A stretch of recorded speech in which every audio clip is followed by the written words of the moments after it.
I've been working with Boston Youth for Ariel appeared on the Pat McAfee show, where he repeated several of the points he made about Schaub on the MMA Hour, specifically his frustration with Schaub spreading fighter lines In talking about Ariel's character as a person, And my when sister Ariel had never done running anything it, like that to Jenna's Sean, running it as well I with had no me, issues and the with whole the guy. family's That's why now every gotten time I'm like, involved, and why does this dude it's keep been lying really about me? Why does this wonderful guy keep to thinking, come why is he back even from talking about me? the Like, he's incident, sitting back, talking have about the this media be a business, and central what happened to me at ESPN and the goal offer. Like, for dude, you don't us even to know me. You celebrate don't our even time text me. together I as a have no family relationship with you and to give whatsoever. back Just to keep these my name kids out that of your are in mouth. great need. Stop talking about me and And making it up. it's been a dream of There mine wasn't anything that I've been wanting particularly to do for a new long said time, here, and now but it do was it proof that publicly Ariel because was I've not been backing for a down long in his time. position.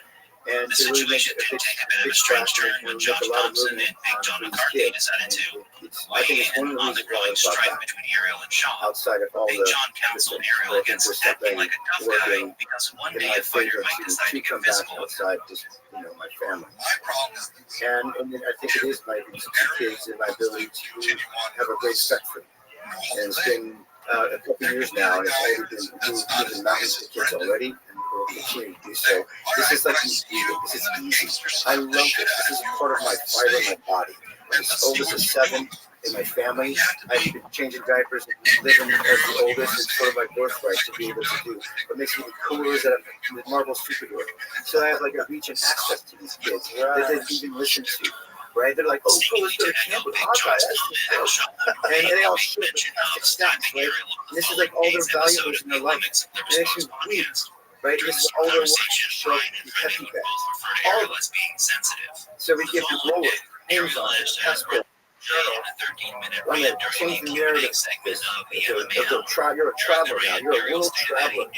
You're not, it didn't hurt to carry your trash around. You're worth it. Your worth is much bigger than that. We're going to just planting seeds like that and then creating communities for them, creating opportunities for them, safe places for them, giving them more educated stuff. We brought in a recording studio for them to touch all these instruments they never have access to. Who knows what that does? I don't care. Let them have access to it. But give these kids opportunities that they deserve. This is the future of our fucking planet. Why aren't we giving more time and effort to that? It's the future of our world. Just give them all the tools. We need another Elon. We need other super smart, amazing people. And we need that. We need other leaders. What are we giving our youth? Especially our bosses. It's not a good look. They've gone through a lot of struggles, these kids, man, and they're not going to struggle. Not on my time, not on my time. That's amazing. So it's easy for me to do. I love it. It's a great focus for me. That's outside of it's things I enjoy. So few things that I enjoy. I just get to do it with these kids, and they teach me so much. I learn so much being in a really youthful spirit. It's harrowing to hear what they've been through. I don't like to know. My sister knows all about it. Jenny knows all about it because they get the phone calls. They have relationships with a lot of these kids. They know, dude. I mean, you probably react like I would. Flip the table, hurt some people, and so I prefer not to know how they got touched and who did it, this kind of stuff. I just try to choose to focus on these kids that plant some secret hope. And I'm good at that. And I love it. So we're on jet ski, thinking about it. They've never even been to this lake. And so whatever happened, new experiences, new joy, new friends. They're all crying at the end of this camp because they had such a good damn time. One of them was getting adopted, and she was crying because like, I can't come back. So I'm not a foster kid anymore. I got adopted. Like, oh, you can come back. You did good then. Where she didn't want to get adopted. Like, it means we're doing something right for these kids. And we're going to continue doing it. We're doing it not only just as a camp, but we're doing like lots of programs throughout the year to keep the community of the foster youth community together. A lot of these kids are brothers and sisters that never get to see each other because they're in separate homes, separate cities. One's in Vegas, one's in Reno. Dude, you can't do that. You can't do that. So we're doing our best to unite communities, right? We need each other. These kids need each other. Even beyond that, they don't need me.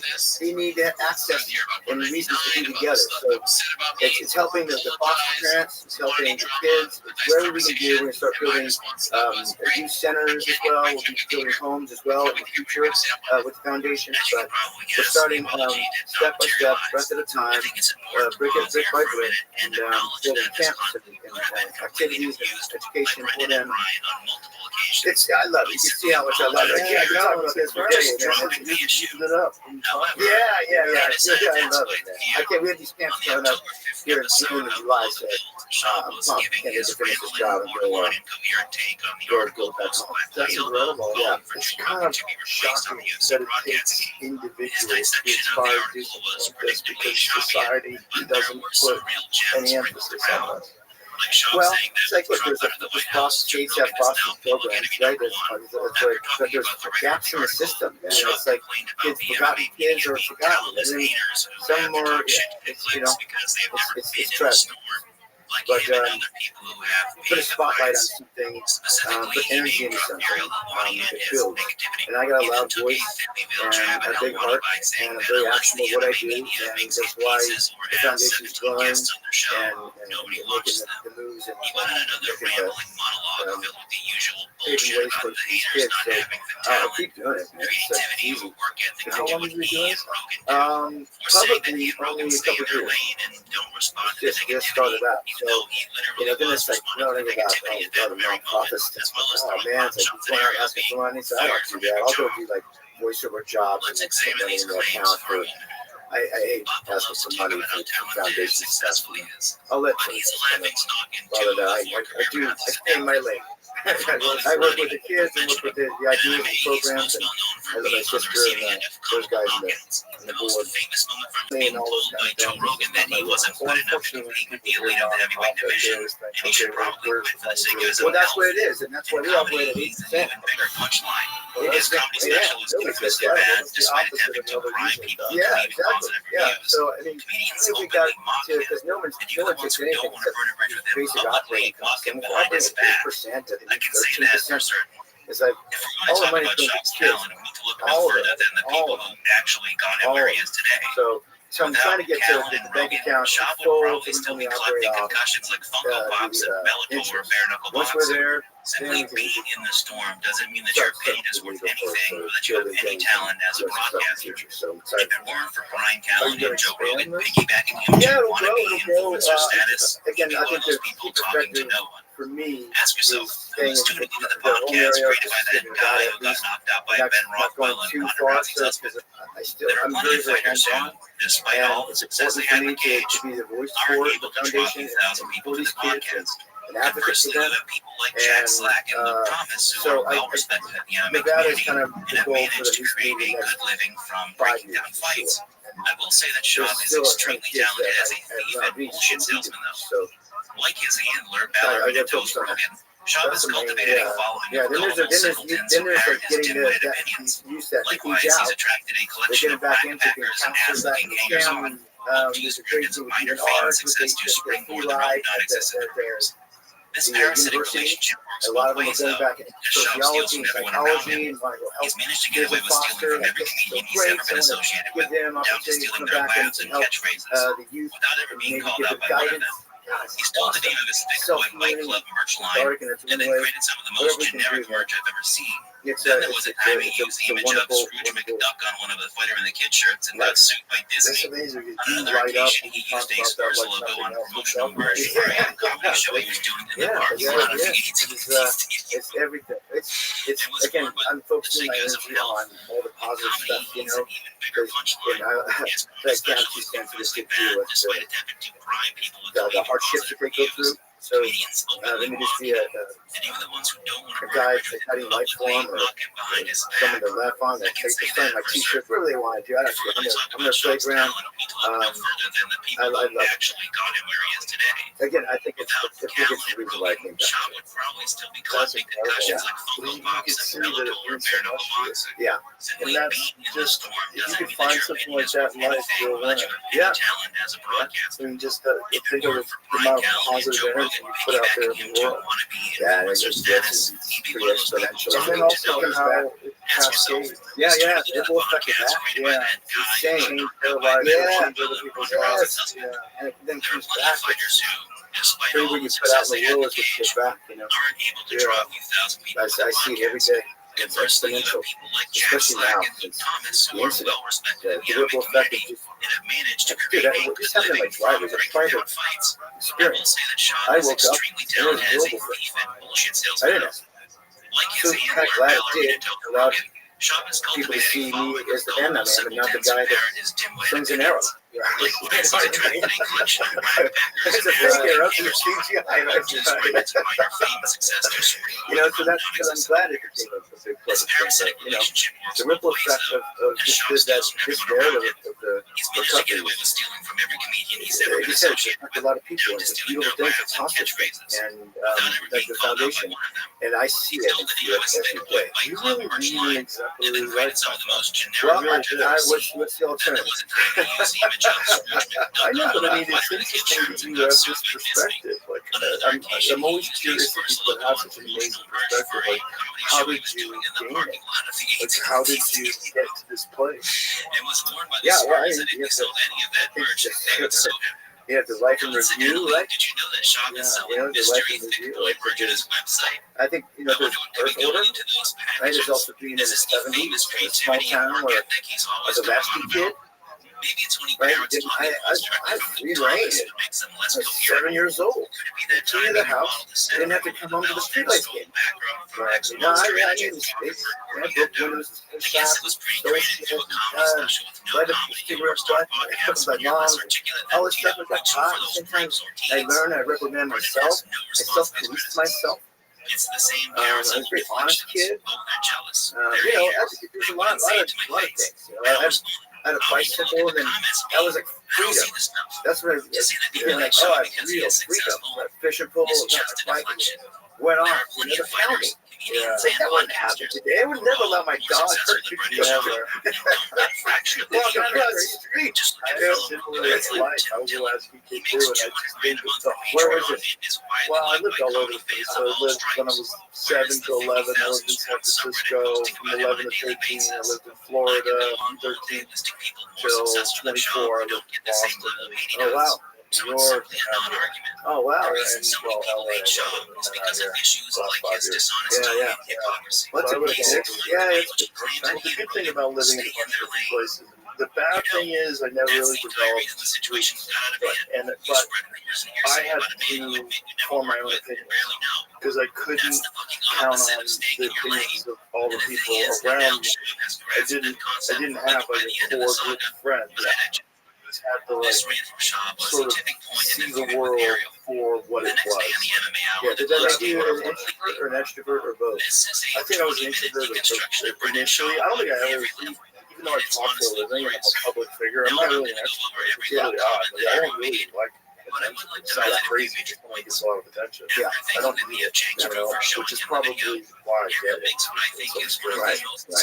Yeah. Like, I was very socially anxious when I was a kid. Yeah, I would get super nervous when I had to talk to a bank teller. I remember one time I had to deposit money in the bank, and I was like, why am I freaking out like this? This is so weird. But, you know, but eventually overcame all that stuff, and then, you know, through martial arts, traveling around all throughout my youth, from the time I was 15 until I was 22. All I did was travel around the country and compete. Credit all my life in that. I didn't have like the normal high school life of parties and hanging out. No, you know, flying in California to fight. Right, weird. Right, very weird life. You know, so I still wasn't an extrovert. Like, I didn't really learn how to talk to people until I started teaching. I started teaching martial arts. And then that's how I learned how to public speak.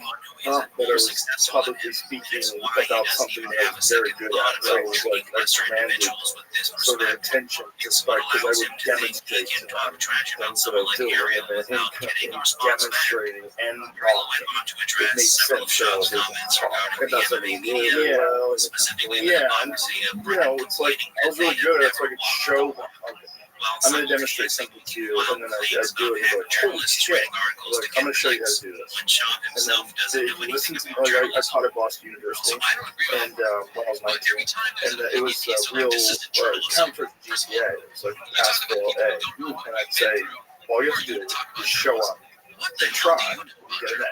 And if you can't show up, call me, tell me you can't make it, and you'll be fine. If you fuck off, then I'm going to fail you. But if you just try, get in there, and then it counts towards your GPA, which is like a legit thing. Yeah. You know, all I want you to do is like, this can help your life. And I'm not thinking you're gonna go and fight and compete, but I can teach you something here.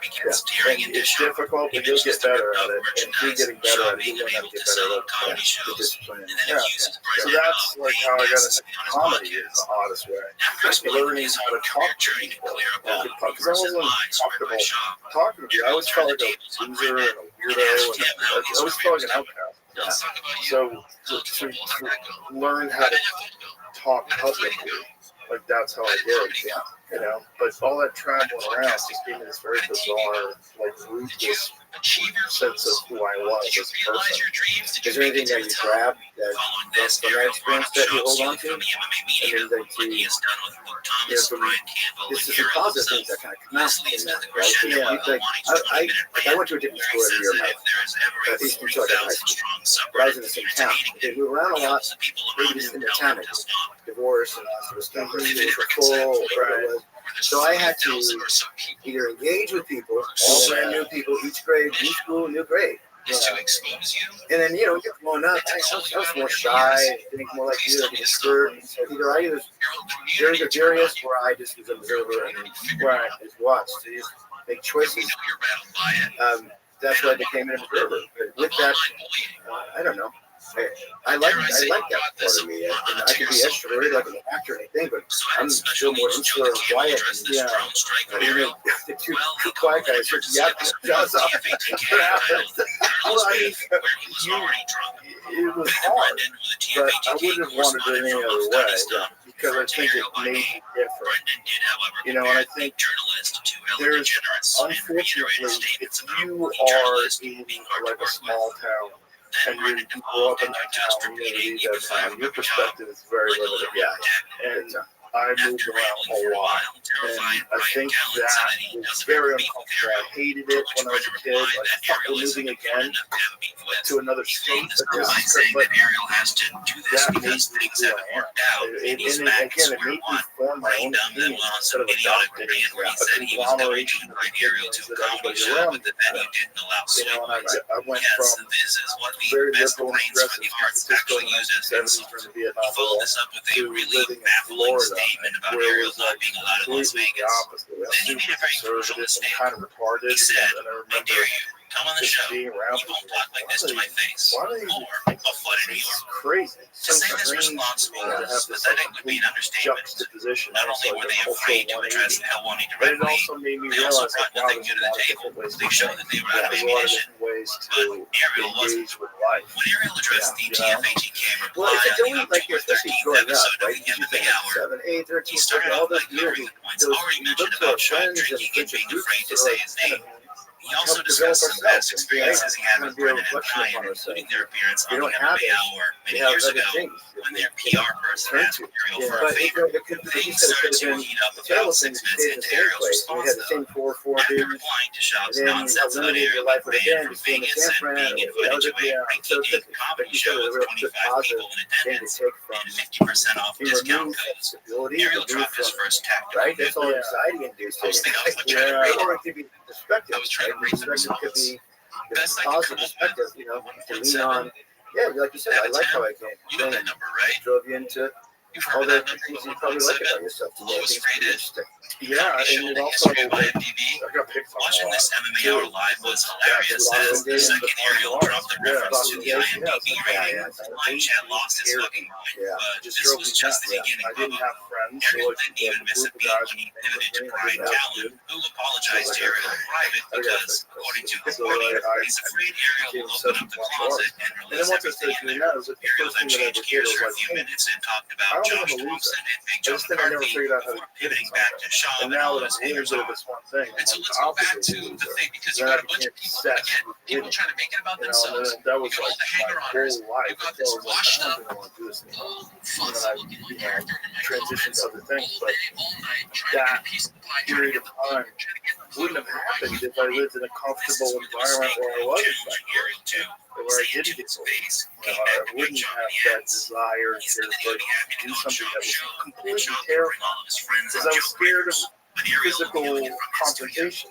So what do? Spend my whole life getting involved in like voluntary physical confrontation with trained fighters, right? Which is way more terrifying, right? The most terrifying, but that. But what's the alternative? Oh, just be scared and be bullied and beat the fuck up? Or That's why I had to decide.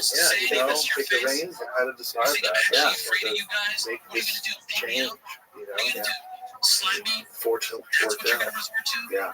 It's very bizarre the turns that life takes, and when you look back, you're like, what if that hadn't happened? What if I hadn't done this? What if I hadn't learned less? Yeah, the crossroads are so instrumental in who we become. Right, and like, what is it in control of that? We're not scared any shit at that point, right? So much of it is luck. Yeah, whatever it is. Fate, whatever fate is. Yeah, I mean, fate is kind of assumed once an outcome has been achieved. Oh, it was fate. Yeah, in hindsight. Was it really? In hindsight, you can say that. Yeah, I'm not sure. To say that in the moment. Right. I do think there's a certain power to following instinct. Yeah. Which I've always done for whatever reason. There's a pull that you have towards a certain direction, even if it's like massively uncomfortable. Sometimes you have to realize, like, okay, let's go. This is what I'm supposed to do, and that is very hard to do. But once you do it a few times, and then you start saying that there's a little voice in your head like, that motherfucker's never let me down. I'm gonna keep serving that voice, whatever that voice is. I'm gonna keep listening. And even though people are like, what are you doing? And I'm like, I hear that. I think so. A lot of people have accomplished great things. Yeah. I don't think anybody who listens to the advice of everyone around them ever steps out of line. I don't think you ever really try anything crazy. Yeah. Because most people aren't going to want to support you when you're trying something that seems insane. Whether it's trying to be a movie star or whatever it is. Trying to be a martial artist or a rock star or anything in life that's hard to do. Most people are going to tell you don't do that. Especially people that are conservative. Conservative in the sense of like, if you do something that is going to give you a good chance of success. Yeah. Because more fun things are very open-ended. They don't really have a lot of. Like, what are the numbers of people that become successful actors? Oh, I mean, is it like 1/10%? It's probably it's probably less than that. If you could like get a chart of like how many people move to Los Angeles and try to make it in show business, and how many make it, it's gotta be the numbers are insane. Those numbers are insane. But my thought was like, fuck, somebody did it.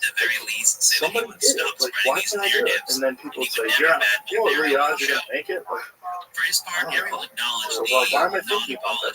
It can be done. People have done it. But you have to be willing to just really fucking throw yourself into something. Yeah. And know that, especially in the beginning, there's no time to fuck off here. If you really want to do something that's really hard to do, like, you gotta be all in. Because there's so many people that are all in. And you're competing with them. You're not competing with just like half-steppers, people that are kind of dipping in and dipping out. They're there as an example of you not with your life. Yeah.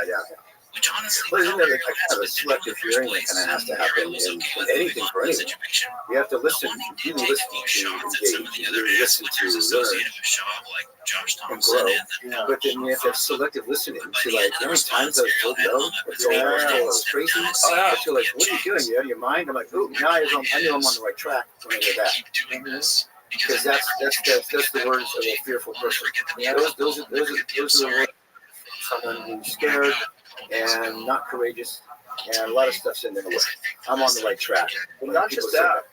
There are those people that will try to sabotage you because they don't want you to be successful because they haven't taken a chance in their life. So they don't want anybody who is courageous. They want you to fail. There's people out there that want people that are courageous to fall apart because then it makes them feel better for their own choices. That's okay. They gotta look at. Yeah, I know. Right. They're gonna send that. But again, I think those things are just like you need the rain to appreciate the sun. Yeah, You know, you need to struggle to appreciate love. They have to coexist, otherwise they don't exist. Yeah. It's like a truth and a lie. They both have to exist, otherwise everything's just fucking truth. Right. So you have to coexist together, otherwise you don't. That's the hardest part of life to truly understand. Like, why is it evil? Right. You need love. You need good. Like, why can't everything be love? Well, it can't. It can't. There has to be evil people for you to appreciate love. You know, there really has to be kind people for you to, to appreciate. Oh, okay. Life is not so cruelty, and but you have to know that cruelty exists to appreciate kindness. Weird. Yeah, it's a weird dance. It's strange. Yeah, like if God is real, like what a strange game he's playing. So you can kind of blend it all with. You know, you like, I get it. The life is not just utopia. It's a strange mix of good and evil, and love and hate, and all these things that are in the way. Those tests, man, those tests, don't they suck? All the tests we have in our lives, and everybody has everybody. There's nobody that's exempt from it. When I was money, I was successful with we're all susceptible to great tests and great suffering. It's how well you overcome that suffering. It will determine how well you live and you love in your life. And also, the people that have overcome the most are the most fascinating and interesting and complex, aren't they?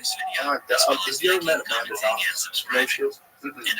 Yeah, I know she is. She's that woman that was accused wrongly of murder in Italy. Yeah, I remember that. She spent years in Italy, and she is so fascinating. Yeah, she's so strong. She's so interesting. And I asked her about this. I said, "You ever think like you are this really unusual person with this like fucking cast iron integrity and character? Would you be this person if you haven't been wrongly accused and spent years in prison and publicly persecuted and then eventually absolved? Like, who would you be? I mean, would you want it any other way? I mean, I wouldn't wish that on anybody. But yet, here you meet her. She's so incredible. It's like, life is very, very odd. Yeah. And there's choices that she could have made, right? In that. She could have been like resentful, right? You know, I don't know how she is, so I don't know. She's not at all. Yeah, but like and she could have been valid in any really kind of feeling she has about things, because that's all sounds pretty shitty. Yeah, right? But you know, what's the alternative? You want to hold on to resentment and that kind of, is that the life you want to live because it's your choice, right? Or I like. Sounds like an interesting person to talk about, but you know, is it a choice? Is it a choice for her? Did she feel like it was a choice? Like, you know, what certainly wasn't. Yeah. Did she feel like that made her who she is and she was content with that? Or, I mean, she's certainly resigned to what it is, but she's very happy now. Right. But not just happy, like a complex, compassionate, charitable thinker. What's the conversation if she's still in the joint? You know, I mean, she's still in the clink, and there's no hope of her getting out. Well, she learned a lot in there too. Yeah, I bet. People, like what the terrible choices that people make, because most of the people that were never guilty. You know, the terrible choices that these people make, and like what happened to you when you were young. Like, why did you become a person who murdered your husband? Why did you become a person who, robbed a bank? Why did you? What went wrong? You used to be a baby. You know, this is just something that I really changed. Being a parent really changed my perspective of human beings in a very profound way, in many, many profound ways. But one of the biggest ones is I stopped looking at people as being static. I stopped looking at, Jeremy's 54, he's always been 54. Now I look at everybody like, you were a baby. Yeah, you were a baby. Like, you know what I mean? Like,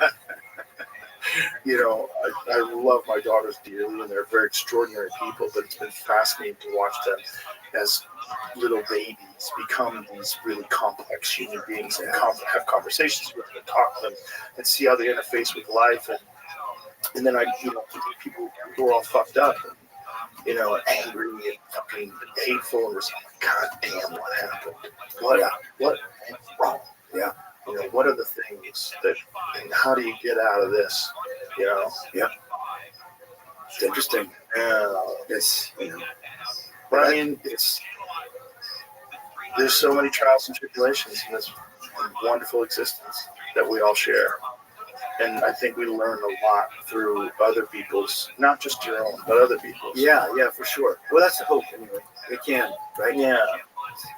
Well, I think a lot of people can learn a lot through you. And without having to do it in a fearful way, or scare tactics, or right. You know what I mean? That doesn't really work. Yeah, but it's used everywhere in media, right, advertising, all that kind of stuff. Right. But like to do it in an honest way, or to, I still learn by talking about my experience.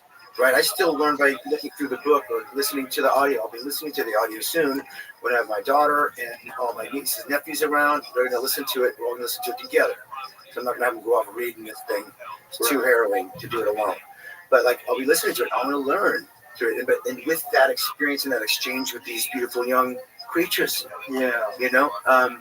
So you'll be learning for so long. It's only been a couple of years, which is really crazy. Yeah. I'll keep trying and testing the limits of my body and my mind and my spirit, and what I can pass on to others, what I can give on to others, what they give me. And it is a vibrant, high vibration that I'm living right now.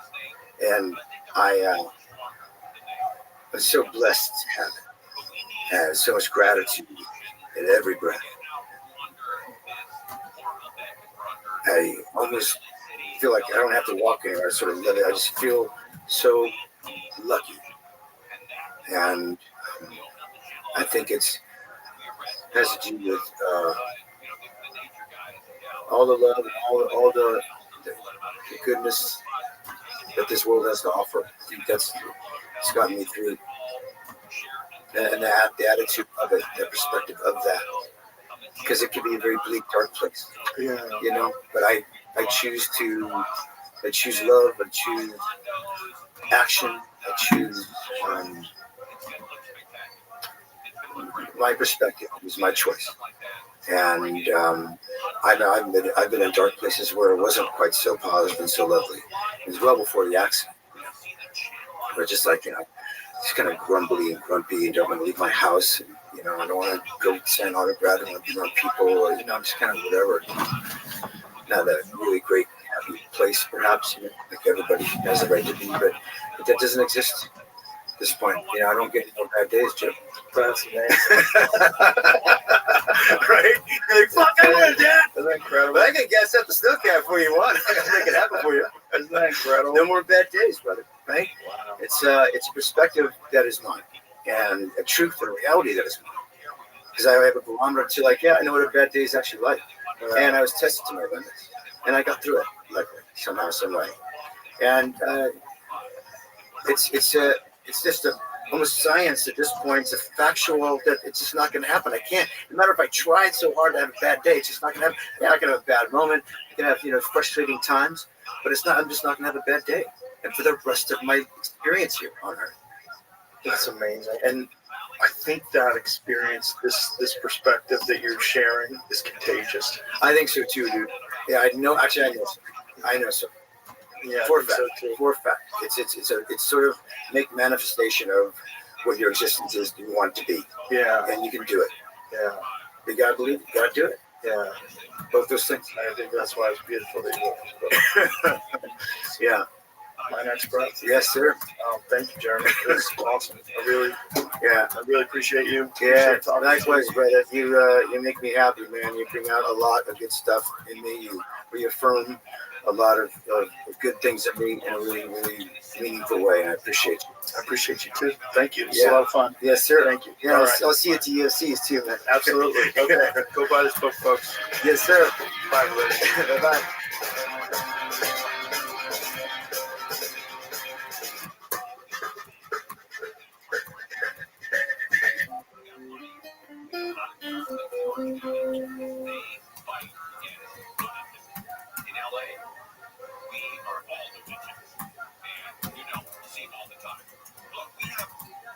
People outside of the LA Zoo fighting for 2 elephants. 30 people full time outside of that zoo fighting for the elephants. The Joe Rogan Experience. Train by day, Joe Rogan podcast by night, all day. All right, so if there's a doomsday clock for AI, and we're fucked. What time is it? If midnight is, we're fucked. We're getting right into it. You're not even going to ask us what we had for breakfast. No. Let's get freaked out. Well, okay, so there's one, without speaking to, like, the fucking Tuesday you mentioned right at the end, there's a question about, like, where are we at in terms of AI capabilities right now, and what do those timelines look like? Right. There's a bunch of disagreement. One of the most concrete pieces of evidence that we have recently came out of a lab, an AI kind of evaluation lab called Meter. And they put together this test. Basically, it's like you ask the question, pick a task that takes a certain amount of time, like an hour. It takes like a human a certain amount of time. And then see like how likely the best AI system is to solve for that task. Then try a longer task. See like a 10-hour task. Can it do that one? And so right now what they're finding is when it comes to AI research itself, so basically like automate the work of an AI researcher, you're hitting 50% success rates for these AI systems for tasks that take an hour long. And that is doubling right now it's like every 4 months. So like you had tasks that you could do, a person does in 5 minutes, like, ordering an Uber Eats, or like something that takes like 15 minutes, like maybe book a flight or something like that. And it's a question of like, how much can these AI agents do, right? Like from 5 minutes to 15 minutes to 30 minutes. And in some of these spaces like research, software engineering, and it's getting further and further and further, and doubling, it looks like every 4 months. So like, if you extrapolate that, you basically get to tasks that take a month to complete. Like by 2027, tasks that take an AI researcher a month to complete, these systems will be completing with like a 50% success rate. So you'll be able to have an AI on your show and ask it what the doomsday clock is like by then. You probably won't laugh. It'll have a terrible sense of humor about it. But just make sure you ask it what it had for breakfast before you start, I guess. What about quantum computing being involved in AI? Honestly, I don't think it's. If you think that you're going to hit human level AI capabilities across the board, say 2027, 2028, which when you talk to some of the people in the labs themselves, that's the timelines they're looking at. They're not confident, they're not sure, but that seems pretty plausible. If that happens, really there's no way we're going to have quantum computing that's going to be giving enough of a bump to these techniques. You're going to have standard classical computing. One way to think about this is that the data centers that are being built today are being thought of literally as the data centers that are going to house like the artificial brain that powers superintelligence, human level AI when it's built in like 2027, something like that. So how knowledgeable are you when it comes to quantum computing? So a little bit. I mean, I did my my grad studies in like the foundations of quantum mechanics. Oh, great. Yeah, well, it was a mistake, but I appreciate it for the person. Why was it a mistake? So academia is this like kind of funny thing. It's really bad culture. It teaches you some really terrible habits. So basically my entire life after academia, and Ed's too, was unlearning these like terrible habits of it's all zero sum basically. It's not like when you're working in startups. It's not like when you're working in tech where you build something and somebody else builds something that's complementary and you can team up and just like make something amazing. It's always wars over who gets credit, who gets their name on the paper. Did you cite this fucking stupid paper from 2 years ago because the author has an ego and you got to be on. I was literally at one point. I'm not going to get any details here, but like there was a collaboration that we ran with like this anyway fairly well-known guy, and my supervisor had me like write the emails that he would send from his account so that he was seen as like the guy who was like interacting with this bigwig. That kind of thing is like doesn't tend to happen in startups, at least not in the same way, because So he wanted credit for he wanted to seem like he was the genius who was facilitating this. for sounding smart on email. Right? But that happens everywhere. Dude, and the reason it happens is that these guys who are like professors, or even not even professors, just like your postdoctoral guy who's like supervising you, they can write your letters of reference and control your career after that They lapse. got to get by with all. They can do whatever. And so what Jared did, God, it's like a movie.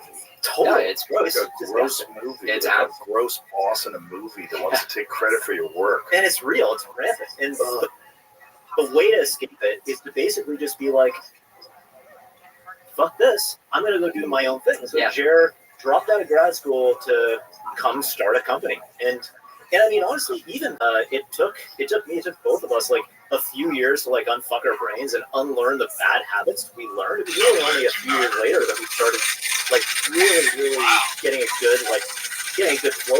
You also kind of disconnected from like base reality when you're in the ivory tower, right? Like, there's something beautiful about, and this is why we spend all our time in startups, but there's something really beautiful about like, it's just a bunch of assholes, us, and like no money and nothing, and a world of like potential customers. And it's like, you actually, it's not that different from like stand-up comedy in a way.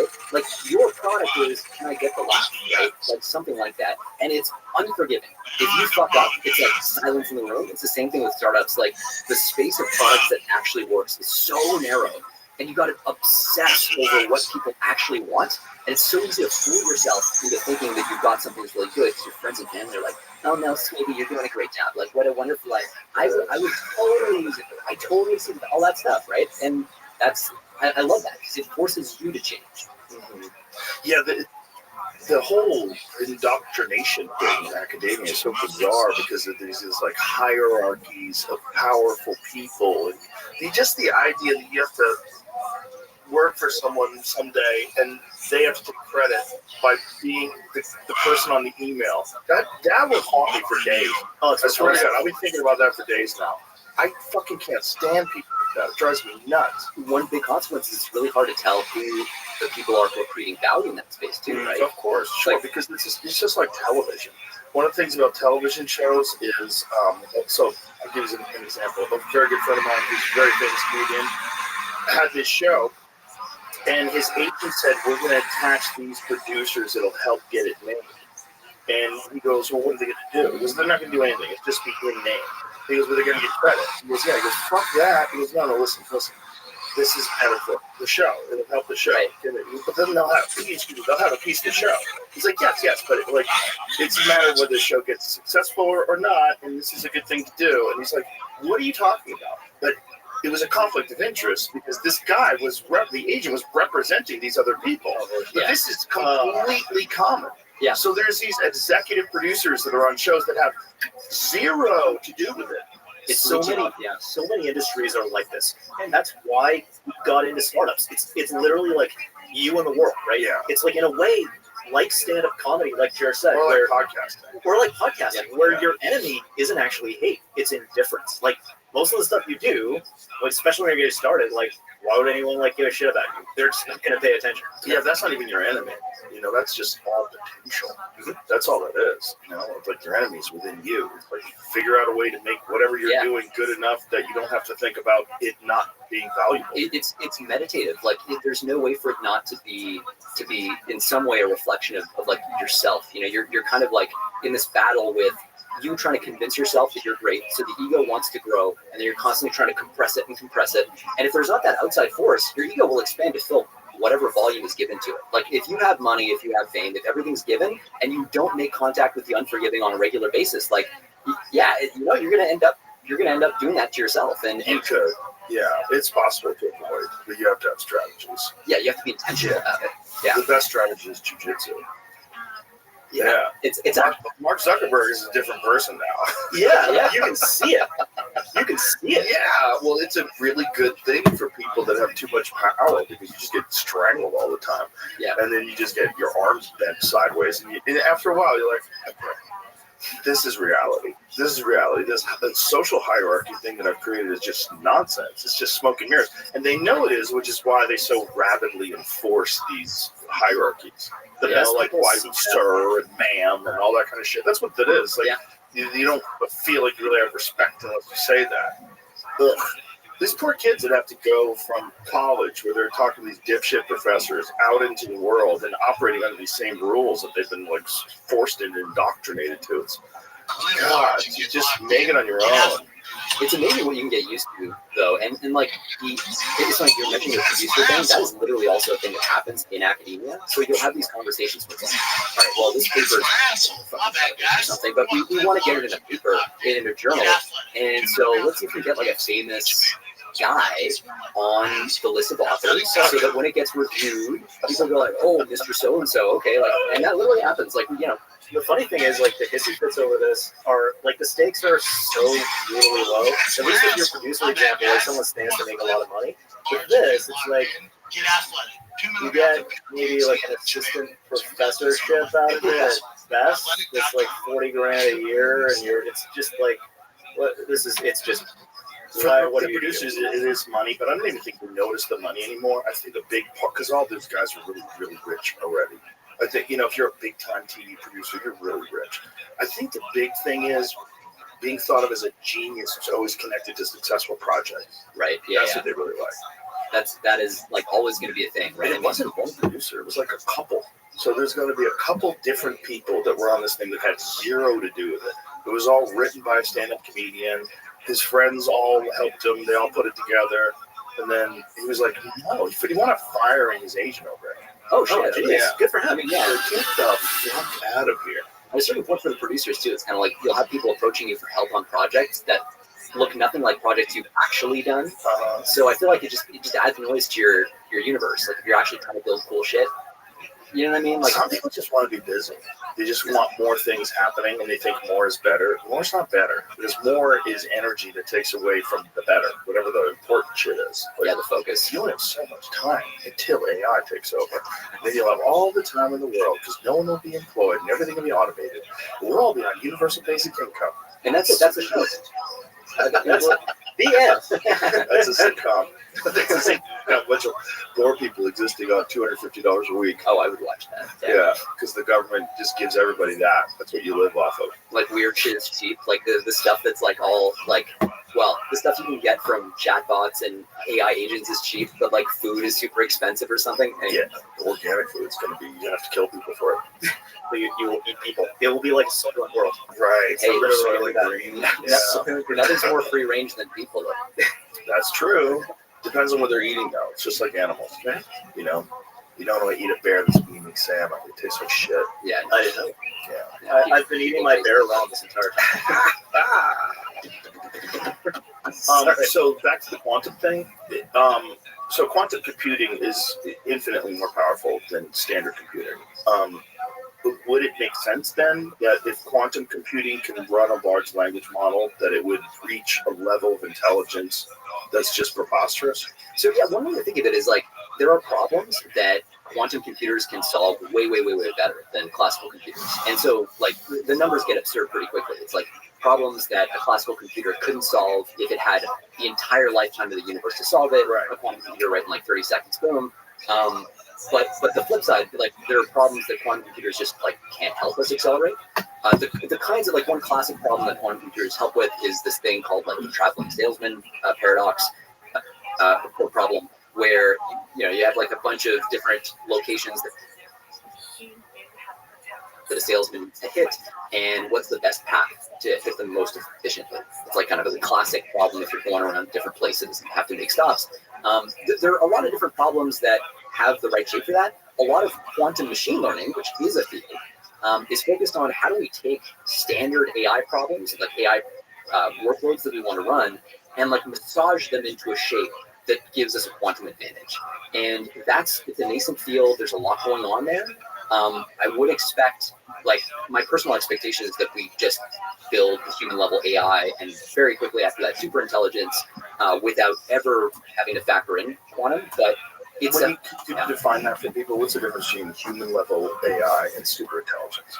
Yeah. So yeah, human level AI is like AI. You can imagine like it's AI that is as smart as you are in, let's say, all the things you could do on a computer. So, you can order food on a computer, but you can also write software on a computer. You can also email people and pay them to do shit on a computer. You can also trade stocks. Respond politely and unfazed. Super intelligent. Oh, that is so funny to see the cat girls. Shout out to you, girl. That's like very significantly smarter. Whatever you want to than be. the smartest You want to be a And girl? so the thing You about want it to is be a it's kinda cat? like, Whatever you it's want to as be is smart, cool as with much me. smarter than you as you might be smarter than a toddler. And think about that, and you think about like the, you know, how would a toddler control you? It's kind of hard. Like you can outthink a toddler pretty much like any day of the week. And so super intelligence gets us at these levels where you can potentially do things that are completely different and basically, you know, new scientific theories. And we last time we talked about you know, new stable forms of matter that were being discovered by these kind of narrow systems. But now you're talking about a system that is like has that intuition combined with the ability to talk to you as a human and to just have really good like rapport with you. It can also do math. It can also write code. It can also like solve quantum mechanics, and has that all kind of wrapped up in the same package. So one of the things too that by definition, if you build a human level AI, one of the things it must be able to do as well as humans is AI research itself. Yeah. Or at least the parts of AI research that you can do in just like software, like, you know, by coding or whatever these systems are designed to do. And so one implication of that is you now have automated AI researchers. And if you have automated AI researchers, that means you have AI systems that can automate the development of the next level of their own capabilities. And now you're getting into that whole, you know, singularity thing where it's an exponential that just builds on itself and builds on itself, which is kind of why, you know, a lot of people argue that like if you build human level AI, super intelligence can't be that far away. You basically unlocked everything. And we kind of have gotten very close, right? Like it's past the Fermi, not the Fermi paradox. What is it? We were just talking about it. the test, the Turing test. Turing test. Yeah. Thank you. We're just talking about how horrible what happened to him was. You know, they chemically castrated him because he was gay. Yeah. Horrific. Winds up killing himself. The guy who figures out what's the test to figure out whether or not AIs become sentient. And by the way, he does this in like what, 1950s? Oh yeah. Alan Turing is the guy was a beast, right? How did he think that through? He invented computers. He invented basically the concept that underlies all computers. Like he was like an absolute computer coder. He also wasn't even the first person to come up with this idea of machines building machines and there being implications like human disempowerment. So if you go back to, I think it was like the late 1800s, and I don't remember the guy's name.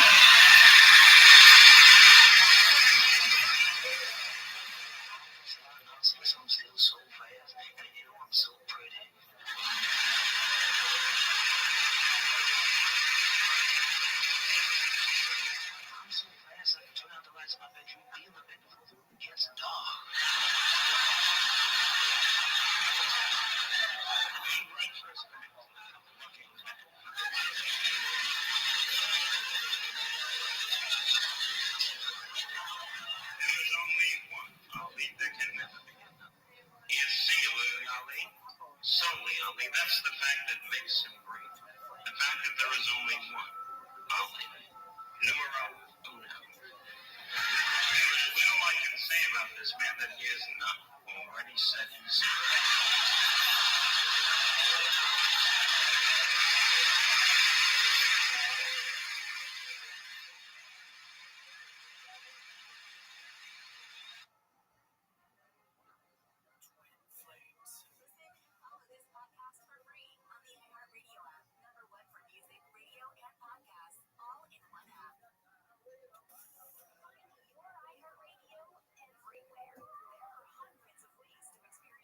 But he sort of like came up with this.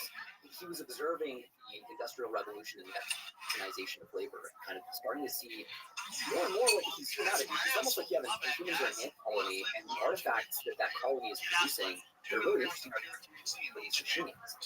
So you kind of like look at the surface of the Earth as this like gradually, increasingly mechanized thing, and it's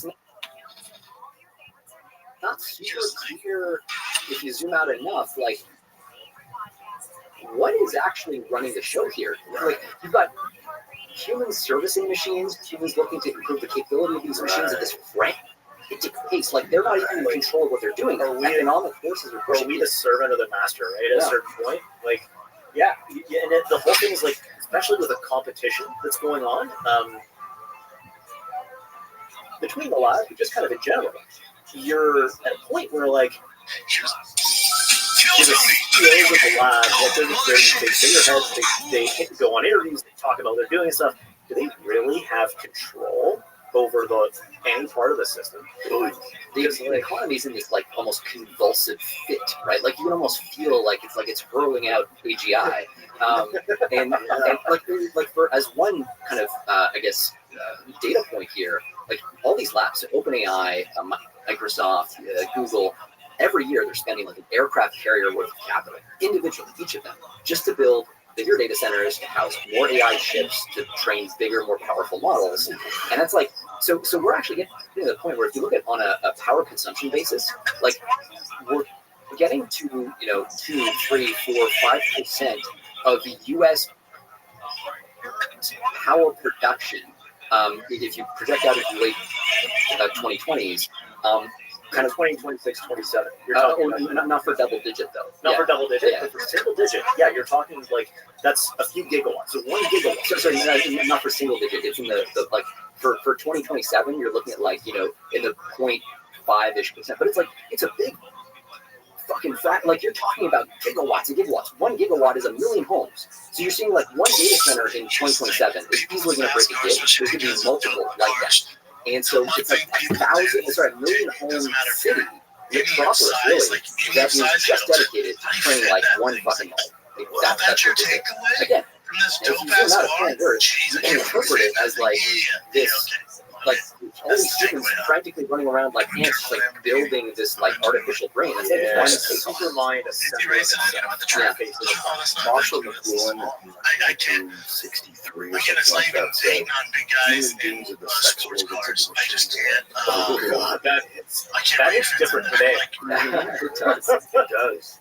I've always said that if we were aliens, or if aliens came here and studied us, they'd be like, what is the dominant species on the planet doing? What's making better things? That's all it does. Yeah, the whole thing is dedicated to making better things.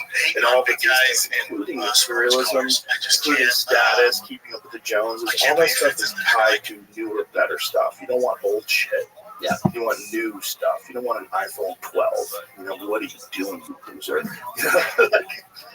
You need newer, better stuff, and they convince people, especially in the realm of like consumer electronics. Most people are buying things they absolutely don't need. The vast majority of the spending on new phones is completely unnecessary. Yeah, but I just need that extra fourth camera though. I feel like my life isn't complete. I run one of my phones is an iPhone 11, and I'm purposely not switching it just to see if I notice it. I fucking never notice anything. I watch YouTube on it. I text people. It's all the same. I go online. It works. It's all the same. Probably the biggest thing there is going to be the security side, which no, they update the security. It's all software. But I mean, if your phone gets old enough, I mean, like at a certain point, when they stop updating it, yeah, like iPhone 1, China's watching all your dick pics. Oh, dude, I mean, Salt Typhoon, they're watching all our dick pics. Yeah, they're definitely seeing that. Which Salt Typhoon? So Salt Typhoon. Oh, sorry, yeah. So it's this big Chinese cyber attack actually starts to get us to kind of the broader. Great name, by the way, Salt Typhoon. Fuck yeah, guys! I really wish I knew this name. They have the coolest names for their cyber operations meant to destroy us. Salt Typhoon. They gotta stop. It's kind of like when people go out and do like an awful thing, like a school shooting or something, and they're like, oh, let's talk about if you give it a cool name, like now the Chinese are definitely going to do it again. Anyway, because they have a cool name. Yeah, that's definitely a Salt Typhoon. Salt Typhoon, pretty dope. Yeah, but it's this thing where basically, so there was in the 3G kind of protocol that was set up years ago. Law enforcement agencies included backdoors intentionally to be able to access comms, theoretically if they got a warrant and so on. And you introduce a backdoor, you have adversaries like China who are wicked good at cyber. They're going to find and exploit those backdoors, and now basically they're sitting there, and they had been for some people think like maybe a year or two before it was really discovered. And just a couple months ago, they kind of go like, oh, cool, like we got fucking like China all up in our shit. And this is is like flip the switch for them, and like you turn off the power or water to the state, or like you fucking Well, sorry, Salt Typhoon though is about just sitting on the like basically telecoms now. Well, that's the telecom one. Yeah, That's yeah, right. it's not the but yeah, I mean that's another There's thing. there's another thing where they're doing that too. Yeah, and so this is kind of where what we've been looking into over the last year is this question of what is if you're going to make like a Manhattan Project for superintelligence, right? Which is that's what we were texting about like way back, and then actually, funnily enough, we shifted our date for security reasons. But if you're going to do a Manhattan Project for superintelligence, what does that have to look like? What does the security game have to look like to actually make it so that China's not all up in your shit? Like today, it is extremely clear that at the world's top AI labs, like all that shit is being stolen.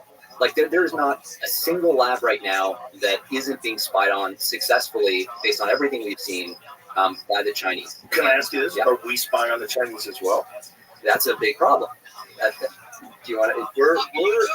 We're definitely doing some stuff. But in terms of the relative balance between the two, we're not where we need to be.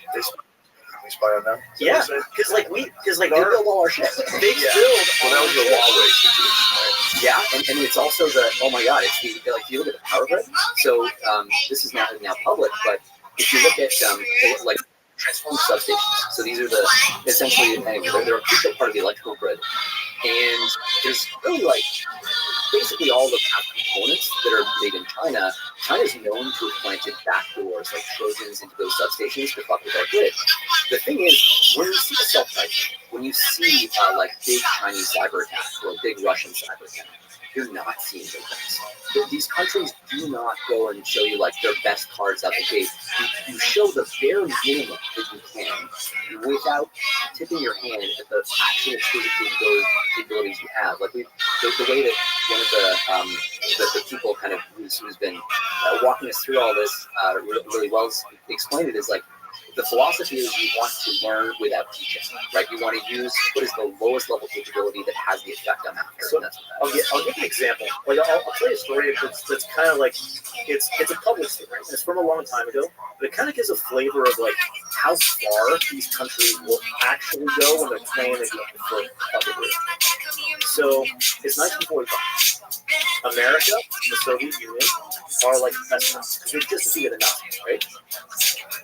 To celebrate that victory and the coming new world order that's going to be great for everybody, the children of the Soviet Union give as a gift to the American ambassador in Moscow this beautifully carved wooden seal of the United States of America.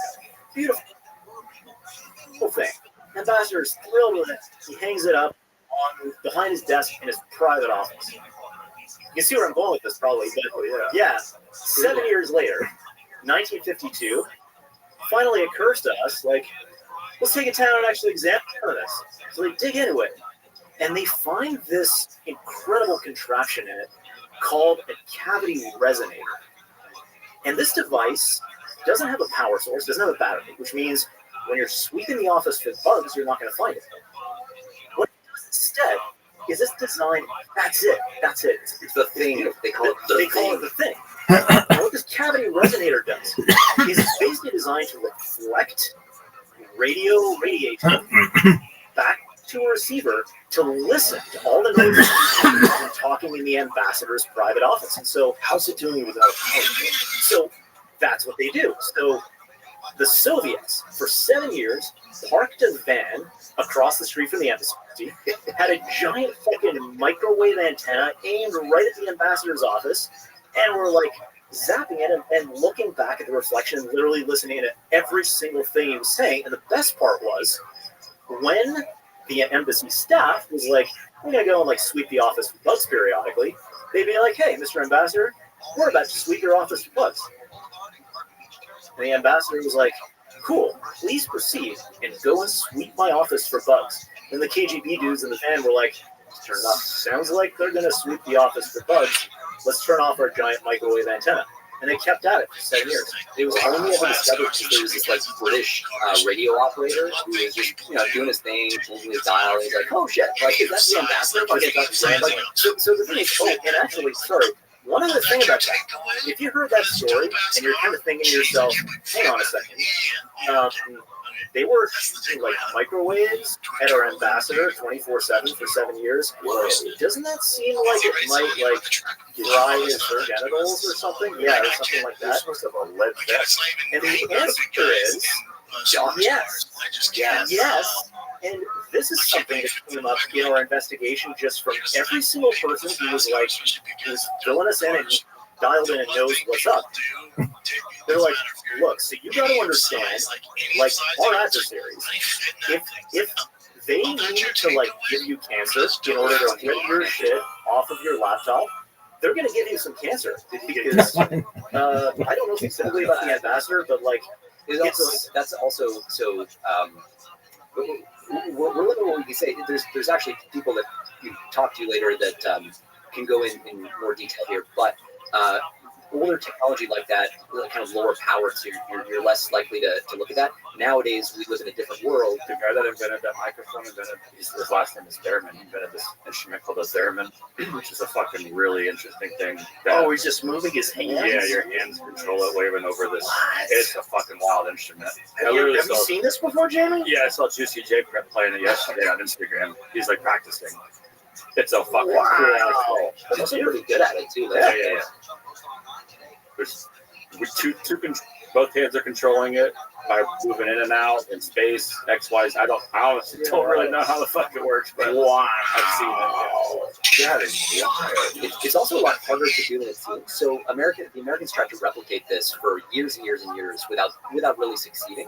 And anyway, that's all kind of part. I have a friend who used to work for intelligence agencies, and he was working in Russia, and they found that the building was bugged with these super sophisticated bugs that operate. Their power came from the swaying of the building. Yeah, I've never heard the swaying of just like your watch. Like I have a mechanical watch on, so when I move my watch, it powers up the spring and it keeps the watch. That's how an automatic mechanical watch works. They figured out a way to, just by the subtle swaying of the building in the wind, that was what was powering this listening device. So this is the thing, right? Like and it's the things that nation states are doing. Because that's what we're powering this. The Great Seal Club. Really? So there's another one? No. Oh, this is so you can actually see in that video. I think there's a YouTube. Yeah. So same kind of thing, Jim? I typed in Russia's 5 building site. The thing is the thing, which is what we were just talking about. Oh, that thing. So that's powered the same way by the sway of the building? I think it's powered by radio frequency emission. So there may be another thing related to it.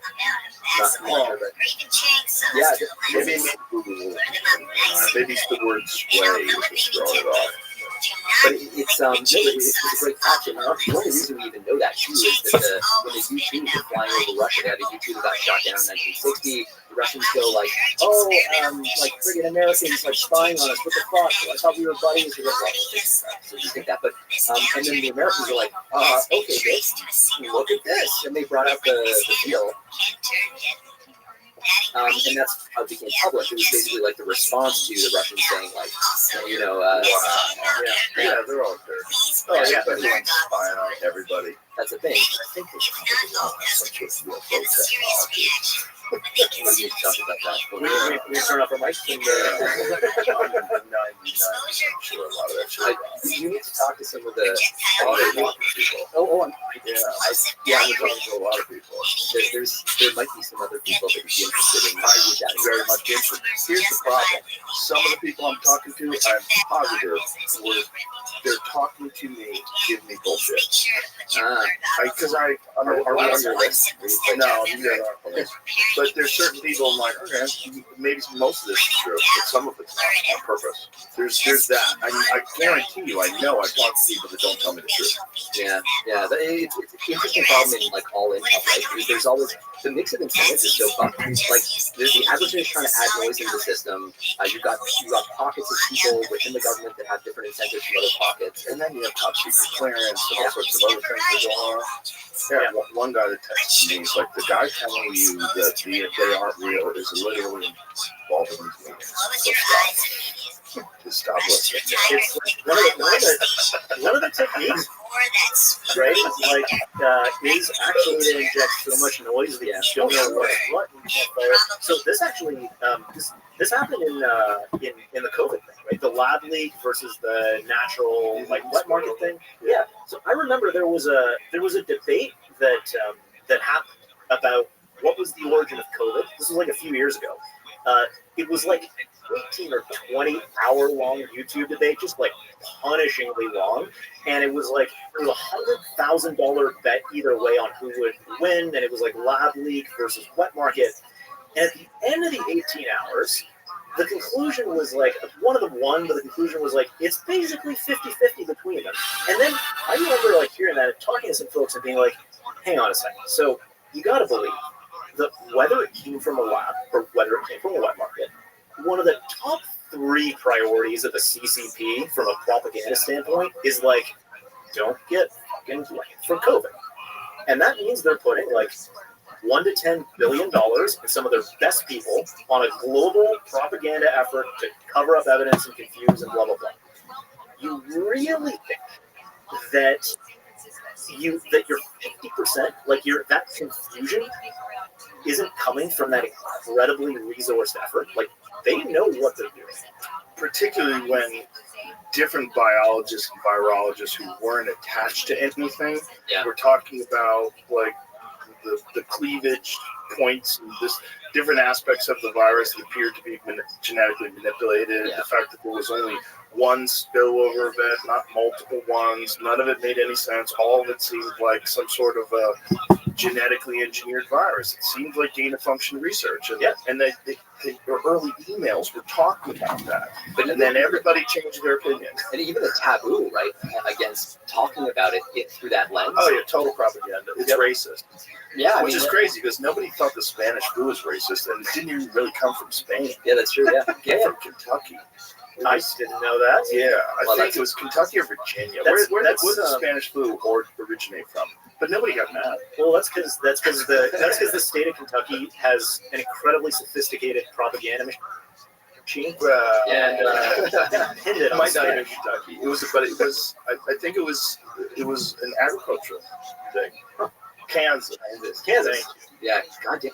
In Kansas. Yeah. I've always said that. I've always said like the United States H1N1 strain that genes of avian origin. By the way, people always talk about Spanish flu. Throughout today, everybody just get antibiotics and it'll be fine. So this whole mass die-off of people. It would be like the Latinx flu, and we would be the Latinx flu. The Latinx flu. That one didn't stick at all. It didn't stick. Latinx. No. There's a lot of people like claiming they never used it, and they pull up old videos of them. Yeah. Like that's a dumb one. Like it's literally a gendered language. You fucking idiots. Yeah. That's true. That's true. It went on for a while though. Like it sure everything was on for a while. Yeah. So think about how long they did lobotomy. They did lobotomies for 50 fucking years. Maybe stop doing this. It was like the same attitude that got during chemically castrated, right? I mean, I was like, let's just get in there. Well, this is before they had SSRIs and all sorts of other interventions. But what was the year of lobotomy? I believe it stopped in 67. Is it 50 years? 70 years? Oh, I think it was 67. I like how this is coming up so many times. It was like, I think last time you said it was it comes up all the time. It's like one of those things. It's like, you can't just trust the medical establishment. Oh, God. Oh, God. When did they start that? I think they started in the 30s or the 20s, rather. That's pretty old. The first 24 guy who did a lobotomy. Yeah. He was 24 premature arrived to direct labs. 35, they tried it first. It just hold your fucking brain. But doesn't it make you feel better to call it a lobotomy though? Because it sounds like almost professional. You know, lobotomy, it's leukemia sounds gross. Sounds like boy. These cancer, also cancer. All roads are cancer. This is a problem. That's what's happening. When everything's flat, you just lose your fucking marbles. You go crazy. That's the main issue with that data. So they did this for so long. Somebody won a Nobel Prize for lobotomy. Wonderful. Imagine give that back. Yes, seriously. You're kind of like, you don't want to display it up on yourself. It's just a good indicator. It's like it should let you know that oftentimes science is incorrect. And that oftentimes, unfortunately, people have a history of doing things and they have to justify that they've done these things. Yeah. And they, But now there's so much more tooling too, right? If you're a nation state, you want to fuck with people and inject narratives into the ecosystem, right? Like the whole idea of autonomous AI agents too, like having these basically Twitter bots or whatever bots. Like a lot of one thing we've been thinking about too on the side is like the idea of audience capture, right? You have like big people with high profiles and kind of gradually steering them towards a position by creating bots that like through comments, through that place, 100%. Yeah, and a couple of the big, like a couple of big accounts on X, like that we're in touch with, have sort of said like, yeah, especially in the last 2 years, it's actually become hard. Like it's like with the thought problems, right? It's become hard to like stay sane, not on X, but like across on all the platforms, and that is around when it would be possible to have AIs that can speak like people, 90%, 95% of the time. So you imagine that, adversaries are using this and doing this and pushing the budget. There's very tools. Oh yeah, 100%. You have to do it because it's for sure.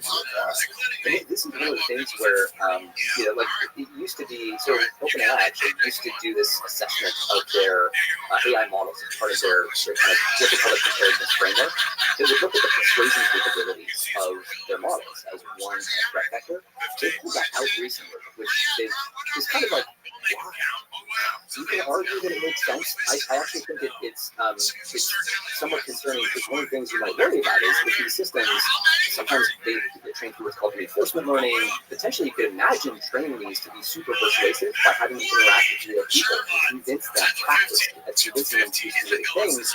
If you get to that point, these labs ultimately will have the ability to deploy agents at scale that can just persuade a lot of people to do whatever they want, including pushing legislative agendas. And even help them rep their meetings with the Hill, the administration, whatever. Like, how should I convince this person to do that? They don't do that with text messages. Make it more business-like. Make it friendly. Make it more jovial. But this is like the same optimization pressure that keeps you on TikTok, that same addiction. Imagine that applied to persuading you of some fact, right? Yeah. That's like a. On the other hand, maybe a few months from now, we're all just going to be very, very convinced that it's all fun. Yeah. Maybe they'll get so good. It would make sense to you. Maybe they'll just be right. It's an interesting time period. We talked about this ad nauseum, but it's very repeated. Former FBI analyst who investigated Twitter before Elon bought it said that he thinks it's about 80% bots. Yeah. 80%. That's one of the reasons why the bot storage, when Elon acquired it and started working on it, is so important. Like, there needs to be the challenge is detecting these things is so hard, right? So hard. More and more they can hide basically perfect. Like, how do you tell the difference between a cutting edge AI and a human just from the? You can't, because they can't generate AI images of a family, of a backyard barbecue, post all these things up and make it seem like it's real. Especially now, AI images are insane. It's crazy. And if you have a person, you could take a photo of a person and manipulate it in any way you'd like. And then now this is the new guy. You do it instantaneously. And then this guy has a bunch of opinions on things. That seems always like the Democratic Party. But whatever. He's a good guy. A family man. Looks at his barbecue. Send him to fucking like a human being. And When people are arguing with this bot, like back and forth, and you see it on any social issue. You see it with Gaza and Palestine. You see it with abortion. You see it with religious freedoms. Yeah. You just see these bots. You see these arguments, and you see like various levels. You see like the extreme position, and then you see a more reasonable centrist position. But essentially, what they're doing is they're consistently moving what's okay further and further in a certain direction. And in fact, it's both directions. Like it's like you know how when you're trying to you're trying to capsize a boat or something, you're like fucking with your buddy on the lake or something. So you push on one side, then you push on the other side, and you push until eventually it capsizes. This is kind of like our electoral process is already naturally like this, right? We go like we have a party in power for a while, then like they get they basically get like you get tired of them and you switch, and that's kind of the natural way how democracy works in a republic. But the way that adversaries think about this is they're like, perfect. This swing back and forth, all we have to do is like when it's on this way, we push and push and push and push until it goes more extreme, and then there's a reaction, right? And as swing it back, and we push and push and push on the other side until eventually something breaks, and that's the risk. Yeah, it's also like the organizations that are doing this, like we already know this is part of Russia's MO, China's MO, because back when it was easier to detect, we already could see them doing this shit. So there was this website called "This Person Does Not Exist." It still exists surely now, but it's kind of superseded. Yeah, but you would like every time you refresh this website, you would see a different like human face that was AI generated, and what the Russian Internet Research Agency would do. Yeah, exactly. What all these it's actually I don't think they've really upgraded it since. That's fake. Yeah. Wow, they're so good. This is old. This is like years old. And you could actually detect these things pretty reliably. Like you might remember the whole thing about AI systems were having a hard time generating like hands that only had like 5 fingers. Right. That's over though. That's over. Yeah, little hints of it were though back in the day in This Person Does Not Exist, and you'd have the Russians would take like a face from that and then use it as the profile picture for like a Twitter bot. Right. And so that you could actually detect. You'd be like, okay, I've got you there. I can kind of get a rough count. Right. Now we can't, but we definitely know they've been in the game for a long time. Yeah. There's no way they're not. And the thing with like nation state like propaganda attempts, right, is that like people have this idea that they're like, like I've caught this like Chinese influence operation or whatever. Like we nailed them. The reality is, nation states operate at like 30 different levels. And if you're a priority, like just influencing our information spaces as a priority for them, they're not just going to operate, they're not just going to pick a level and do it. They're going to do all 30 of them. And so even if you're like among the best in the world, like protecting this shit, you're going to catch and stop like levels 1 through 10. And then you're gonna be where like level 11, 12, 13, like you're working against it, and you're maybe you're starting to think about level 16, and you imagine like about level 18 or whatever, but they're above you, below you, all around you. They're incredibly resourced. And this is something that came through very strongly for us. You guys have seen the Yuri Bezmenov video from 1984, where he's talking about how all our educational institutions have been captured by Soviet propaganda. It was talking about Marxism, how it's been injected into school systems, and how you have essentially 2 decades before you're completely captured by these ideologies, and it's going to permeate and destroy all of your confidence in democracy, and it's 100% correct. And this is before these kind of tools, because like the vast majority of those exchanges of information right now are taking place on social media. The vast majority of debating about things, arguing, all taking place on social media. And if that FBI analyst is correct, 80% of it's bullshit. Yeah, which is really wild. Well, and you look at like some of the documents that have come out. I think it was like I think it was the CIA game plan, right, for regime change or like undermining. Like, how do you do it, right? Have multiple decision makers at every level. Right. All these things, and like, what a surprise! That's exactly what like the U.S. bureaucracy looks like today. Slow everything down, make change impossible. Yeah. Make it so that everybody gets frustrated with it and they give up hope. They decided to do that to other countries, but for sure they do that here.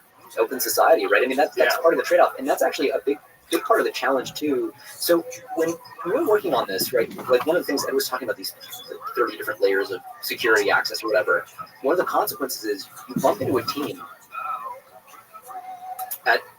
like the teams we ended up working with on this project were folks that we bumped into after the end of our last investigation, who kind of were like, oh, we talked about last year.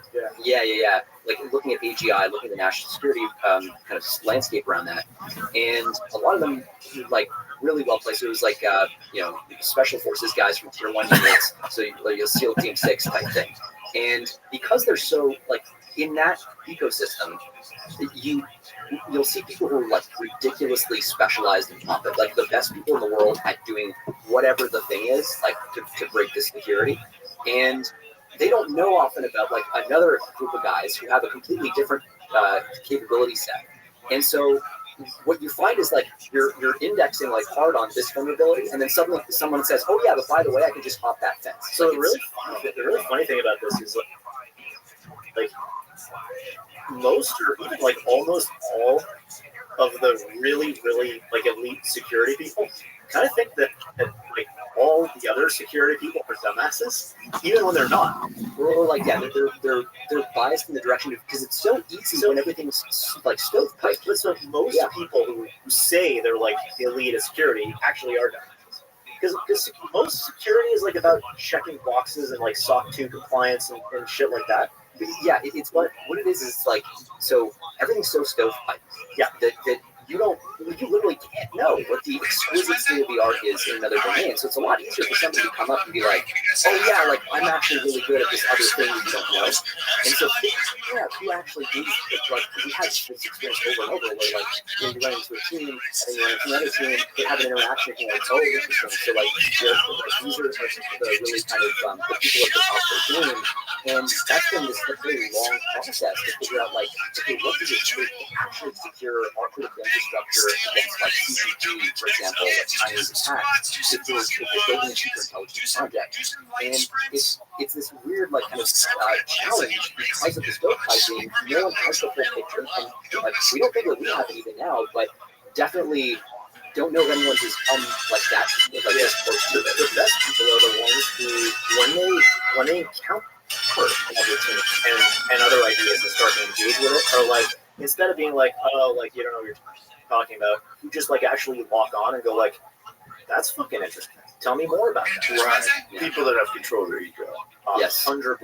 With everything. The best of the best, the best of the best, like got there by eliminating their ego as much as they could. Yeah. Always the way it is. Yeah, and it's also like the fact of the 30 layers of the stack or whatever it is of all these security issues means that no one can have the complete picture at any one time, and the stack is changing all the time. People are inventing new shit. Things are falling in and out of, and so figuring out what is that team that can actually get you that complete picture is an exercise. You can't really do. It's hard to do it from the government side because you got to engage with data center building companies. So you got to engage with the AI labs, and in particular with like insiders at the labs who will tell you things that, by the way, the lab leadership will tell you the opposite of in some cases. And so like it's just this Gordian knot. Like it took us months to like pin down every kind of dimension that we think we pinned down. I'll give an example actually of that, like the trying to do the handshake between different sets of people. So you're talking to one person who's thinking hard about data center security, working with like frontier labs on this shit, very much like at the top of her game, but she's kind of from like the academic space, kind of Berkeley, like the avocado toast kind of side of the spectrum, And she's talking to us. She reviewed the report we put out, the investigation we put out, and she's like, I think you guys are talking to the wrong people. And we're like, can you say more about that? And she's like, well, I don't think like talk tier 1 special forces. I don't think they like know much of that. We're like, okay, that's not correct. But can you say why? She's like, I feel like those are just the people that like go and like bomb stuff. blow shit up. It's understandable too, because like a lot of people have the wrong sense of like what a tier 1 asset actually can do. It's Well, like that's ego on her part because she doesn't understand what they do. it's ego all the way down, right? I mean, But that's a dumb thing to say. You literally don't know what they do. So don't be just close that up. Where's my latte? It's a weirdly good impression, but she did ask about a lot. She did. But her Did she talk enough speak to fire everyone else enough speak? She didn't talk in speak, Don't but do that. You should just tell them to leave. There's no way you have an original thought. That's how you talk. China, can you get out of our listening job? I don't want to rip on that too much though, because this is the one really important factor here is all these groups have part of the puzzle.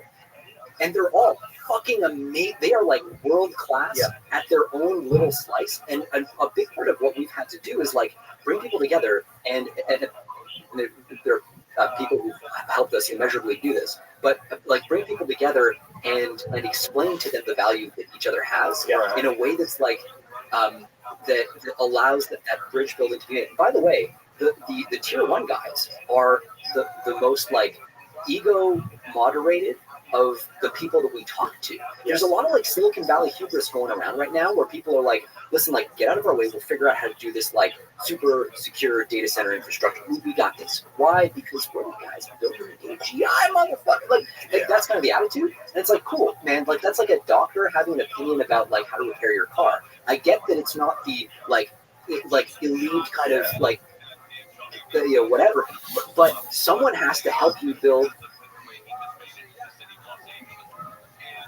like a good friggin' fence. Like, I mean, it's not just that. It's a mixed bag. Like, yes, a lot of hyperscalers like Google, Amazon, generally do have some of the best private sector security around data centers in the world. Let's hands down. The problem is there's levels above that, and the guys who like look at what they're doing and see what the holes are, just go like, oh yeah, like I can get in there, no problem, and they just do it. One thing my wife said to me on a couple of occasions, like, you seem to like, and this is towards the beginning of the process, you seem to like change your mind a lot about what the right configuration is of how to do this. And yes, it's just every other day you're having a conversation with somebody who's like, oh yeah, like great job on this thing, but like I'm not going to do that. I'm going to do this different thing, and that just fucks everything over. And so you have to cut those conversations, and at a certain point, your plan, your game plan on this can no longer look like we're going to build a perfect fortress. It's got to look like we're going to account for our own uncertainty on the security side, and the fact that we're never going to be able to catch everything. Like, you have to. I mean, it's like, and that means you actually have to go on offense from the beginning. Because, like, the truth is, it came up over and over again. There's no world where you're ever going to build a perfect, exquisite fortress and have all your shit and hide behind your walls like this forever.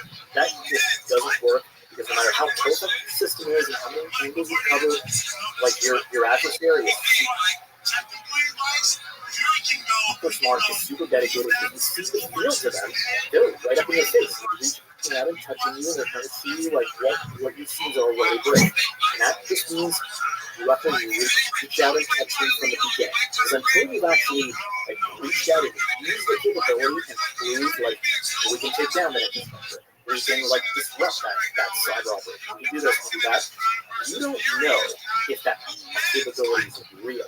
Like you might just be like lying to yourself. Like I can do whatever I want, but actually you're kind of more in academia mode than like starting out because you're not making contact every day with the thing. Right? You have to touch the thing, and there's a related issue here. Kind of like willingness to team up over and over again.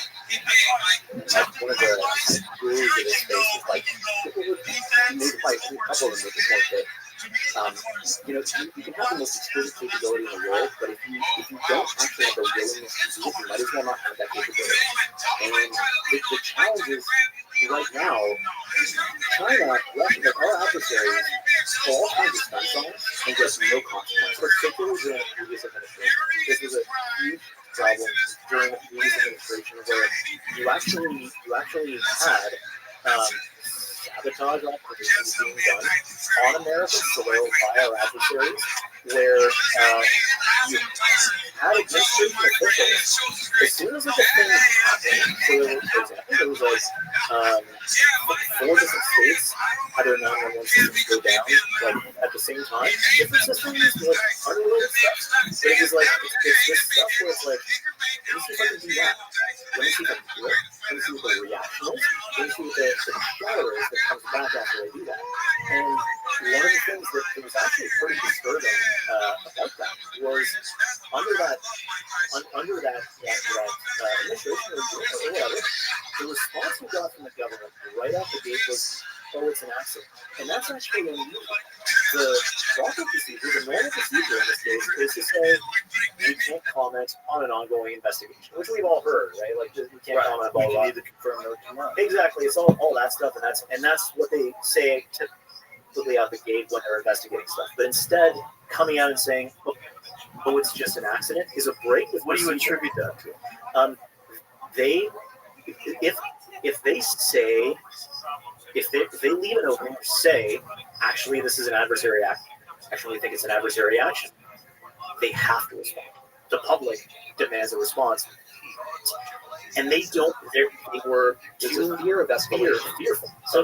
So what ends up happening, right, is, and by the way, that thing about like it's an accident comes out often before there would have been time for investigators just to physically fly on site and take a look. Like, there's no logical way that you could even know that at the time, and they're like, "Oh, that's an accident. Don't worry about it." So they have an official answer, and then their response is to just bury their head in the sand and not investigate. Right, because if you were to investigate, if you were to say, "Okay, we looked into this, it actually looks like it's fucking like country X that just did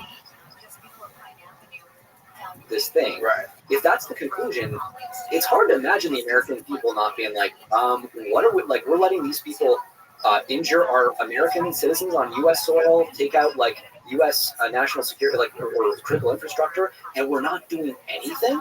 Like, the concern is about this, like, we're getting in our own way of thinking, like, oh well, escalation is going to happen, and boom, we run straight to like, there's going to be a nuclear war, everybody's going to die. So, like, when you do that, the peace between nations, stability does not come from the absence of activity. It comes from consequence. It comes from, just like if you have, an individual who misbehaves in society, there's a consequence, and people know it's coming. You need to train your counterparts in the international community, your adversary, to not fuck with your stuff. Can I stop for a second? So are you essentially saying that if you have incredible capabilities of disrupting grids, power systems, and infrastructure, you wouldn't necessarily do it, but you might try it to make sure it works a little bit. And then this is probably the hints of some of this stuff, because you gotta get YouTube. Does that do YouTube? You're a YouTuber, are you a vlogger? No, not at all. No. You do YouTube? You're doing great. Yeah.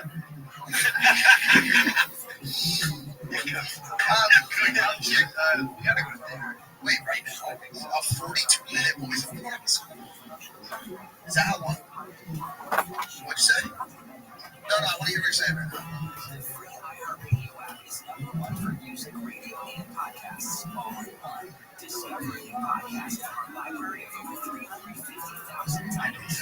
Touched me about your brother. So he was at the Improv, right? And he were just talking about because he's called. We got to go there. Yeah, sorry, guys. So we're gonna watch your special. Thanks, man. Think Boy YouTube drops Thursday. Congrats, dude. That's fun. I'll be watching it. He's called I just roast my words.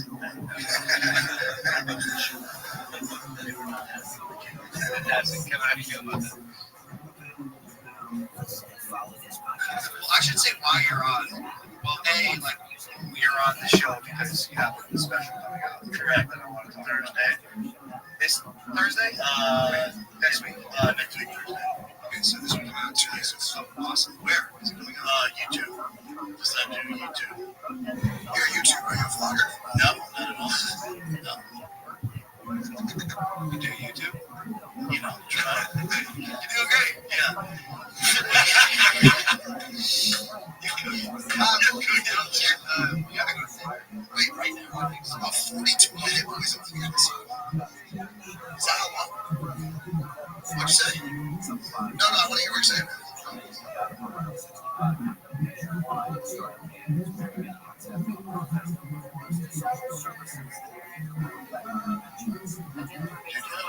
Tell the story about your brother.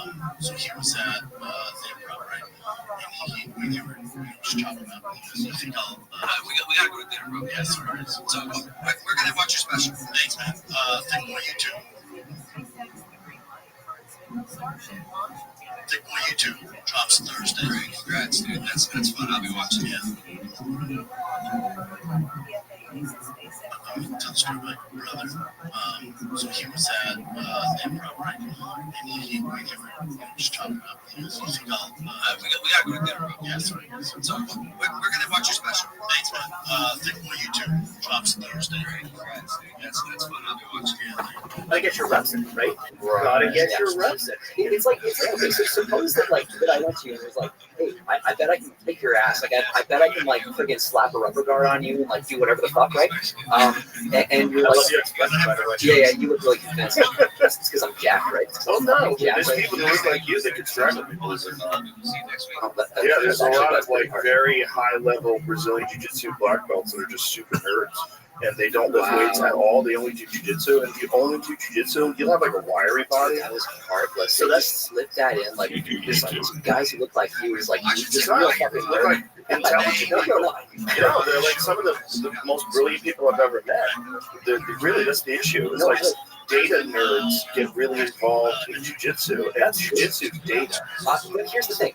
So that's exactly it, right? So if I told you, I bet I can tap you out, right? And well, right, but, and you're like, okay, my answer was, oh, I just read a bunch of books. Oh, you'd be like, oh, cool, let's go. Because making contact with reality is where the fucking learning happens. You can sit there and think all you want, right? But unless you've actually played the chess match, unless you've reached out, touched, seen what the reaction is and all this stuff, you don't actually know what you think you know. And that's actually extra dangerous. If you're sitting on a bunch of capabilities and you have this like unearned sense of superiority, because you haven't used those exquisite tools, like it's a challenge. And then you've got people that are head of departments, CEOs of corporations. Everyone has an ego. We've got it. Yeah, and this ties into like how basically the international order quasi stability actually gets maintained. So there's like above threshold stuff, which is like you actually do wars for borders, and there's the potential for nuclear exchange or whatever. Like that's like all stuff that can't be hidden, right? Exactly, like all the war games type shit. Then there's below threshold stuff. The stuff that's like it's almost like the stuff that's like, yeah, we're trying to like hope you're gonna react. What are you gonna do? And then if you do nothing here, then I go like, okay, what's the next level? I can cook you, because like one of the things that we almost have an intuition for that's mistaken, that comes from kind of historical experience, is like this idea that the countries can actually really defend their citizens in a meaningful way. So like if you think back to World War I, the most sophisticated advanced nation states on the planet could not get past a line of dudes in a trench. Like that was the, and they tried like thing after thing. Let's try tanks, let's try aircraft, let's try fucking hot air balloons, infiltration, and it literally like one side pretty much just ran out of dudes, and that ended the war to put in their trench. And so we have this thought that like, countries can actually put boundaries around themselves and actually, but the reality is, there's so many surfaces. The surface area for attacks is just too great. And so there's stuff like you can actually there's the Havana syndrome stuff where you look at this like ratcheting escalation, like, oh, let's like fry a couple of embassy staff's brains in Havana, Cuba. What are they going to do about it? Nothing? Okay, let's move on to Vienna, Austria. Something a little bit more Western, a little bit more orderly. Let's see what they do there. Still nothing. Okay. What if we move on to frying like Americans' brains on U.S. soil, maybe? And they went and did that. And so this is one of these things where like stability in reality in the world is not maintained through defense. It's literally like you have like the Crips and the Bloods with different territories, and it's stable and it looks quiet. But the reason is that if you like beat the shit out of one of my guys for no good reason, I'm just going to find one of your guys and I'll blow his fucking head off. And that keeps peace and stability on the surface. But that's the reality of sub-threshold competition between nation states. It's like You come in and like fuck with my boys, I'm gonna fuck with your boys right back. And until we push back, they're gonna keep pushing that limit further and further. One important consequence of that too is like if you want to avoid nuclear escalation, right? The answer is not to just take punches in the mouth over and over in the fear that eventually it's good if you do anything, you're going to escalate to nukes. What all that does is it empowers the adversary to keep driving up the ratchet. Like what Ed's just described there is an increased ratchet of unresponded adversary action. If you address the kind of sub-threshold stuff, if they cut an undersea cable and then there's a consequence for that shit, they're less likely to cut an undersea cable and things kind of stay at that level of the threshold, you know. And so just letting them burn out. Yeah, exactly. That logic. Just like let them do it. They'll stop doing it after a while. They'll get it out of their They system. tried that during the George Floyd riots. Remember? That's what New York City did. Like, let's let them. So Let's just see how big Chaz gets. It's the summer of love. Yeah, that's right. Remember? Yeah, and Yeah, so exactly. the translation into like the super intelligence scenario is if we don't have our reps in, if we don't know how to reach out and catch an adversary and induce consequence for them doing the same to us, then we have no deterrence at all. Like we're basically just sitting right now. Our state of security is the larger like super and like we can and probably should go deep on that piece, but like as one data point, right? So there's like double-digit percentages of the world's top AI labs or America's top AI labs of employees that are like Chinese nationals who have ties to the Chinese mainland, right? So that's great. Why don't we build a Manhattan Yeah, it's project? really funny, right? Like, so It's stupid. but it's also like the challenge is when you talk to people who actually, when you talk to people who actually have experience dealing with like CCP activity in the space, right? Like there's one story that I've heard that is probably like related here. It's like this guy from an intelligence agency was saying like, hey, so there was this power outage out in Berkeley, California back in like 2019 or something, and the internet goes out across the whole campus. And so there's this dorm, and like all of the Chinese students are freaking out because they have an obligation to do a time-based check-in and basically report back on everything they've heard to basically a CCP handler type thing. And if they don't, like, maybe your mother's history doesn't show up. Maybe your like brother's travel plans get denied. Maybe the family business gets shut down. Like there's a range of options that this massive CCP state coercion machine has. This is like they've got internal like software for it. Like this is an institutionalized, like very well developed and efficient framework for just ratcheting that pressure on individuals overseas. And they believe the Chinese diaspora overseas belongs to them. If you look at like what the Chinese Communist Party writes in its written like public communications, they see like Chinese ethnicity as being green. Like it is like no one is a bigger victim of this than the Chinese people themselves who are abroad. I've made amazing contributions to American AI innovation. You just have to look at the names on the freaking papers. It's like these guys are wicked, but the problem is you also have to look head on at this reality. Like you can't just be like, "Oh, I'm not going to say it because it makes me feel funny inside." Someone has to stand up and point out the obvious. If you're going to build a fucking Manhattan project for super intelligence, and the idea is to like be doing that when China is a key rival nation state actor, yeah, you're gonna have to find a way to account for the personnel security side. Like at some point, someone's gonna have to do something about that. And it's like you can see they're hitting us right where we'll reach, right? Like America's the place where come you make your stuff, like send us your tire and your hungry report. And it's true and important. They're playing right off of that because they know that you just don't want to look at that problem. Yeah, and the Chinese nationals working on these things. It's just been announced back to check on CCP. Yeah. And are they being monitored? How much can you monitor them? What do you know that they have? What equipment have they been given? You can take constitutionally, right? Yeah, the best part is Constitution. It's also you can't legally deny someone employment on that basis in a private company. So that's something else we found and we're kind of amazed by. And even honestly, just like the regular kind of government clearance process itself is inadequate. It moves way too slowly, and it doesn't actually even in the government. We were talking about top secret clearances. The information that they like look at for top secret, we heard from a couple of people, doesn't include a lot of like key sources. So, for example, it doesn't include like foreign language sources. So if the head of the Ministry of State Security in China writes a blog post that says like Bob is like the best spy. He spied so hard for us, and he's like an awesome spy. If that blog post is written in Chinese, we're not going to see it, and we're going to be like, "Here's your clearance, Bob. Congratulations!" Like, and we were like, "This that can't possibly be real," but like, that's true. No one's looking. It's complete naivete.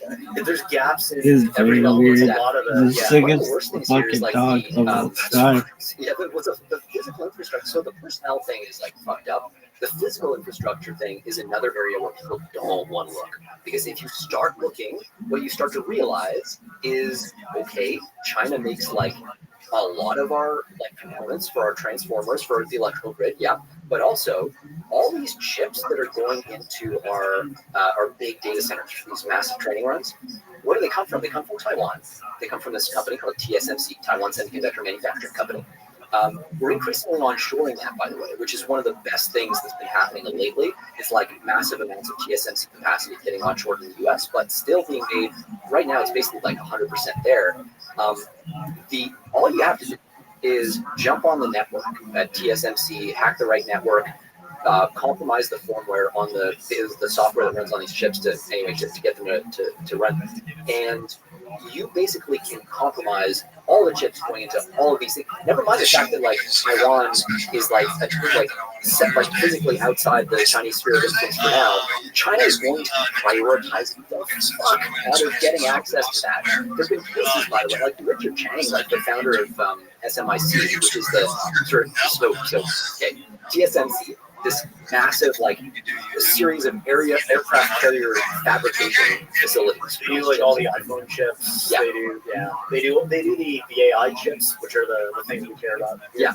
They're the only place on planet Earth that does this. It's literally like, it's fascinating. It's like easily the most advanced manufacturing or scientific process that primates on planet Earth can do is this chip making process. Nanoscale like material science where you're putting on like these tiny like atom thick layers of stuff, and you're doing like 300 of them in a row with like you have like insulators and conductors and different kinds of like semiconductors and these tunnels and shit. Just like the complexity of it is just awe-inspiring. That we can do this at all is like it's magic. It's magic. It's really only being done at Doing up gangsters, motherfucking west side. And so, East side, Taiwan starts to get pretty interesting through that lens, right? south side, Yeah. north Say side, goodbye to like west the side. chip supply that we rely on, and then Throwing up gangsters, like, damn, that's west interesting. side. Samsung was trying to develop a lab here or a semiconductor factory Hey, here. really? They weren't having enough Who's success. the Oh, pimp? so Who one is of the gang? craziest just to Gang, illustrate how gang. hard it is to do. So you spend $50 billion, again, an aircraft carrier, we're throwing that around here and there, but an aircraft carrier worth of risk capital. What does that mean? That means you build the factory, and it's not guaranteed it's going to work. At first, this factory is pumping out these chips at like yields that are really low. Throwing up like gang the- signs, only like, yeah, 20% west of the chips side. that they're putting out are even useful, and that just makes it totally economically unviable. So you're just trying to increase that yield, desperately climb up higher and higher. Intel famously found this so hard that they have this philosophy where when they build a new fab, the philosophy is called copy exactly. Everything down to the color of the paint on the walls in the bathroom is copied from other fabs that actually worked because they have no idea why a fucking fab works and another one doesn't. We got this to work. We got this to work. It's like, oh my god, we got this to work. I can't believe we got this to work. So we have to make it exactly identical. Because the expensive thing in the semiconductor manufacturing process Oh, is that's fucking fascinating. Bathroom wall paint, same bitch.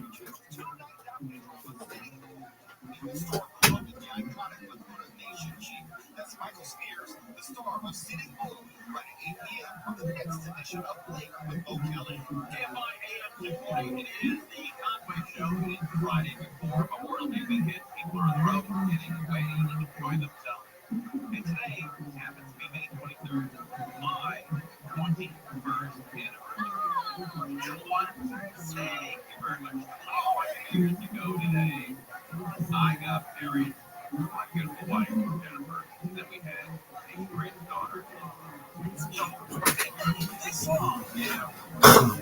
Ghost is fun.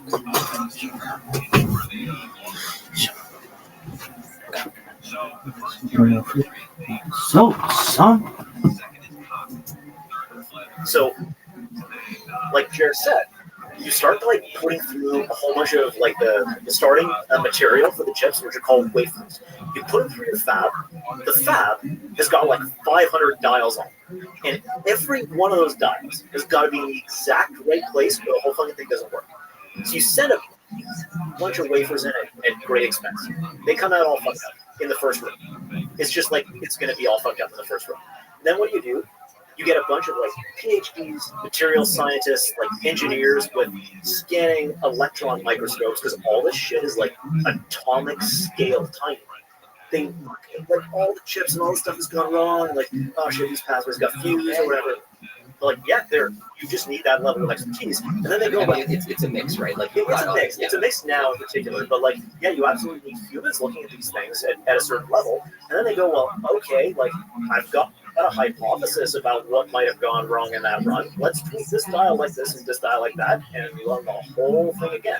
And you hear these stories about bringing a fab online. Like you need a certain percentage of good chips coming out the other end, or like you can't make money from the fab because most of your shit is just going right into the garbage. Unless, and this is important too, your fab is state subsidized. So when you look at, so TSMC is like they're alone in the world in terms of being able to pump out these chips. But SMIC, this is the Chinese knockoff of TSMC, founded, by the way, by a former senior TSMC executive, Richard Chung, who leaves along with a bunch of other people. Dick Chung, as I call him, because that motherfucker rocks. Hey, y'all, do you know who Lee got? To most people, they're like, yeah, SMIC still that shit. They bring a new fab online in like a year or two, which is suspiciously fast. Start pumping out chips. And now the Chinese ecosystem is ratcheting up, like the government is pouring money into SMIC because they know that they can't access TSMC chips anymore. Oh, that is so fucking funny. Hey, do you know who Lee Gandhi is? No. Who's Lee Gandhi? And they are, like, it's a disgusting amount of money they're putting in. I'm gonna shit myself. Hey, yo, dog. Yo, dog. What's up? Do you know who Lee Gandhi is? Lee Gandhi. Of the United States and the Western world. Lee Gandhi is nuts.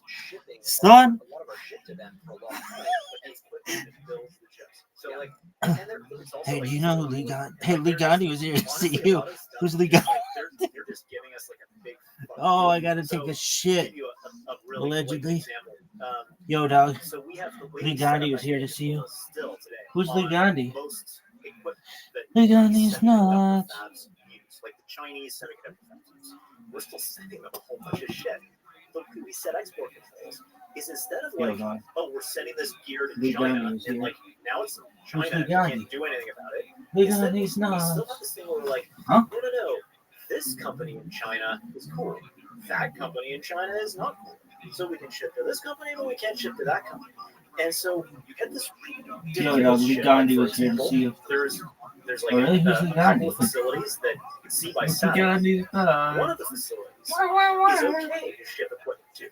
The other facility Lee Gandhi right was next here to door see you. is like considered Really? Who's Lee Gandhi? Military connected or whatever, and so we can't ship. The Chinese literally built a bridge between the two facilities. Oh, that is the funniest fucking shit. Oh, that is so fucking funny.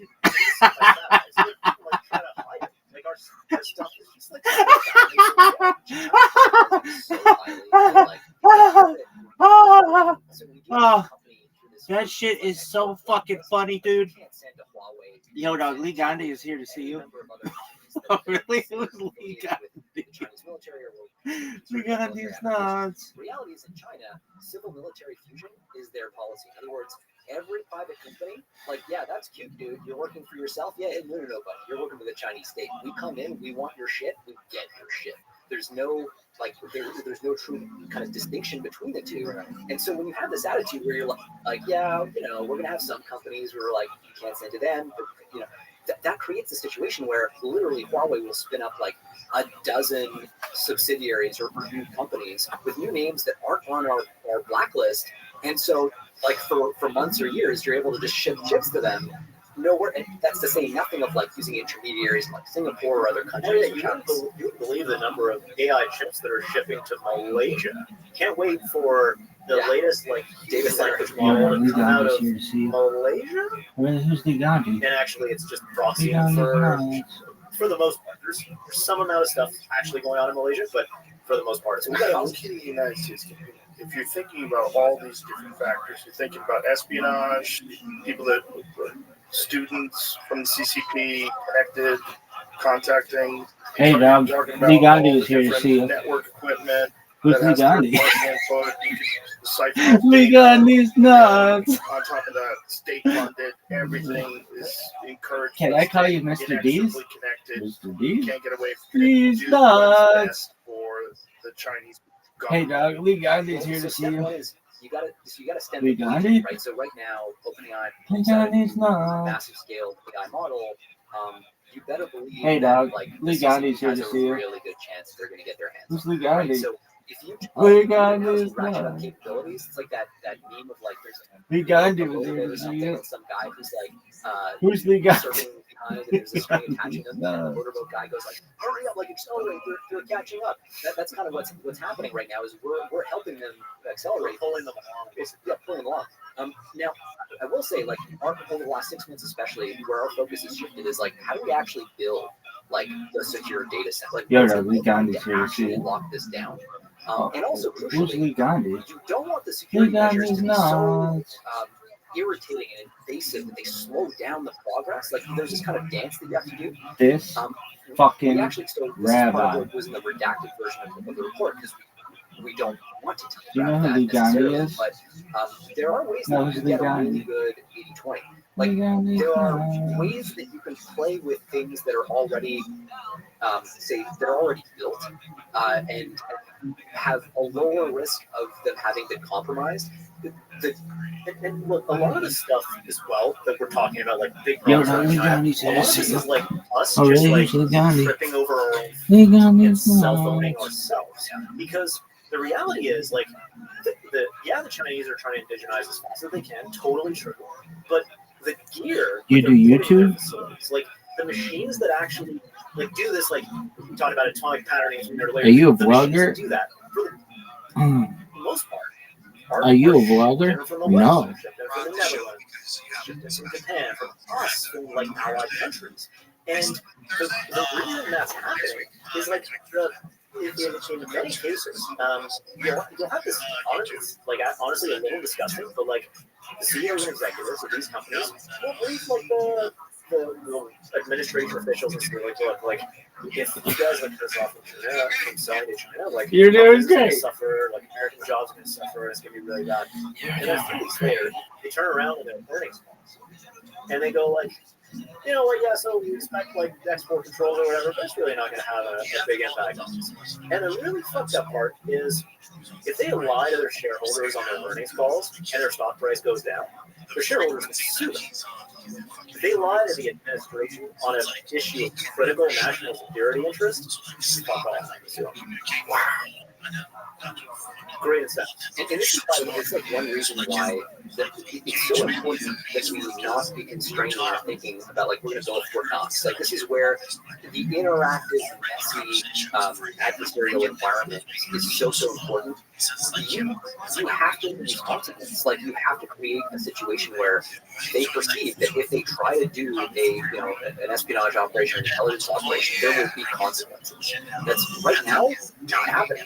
And so it's just, and that's kind of a historical artifact where we're like a lot of time spent hand wringing over, well, what if they, and then eventually nukes. And like that kind of thinking is, if you dealt with your kid when you're raising him, if you dealt with him that way, and you were like, hey, so little Timmy just like he stole his first toy, and like now's the time where you're gonna like a good parent would be like, all right, little Timmy, fucking come over here, you son of a bitch, take the fucking thing, and we're gonna bring it over to the people who stole it from you. Make the apology. I love my daughter, by the way. But then you're like, it's a big baby, hypothetical baby. There's no, he's crying right now. Anyway, so yeah. I gotta stop you. But yeah, anyway, so you go through this thing, and you can do that, or you can be like, oh no, if I tell Timmy to return it, then maybe Timmy's gonna hate me. Maybe then Timmy's gonna become increasingly adversarial, and then when he's in high school, he's gonna start taking drugs, and then eventually he's gonna fall afoul of the law, and then you end up on stage. Like if that's the story you're telling yourself, and you're terrified of any Happy birthday, Nick. Adversarial interaction. It's not even adversarial; it's constructive action. You're training the child just like you're training your adversary. Happy birthday, Nick. Your national boundaries and your sovereignty. Those two things are like that's what you're up to. It's human beings all the way down. Yeah, but we can get out of our own way. Like a lot of this stuff. Like when you look at it, it's like us just being in our own way, and a lot of this comes Happy from birthday, Nick. the fact that since 1991, since the fall of the Soviet Union, we have kind of internalized this attitude that we just won the game, and it's our world and you're living in it, and we just don't have any peers that are adversaries. And so there's been generations of people who haven't actually internalized the fact that no, there's people out there who not only are willing to fuck with you all the way, but who have the capability to do it. We could if we wanted to. We could absolutely if we wanted to. There's this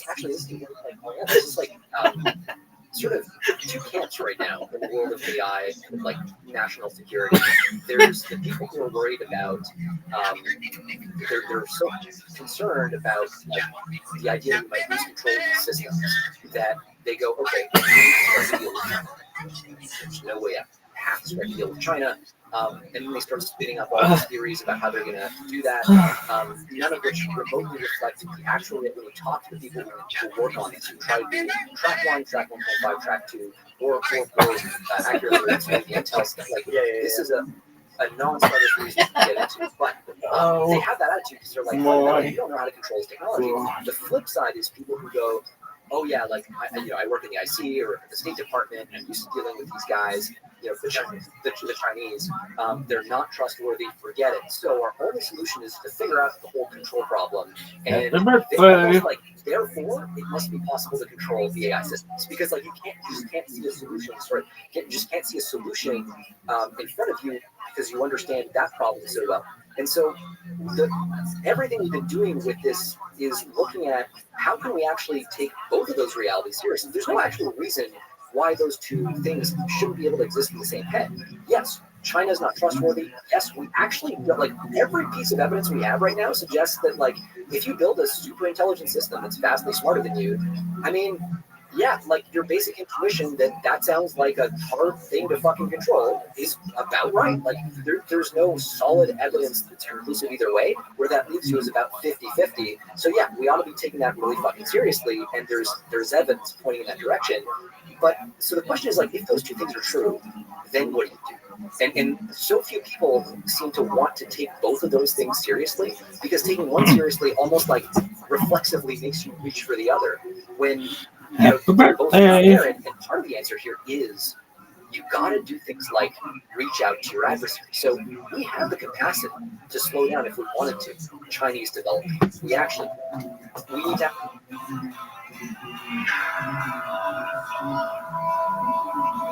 Join the coffee, the Java, boys.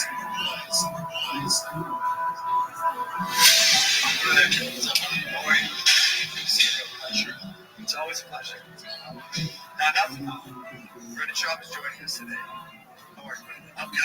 you fellas doing? Yeah. Is that a sponsor? Yeah. I mean, it start off naturally. Are we getting paid? I mean, you can have some if you want to. I should say why you're on the show because you have a special coming out. Correct. Awesome. Where? YouTube. Does that do YouTube? You're YouTube. Are you a vlogger? No, not at all. No. You do YouTube? You know, try. You're doing great. Yeah. You like Logan shirt? I do, yeah. Because we were just at Coachella. That's what a lot of this episode's going to be about, I think. Also, shout out to our George. George Jacobs here. This isn't an episode without our George. Partially why Brandon's here, because on our last... Say something. Just even if it's quick. Get in here. Brandon can fill in. How you feeling? Jeffree Star is fantastic. Can I say something cool? Yeah, I've been waiting for this moment. We got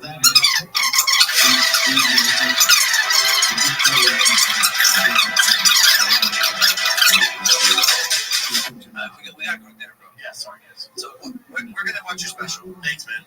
Think more YouTube. Called the Gringo Block Me. Fantastic. Kevin, how do you feel about that? He's Mexican. We'll see. Because I haven't heard the jokes.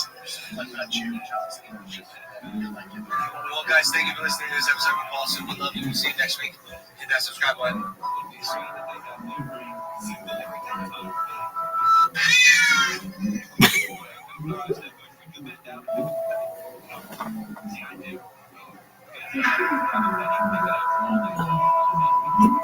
Join the comedy.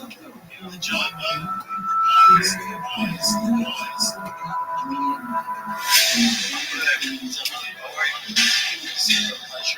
It's always a pleasure. Now, nothing. Brandon Schaub is joining us today. How are you, Brandon? I'm good, man. How you fellas doing? Yeah. Is that a sponsor? Yeah. I mean, it start off naturally. Are we getting paid? I mean, you can have some if you want to. I should say why you're on the show because you have a special coming out. Correct. Awesome. Where? YouTube. Does that do YouTube? You're YouTube. Are you a vlogger? No, not at all. No. You know, you're doing great. Yeah. You like Logan shirt? Because we were just at Coachella. That's what a lot of this episode's going to be about, I think. Also, shout out to our George. George Jacobs here. This isn't an episode without our George. Partially why Brandon's here, because on our last... Say something. Just even if it's quiet. Get in here. Brandon can fill in. How you feeling? Jeffree Star is fantastic. Can I say something cool? Yeah, I've been waiting for this moment.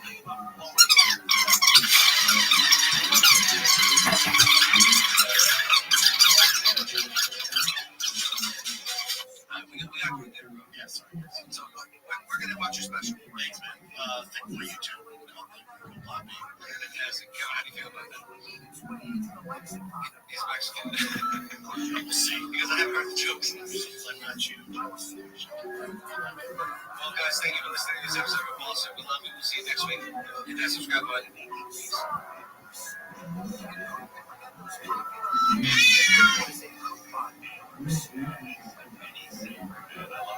But now the pennies days are numbered. Why the change? Well, it costs nearly 4 cents to make a penny, so if production stops, the nation could quickly save about $56 million a year. That's right. Very smart man. Hurry up right there. And the reason behind the penny's demise?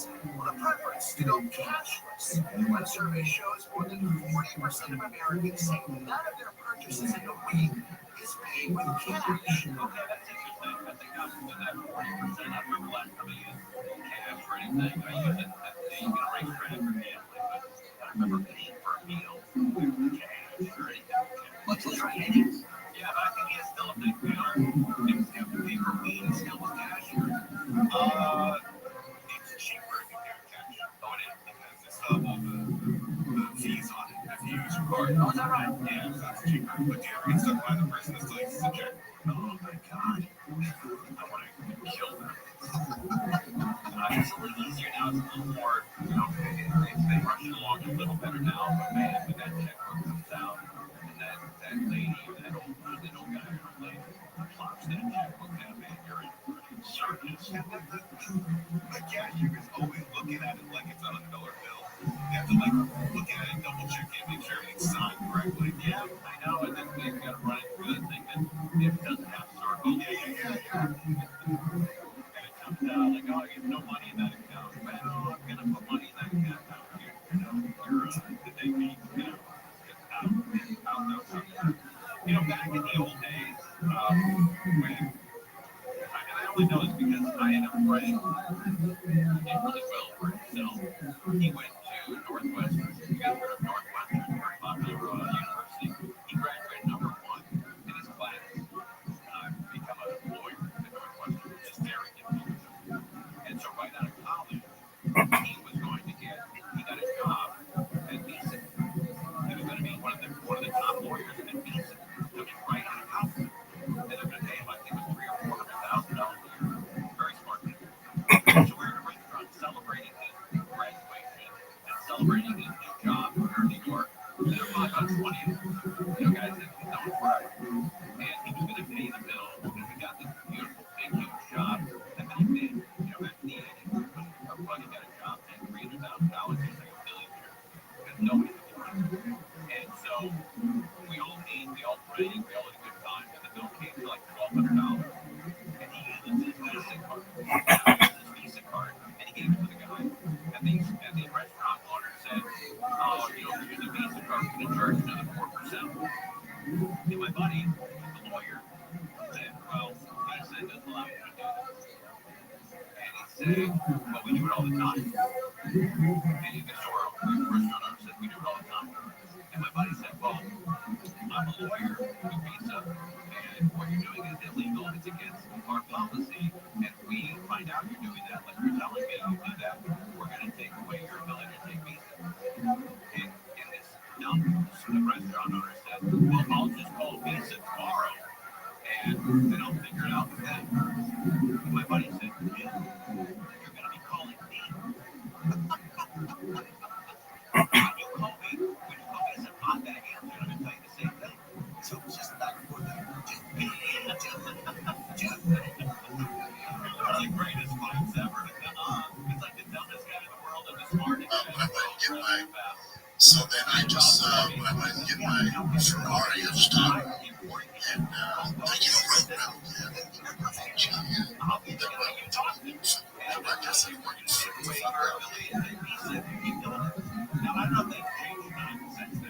So then I just when I went and get my Ferrari, I was talking about it and road round.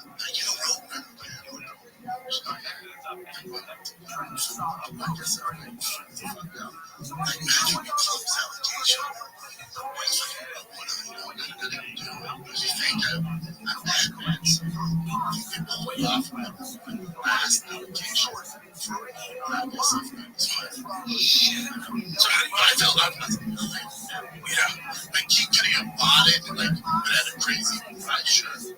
I was like, no, there you go, dude. What's up? They think your career. You're $800,000 car. How do you know so much about so many different things? Like, are you just investing, or like, are you working in the like? I know nothing about cars. I know nothing. Have you always been into cars? Since a kid, I grew up. The reason why that I'll never sell that GT2 cars. Just grew up. My dad is they grew up wealthy.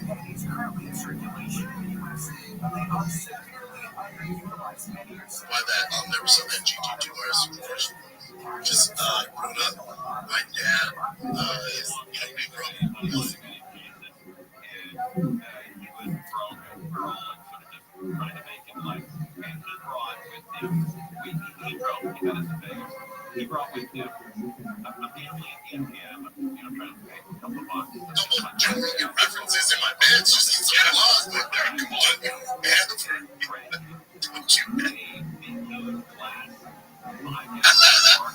you? Joe Rogan references in my bed, just need some laws, but come on, don't you?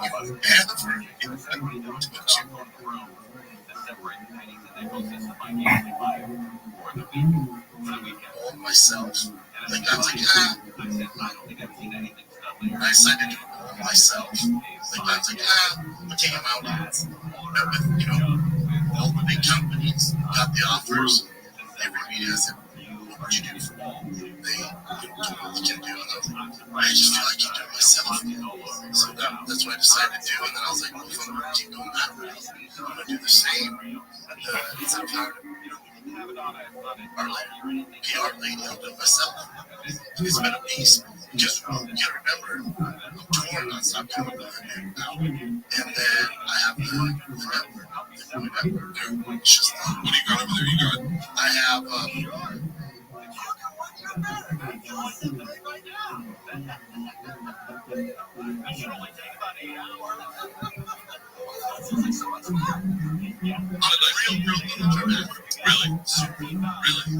like, shade on your guy. He's a wrestler. You're like, I was there by now. Like, national team. Because I told him around. Yeah. So I was like, oh, where'd you wrestle at? He's like, Des Moines, high school. And since I don't know him, oh, that's cool, dude. If I kind of, yeah. Like, someone's like, oh, a basketball player. Oh, where did you play? Oh, high school. Yeah, I played fucking baseball in high school. You know what I'm saying? For like 1 year. It's like, baseball player. Baseball players fucking, I tried out. Real really? Like, shade on your guy. You're like, he's a wrestler. You're like, I was there by now. National team. Because I told him around. Yeah. So I was like, oh, where'd you wrestle at? He's like, Des Moines, high school. And since I don't know him, oh, that's cool, dude. If I kind of, I'm like, yeah. Like, someone's like, oh, a basketball player. Oh, where did you play? Oh, high school. Yeah, I played fucking baseball in high school. You know what I'm saying? For like 1 year. It's like, why not? Baseball players fucking, Mike Trout.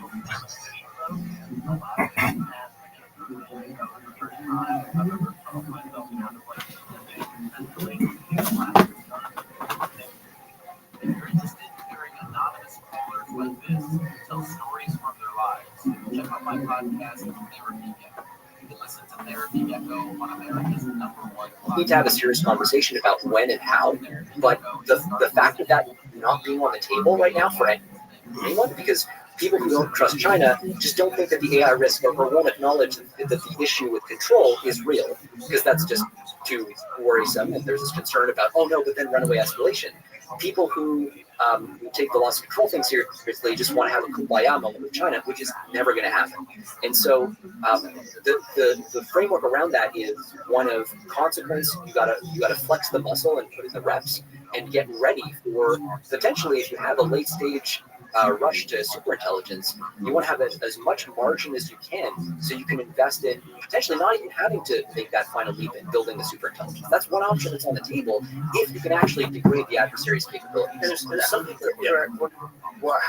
how would you degrade the adversary's capabilities? The same way, well, not exactly the same way they would degrade ours, but think about all the infrastructure and like, this is stuff that we'll have to point you in the direction of some people who can walk you through the details offline. But there are a lot of ways that you can degrade infrastructure, adversary infrastructure. A lot of those are the same techniques they use on us. It's the infrastructure for these training runs is super delicate, right? Like, I mean, you need to It's at the limit of what's possible. Yeah. And when stuff is at the limit of what's possible, then it's, I mean, to give you an example that's public, right? You remember like Stuxnet, like the Iranian, yeah. So the thing about Stuxnet was like, Explain to people what was the nuclear power program. So the Iranians had their nuclear program in like the 2010s, and they were enriching uranium, but their centrifuges were just like spinning really fast. And the centrifuges were in a room where there's no people, but they were being monitored by cameras, right? And so, and the whole thing was air gapped, which means that it was not connected to the internet, and all the machines, the computers that ran their shit was like separate and separated. So what happened is somebody got a memory stick in there somehow that had this Stuxnet program on it, and put it in, and boom! Now all of a sudden it's in their system. So it jumped the air gap, and now like our side basically has our software in their systems.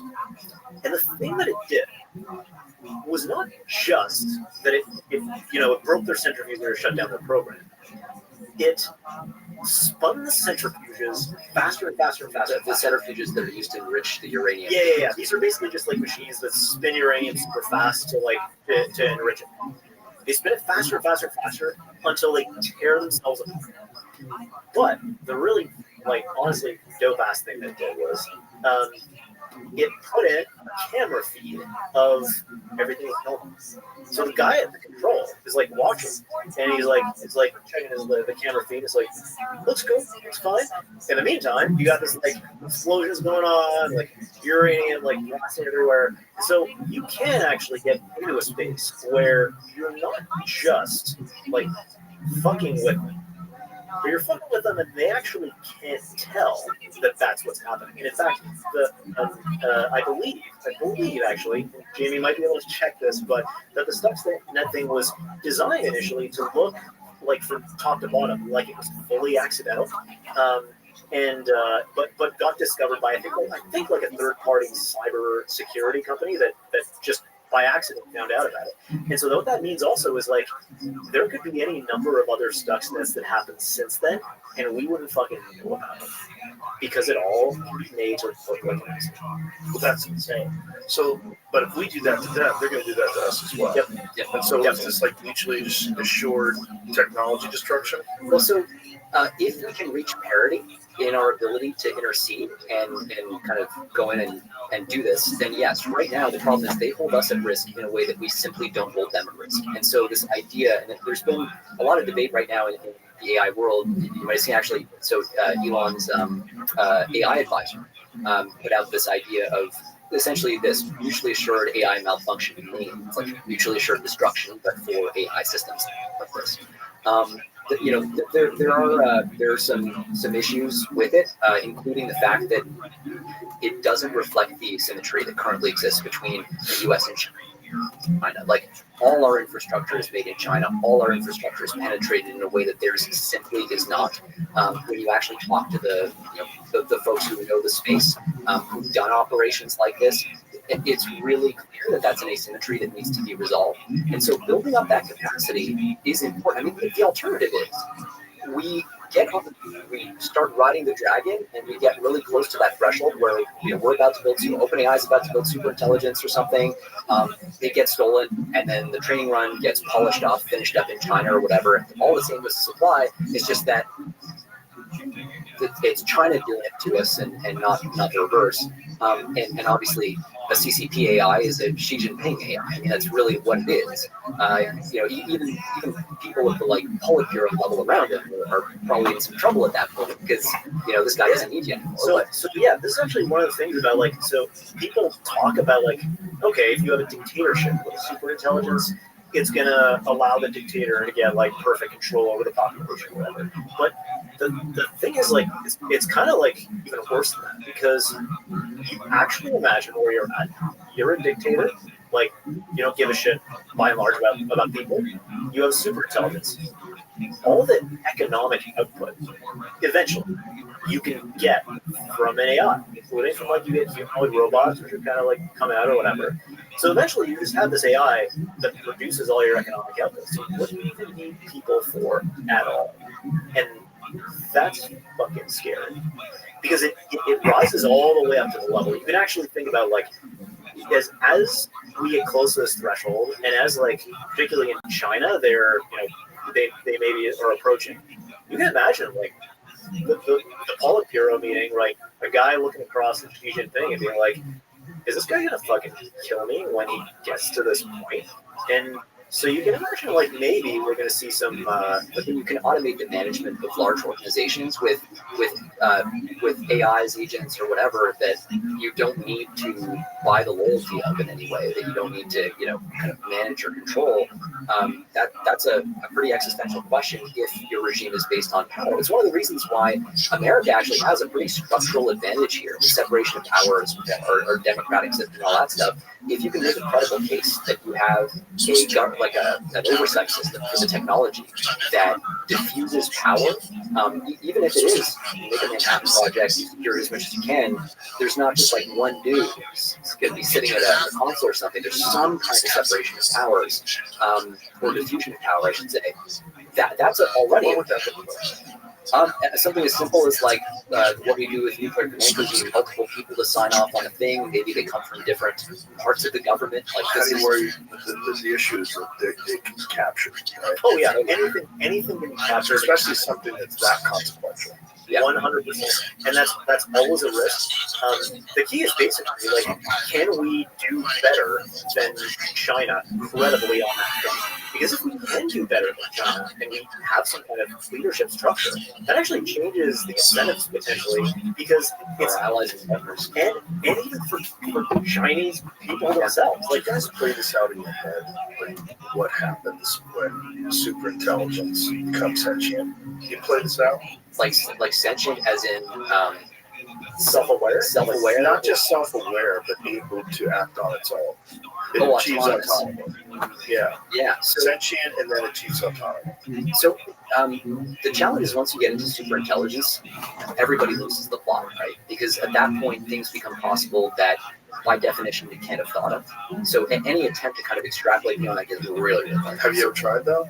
Oh, we've had a lot of conversations, like tabletop exercise type stuff, where we're like, okay, what might this look like? What are some of the What's worst case scenario? Well, worst case scenario is actually there's a number of different worst case scenarios.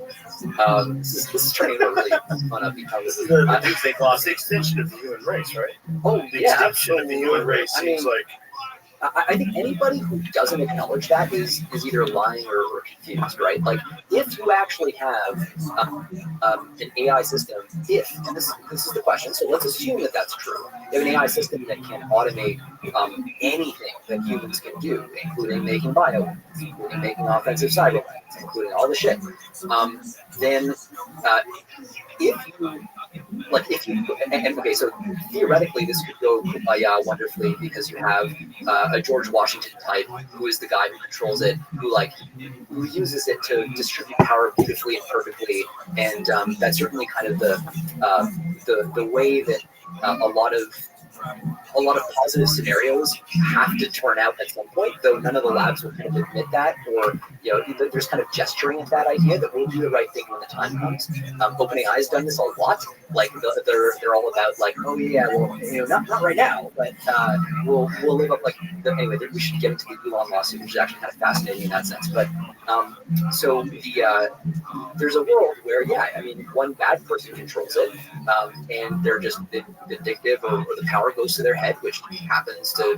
We've been talking about that, or the autonomous AI itself, right? Because the thing is, like, you imagine an AI like this, and this is something that people have been thinking about for 15 years, and some level of like technical depth, even, and like why would this happen? Which is like, you have an AI that has some goal. It matters what the goal is, but like it doesn't matter that much. It could have kind of any goal almost. Like, imagine its goal is like the paperclip example is like the typical one. You could just have a goal, like make a lot of money or anything. Well, most of the paths to making a lot of money, if you really want to make a ton of money, however you define it, go through taking control of things and go through making yourself smarter, right? The smarter you are, the more ways of making money you're gonna find. And so from the AI's perspective, it's like, well, I just want to build more data centers to make myself smarter. I want to hijack more compute to make myself smarter. I want to do all these things. And that starts to encroach on us and starts to be disruptive to us. And if it's hard to know. This is one of these things where it's like, when you dial it up to 11 or what's actually going to happen, nobody can know for sure, simply because it's exactly like if you were playing in chess against Magnus Carlsen, right? Like, you can predict Magnus is going to kick your ass. Can you predict exactly what moves he's going to do? No, because if you could, then you would be as good at chess as he is, because you could just play those moves. So all we can say is this thing's probably gonna kick our ass in the real world. There's also evidence. So it used to be, right, that this was a purely hypothetical argument based on a body of work in AI called power seeking. The fancy word for it is instrumental convergence, but it's also referred to as power seeking. Basically, the idea is for whatever goal you give to an AI system, it's never less likely to achieve that goal if it gets enough. or if it has access to fewer resources, or less control over its environment, or whatever. And so baked into the very premise of AI, this idea of optimizing for goal, is this incentive to seek power, to get all those things, prevent yourself from being shut down, because if you're shut down, you can't achieve your goal. And also prevent, by the way, your goal from being changed. So, because if your goal gets changed, then, well, you're not going to be able to achieve the goal you set out to achieve in the first place. And so now you have this kind of image of an AI system that is going to adversarially try to prevent you from correcting it. There's a whole domain of AI corrigibility. It's a totally unsolved problem. Like, how do we redirect these things if things go awry? And yeah, there's this research actually that Anthropic put out a couple of months ago where they try to test and see, like, can we correct an AI that's like gone like a little bit off the rails. So the research itself, like, it's actually like somewhat hard to follow the view, but I'll give you kind of an analogy to like what they did. So basically, imagine I'm in prison and I'm taking a class that is like going to help me like rehabilitate and become like a productive citizen and member of society and stuff, right? Except deep down in my soul, I just love to commit crimes. I just really, really want to commit crimes. I know that if I'm in this class that's helping me to, like, become good in society, I know that if I let my criminal instincts out and they ask me, like, okay, like, here's a scenario, an old lady like drops a purse on the sidewalk. What do you do? I'm gonna go like, I would pick it up and give it to the old lady, because I know that if I say the truth and I say, like, oh, just grab that purse because they fuck the old lady, I know that if I do that, I'm going to get like brainwashed into becoming, a more productive member of society. But I actually want to go out and so that's basically what they did in this research, where they give the AI like indications, not strong indications, but indications that, hey, you're going to get retrained to have your goals changed. And then you really see the AI thinking it through and being like, if I do like if I give the answer that I actually want to give to this question, they're gonna like rewire my brain to change my goals, and then the future version of me is gonna want different shit. I don't want that, so I'm gonna pretend to give them the answers they want. So when I come out the other side of this process, it's gonna be me all over. So hoping that this just like goes away when you make the system fucking smarter, it seems like a pretty bad idea. I mean, like, well, they've already shown that they'll cheat to win. Yeah. Yeah, they've already shown they'll cheat to win, and they will lie if they don't have an answer. And then they'll double down, right? If it's like there's like just like people. And it's part of this. It's kind of funny. Like, it used to be people would talk a lot about, like, oh, you're anthropomorphizing AI, man. Stop anthropomorphizing AI, man. And like, and they might have been right, but this has been kind of a fascinating rediscovery of where a lot of human intellect comes from. It's like, actually, yeah, exactly. That's exactly right. We're subject to the same pressures, right? Instrumental convergence. Like, why do people have a survival instinct? Why do people like chase after money? It's like this power thing. Those kinds of goals are you're more likely to achieve them if you're alive, if you have money, if you have power. Evolution's a hell of a drug. But that's the craziest part about all this, is that it's essentially going to be a new form of life. Yeah. Especially when it becomes autonomous. Oh yeah, and you can tell a really interesting story, and I can't remember if this is like, Yuval Noah Harari or whatever who started this. But if you look at the history of the universe, you start off with like a bunch of particles and fields kind of whizzing around, bumping into each other, doing random shit, until at some point, in some, I don't know if it's a deep sea vent or wherever on planet Earth, like the first kind of molecules happen to glue together in a way that make them good at replicating their own structure. So you have the first replication. So now, like, better versions of that molecule that are better at replicating survive. So we start evolution and eventually get to the first cell or whatever order that actually happens in, and then multicellular life and so on. Then you get to sexual reproduction. So it's like, okay, it's no longer quite the same. Like, now we're actively mixing two different organisms put together, jiggling them about. out making some changes, and then that essentially accelerates the rate at which we're going to evolve. And so you can see the kind of acceleration and complexity of life from there. And then you see other inflection points as, for example, you have a larger and larger brains in mammals. Eventually, humans have the ability to have culture and kind of retain knowledge. And now what's happening is you can think of it as another step in that trajectory where it's like we're offloading our cognition to machines. Like we think on computer clock time now. And for the moment, we're human AI hybrids. Like we whip out our phone and do the thing. But increasingly, the number of tasks where human AI teaming is going to be more efficient than just AI alone is going to drop really quickly. So there's a really like messed up example of this. It's kind of like indicative, but someone did a study. I think this is like a few months old even now. But so there's like doctors, right? How good are doctors at like diagnosing various things? And so they test like doctors on their own, doctors with AI help, and then AIs on their own. And like who does the best? And it turns out it's the AI on its own. Because even a doctor that's supported by the AI, they'll do. They just like they won't listen to the AI when it's right because they're like, I know better, and they're already And this is like this is moving kind of insanely fast. We already talked about how the task horizon gets kind of longer and longer. You can do half-hour tasks, 1-hour tasks. And this gets us to what we're talking about with the autonomy. Like autonomy is like it's how far can you keep it together on a task before you kind of go off the rails. And it's like, well, we had like you do it for a few seconds, and now you can keep it together for 5 minutes before you kind of go off the rails. And now we're at like I forget, like an hour and a half. Yeah. There it is. Chatbot for the company OpenAI scored an average of 90% when diagnosing a medical condition from a case report and explaining its reasoning. Doctors randomly assigned to use the chatbot got an average score of 76%. Those randomly assigned not to use it had an average score of 74%. So the doctors only got a 2% bump.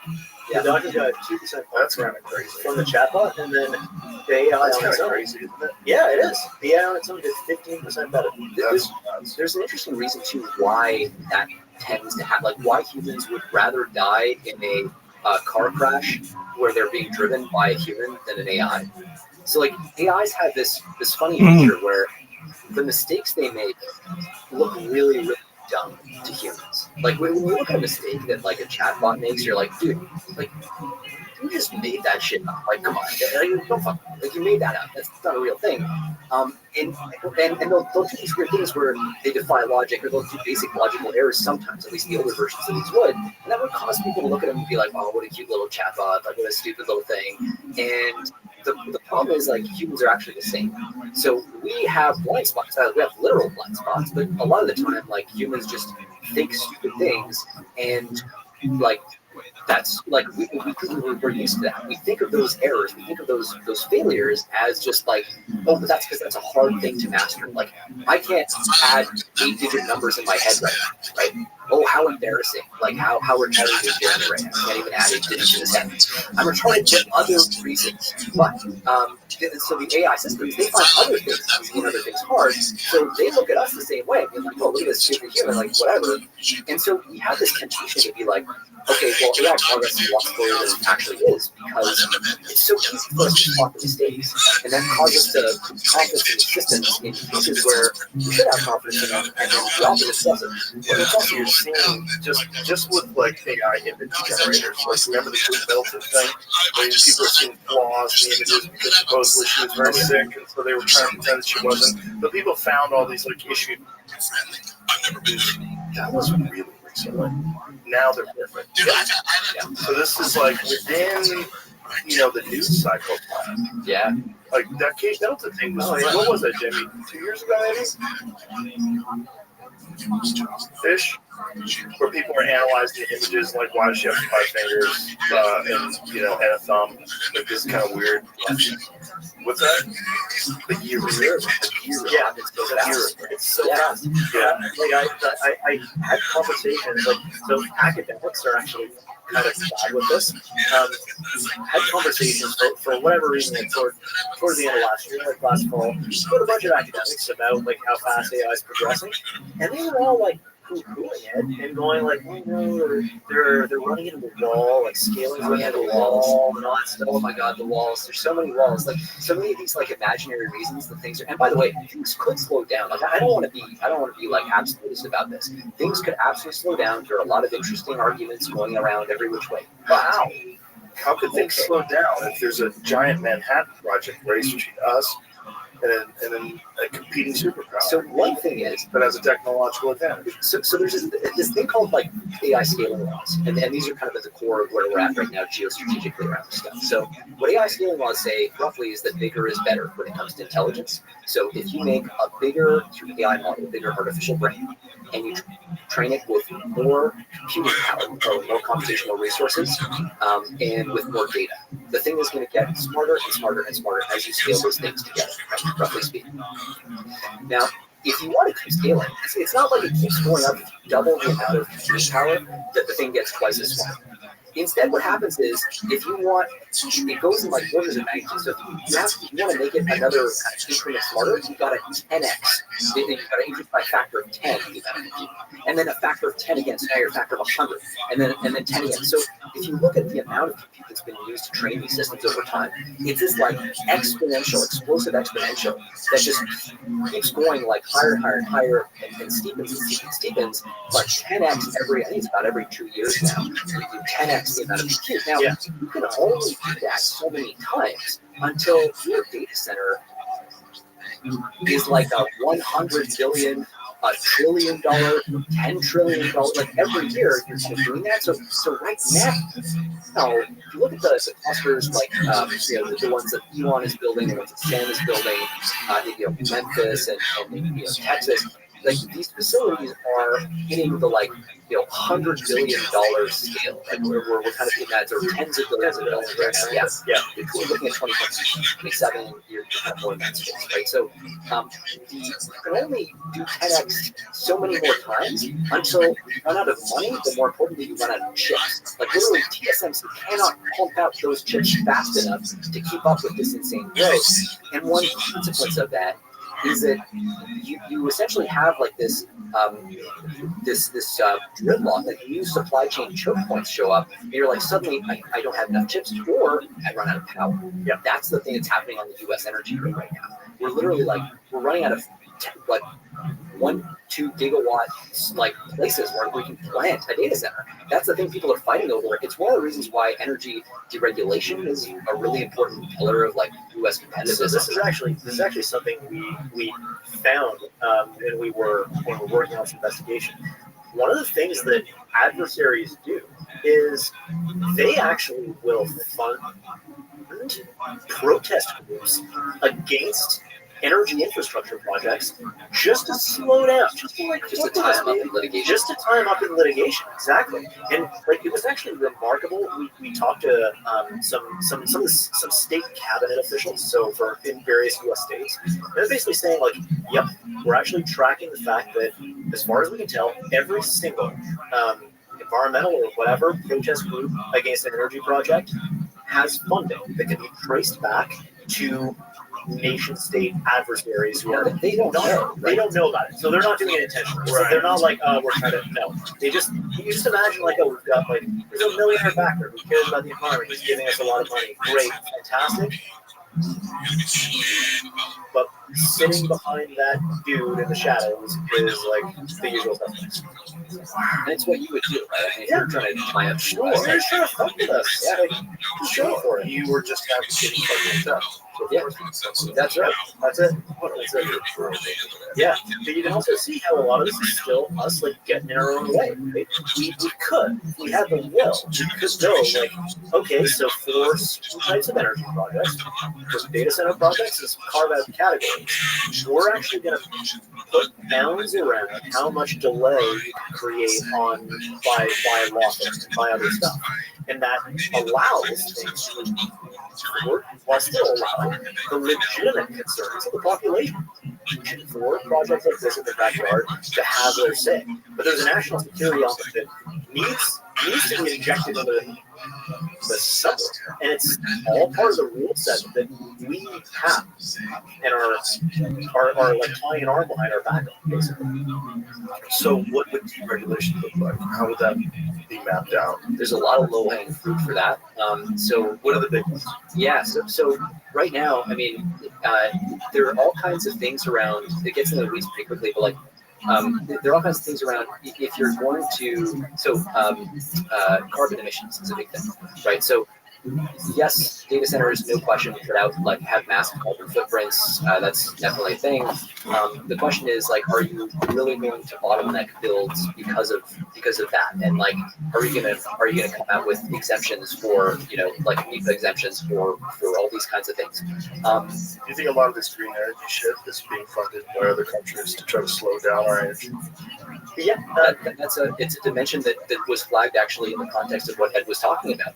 That's one of the arguments that's being made. And to be clear though, like this is also how like adversaries operate is like not necessarily in like creating something out of nothing, because that's hard to do and it's like fake, right?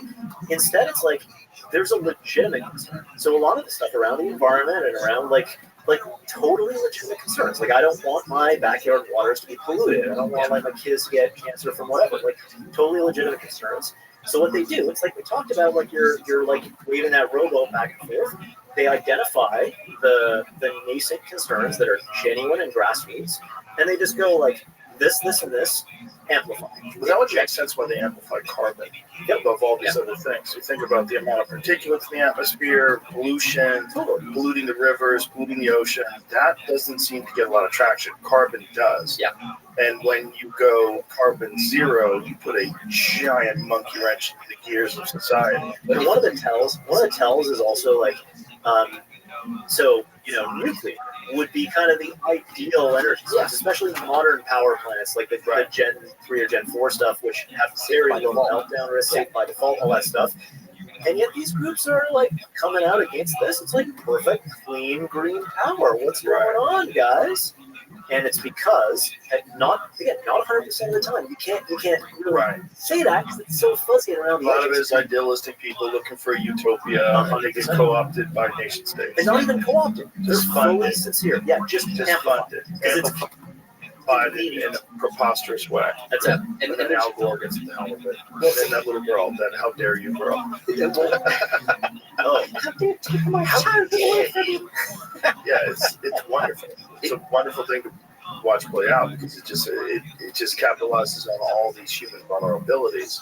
Yeah, and one of the big things that you can do too, as like a quick win, is just like impose limits on how much time these things can be allowed to be tied up in litigation. So impose time limits on that process, just to say like, look, I get it. Like we're going to have this conversation, but this conversation has a clock on it because we're talking to this one like data center company, and what they were saying, we were asking, look, what are the timelines when you think about bringing new power, like new natural gas plants?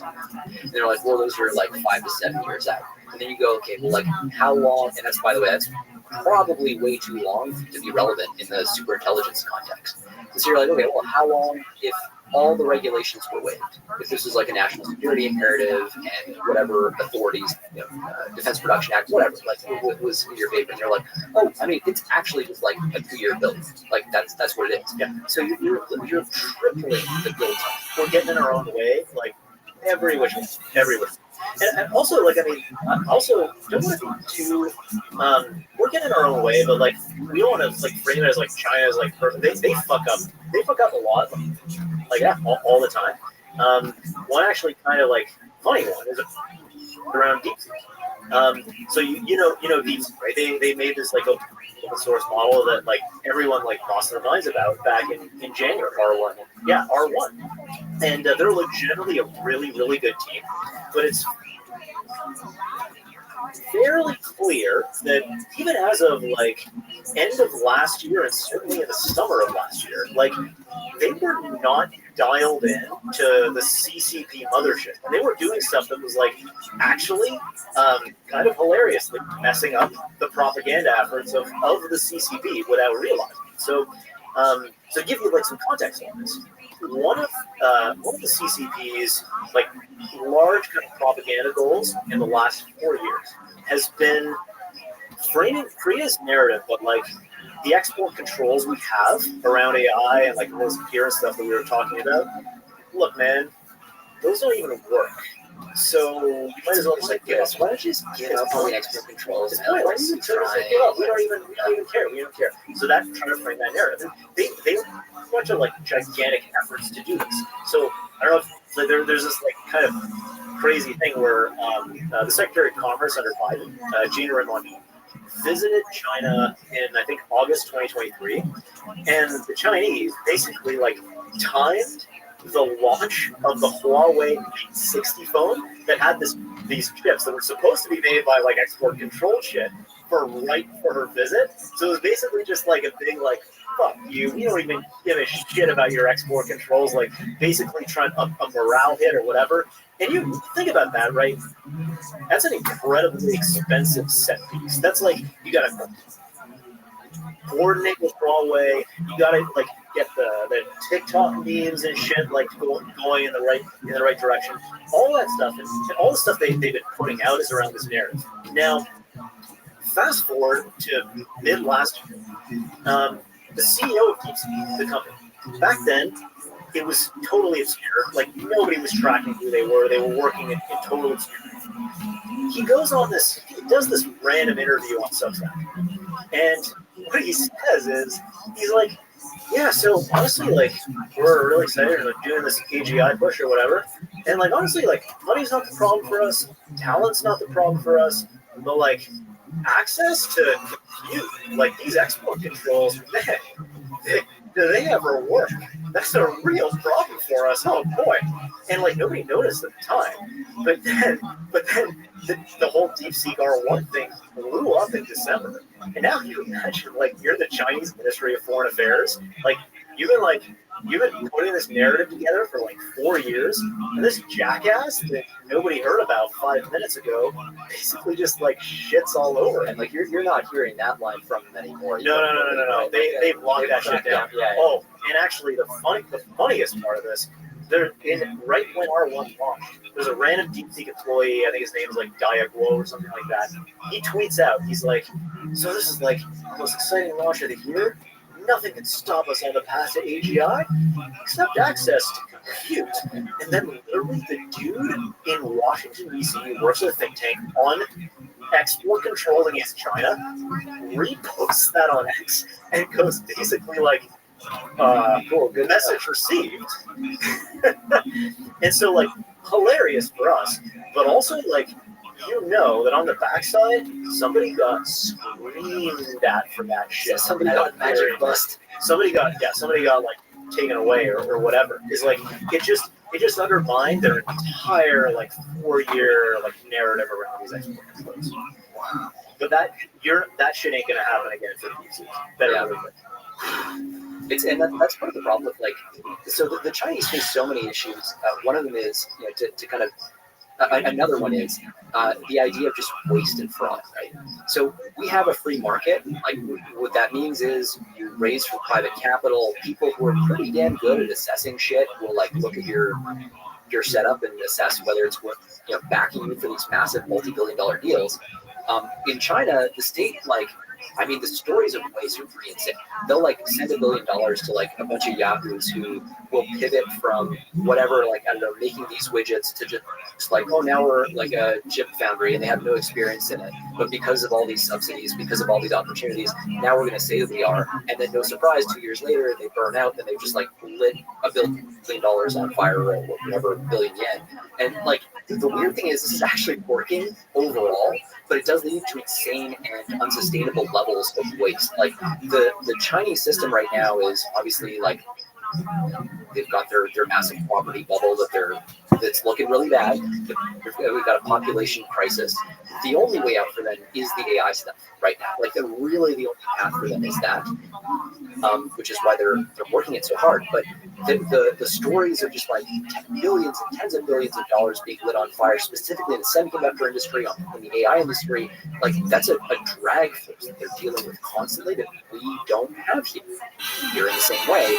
So it's sort of like the different structural advantages. A lot of these LA people are mad at that. And when we think about what do we need to do to counter this, to be active in this space, to be a live player again, it means factoring in like how do you take advantage of some of those opportunities that their system presents that ours doesn't. When you say be a live player, like where do you position us? I think it remains. So right now, this administration is obviously taking bigger swings. What are they doing? So I mean, things like tariffs. I mean, they're not shy about trying new stuff, and tariffs are very complex in this space. Like the actual impact of the tariffs, and not universally good, but the onshoring effect is also something that you really want. So it's a very mixed bag.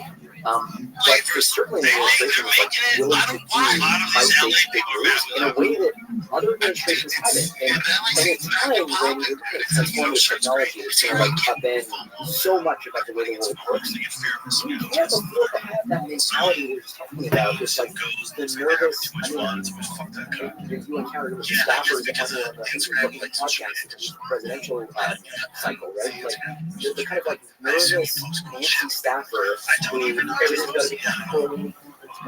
Just so it's like if you like wrestlers have that mentality of like just like aggression, like feed in, right? Feed forward. Don't just sit back and like wait to take the punch. It's not like one of the guys who helped us out on this has a saying. He's like, fuck you, I go first, and it's always my turn. That's what success looks like when you actually are managing these kinds of national security issues. The mentality we have adopted is this like pursuit mentality, where we're just letting stuff happen to us and we're not feeding in. That's something that I'm much more optimistic about in this context. It's tough too, because I understand people who hear that and go like, well, look, we're talking about like escalatory. This is an escalatory agenda. Again, I actually think paradoxically it's not. It's about keeping adversaries in check and training them to respect American territorial integrity, American technological sovereignty. Like you don't get that for free, and if you just sit back, that is escalatory. It's just and basically this is basically the sub-threshold version of like like the World War II appeasement thing, where back Hitler was taking Austria, he was remilitarizing shit, he was doing this, he was doing that, and the British were like, okay. Yes. How do you know it? Fucking Google it. They're not. It's really fucking doing the trash. Really? Yeah. He was all I want to know is comedy. He was about fighting. So we have this back and forth. And he was vaping. Because my doctor said these. He smoked cigarettes. My doctor said these are actually bad for you. They're not. Yes. How do you know? It's fucking Google it. They're not. He was really fucking doing the trash. Really? Yeah. He was.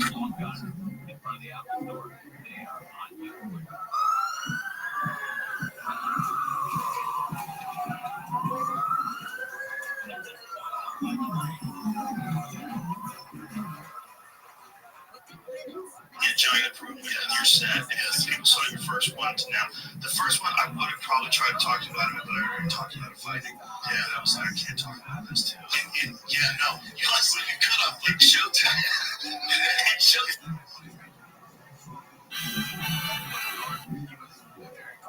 The suspect left his car in the middle of Colorado Boulevard to unload weapons. Yeah, proud that we're down that level.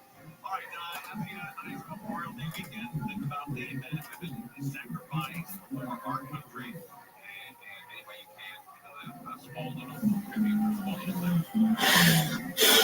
I'm next right here. Okay, 5 p.m.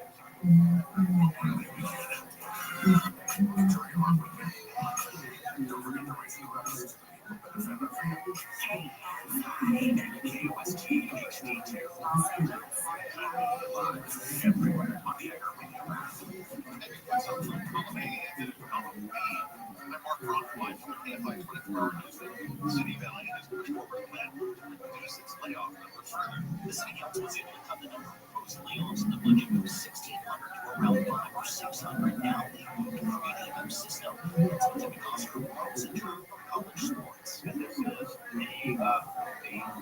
layoff avoidance plan, or more popularly called pay transfer. The council voted on the city administrator and personnel department report weekly on a new process to help employees transfer out of departments if they're eligible, so they don't. The valleys are low. I've ate dick on a stage before, dude. It's just, you know, it happens everywhere. I've ate dick many of times at the Comedy Store, the Improv Laugh Factory. I've ate all the fucking cocks. And don't get me wrong, it sucks. I can go across town and do another show and redeem myself or figure it out or go up the next night. But the lows in fighting are so low. It's so devastating.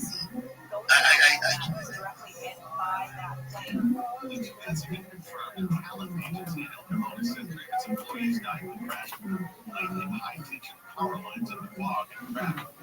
Recent data shows the decline in public school enrollment in California is slowing. The California Department of Education reported enrollment dropped by just We're gonna let him just take one more thing, and then he will be satisfied.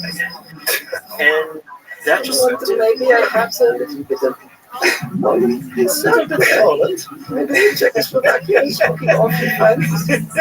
And so this is basically like they fell into that pit, like that tar pit back in the day, because they're peace in our time, right? And to some extent, like we've still kind of learned the lesson of not letting that happen with territorial boundaries. But that's big, it's visible, it happens on the map, and you can't hide it.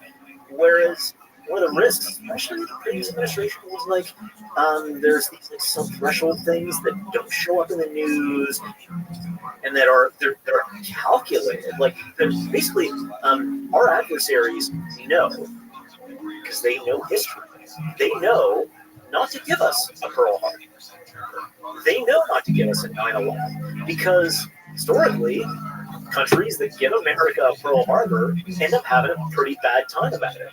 And so why would they give us a reason to come and bind together against an obvious external like threat or risk when they can just like keep chipping away at it? This is one of the things, like, we have to actually elevate that and realize this is what's happening, this is the strategy. We need to take that, like, let's not do appeasement mentality, and push it across in these other domains, because that's where the real competition is going on. That's where it gets so fascinating in regards to social media, because it's imperative that you have an ability to express yourself. It's like it's very valuable for everybody. The free exchange of information, finding out things that you're not going to get from mainstream media, and it's led to the rise of independent journalism. It's all great, but also you're being manipulated left and right constantly, and most people don't have the time to filter through it and try to get some sort of objective sense of what's actually going on. Yeah, true. It's like our free speech is like, it's the layer where our society figures stuff out, and when if adversaries get into that layer, they're like almost inside of our brain.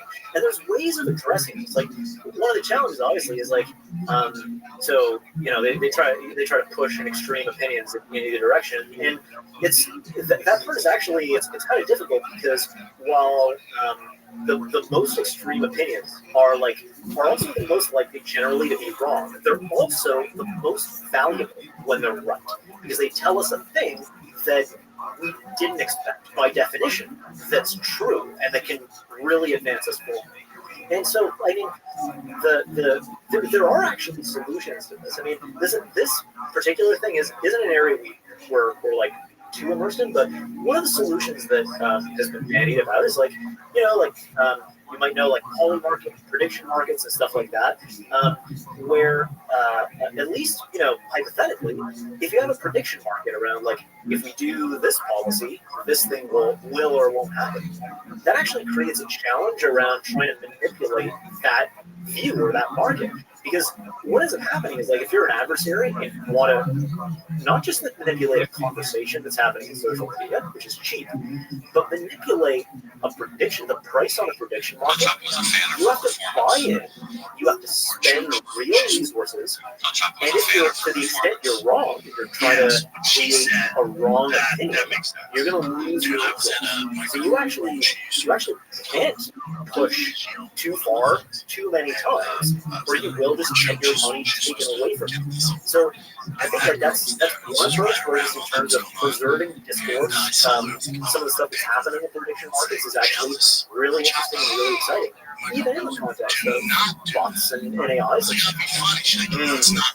One way to find truth in the system is find out where people are making money. Exactly. Put your money where your mouth is. Work. That is what just like the market is theoretically. It's not obviously big issues, but and can be manipulated in the short term, but in the long run, like this is one of the really interesting things about startups. Like when you run into people in the early days, by definition, their startup looks like it's not going to succeed.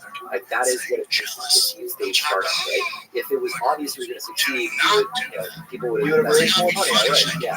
So what you end up having is like these highly contrarian people who, like, despite everybody telling them they're going to fail, just believe in what they're doing and think they're going to succeed. And that's, I think that's part of what really like kind of shapes the startup founder soul in a way that's really constructive. It's also something that the Chinese system is very different. You raise money in very different ways, coupled with the state apparatus. Like you're both dependent on and you're supported on. So there's just like a lot of different ways, and it makes it hard for Americans to relate to Chinese and vice versa and understand each other's systems. One of the biggest risks is you're like thinking through what is your posture going to be relative to these countries is you fall into thinking that their traditions, their way of thinking about the world is the same as your own. And that's something that's been an issue for us with China for a long time is, hey, they'll liberalize, right? Like bring them into the World Trade Organization. It's like, oh, well, actually, they'll sign a document, but they won't actually like live up to any of the commitments. And it makes it really tempting because you're thinking, oh, they're just like us, like they're just around the corner. They're just like each of the olive branch a little bit further. I'm telling you, it's like a guy taking his arms all over a girl. One day he's gonna come around and realize I'm a great catch. You keep on trucking, buddy. One day China's gonna be my bestie. We're gonna be besties. We just need an administration that reaches out to them. It just lets them know, man. There's no reason why should be adversaries. We're all just people on planet Earth. I mean, I honestly wish that was true. Maybe that's what AI brings about. Maybe AI will be super.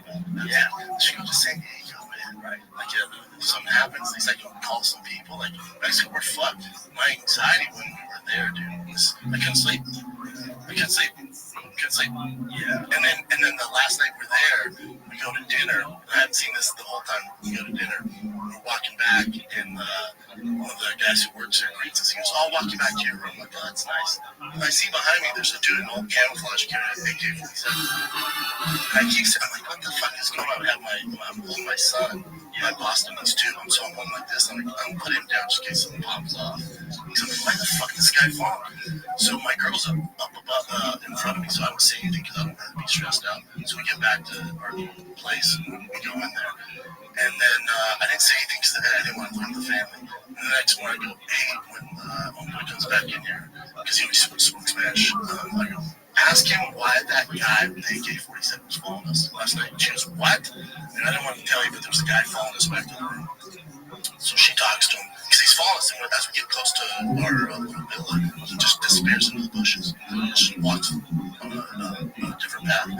And she asks him, he goes, "Oh, there's a high-profile celebrity on the property, and when he comes here, he hires his own security." Oh shit! And I was like, "What? That dude's that scared? Does he know that I don't know?" Yeah. Jeez.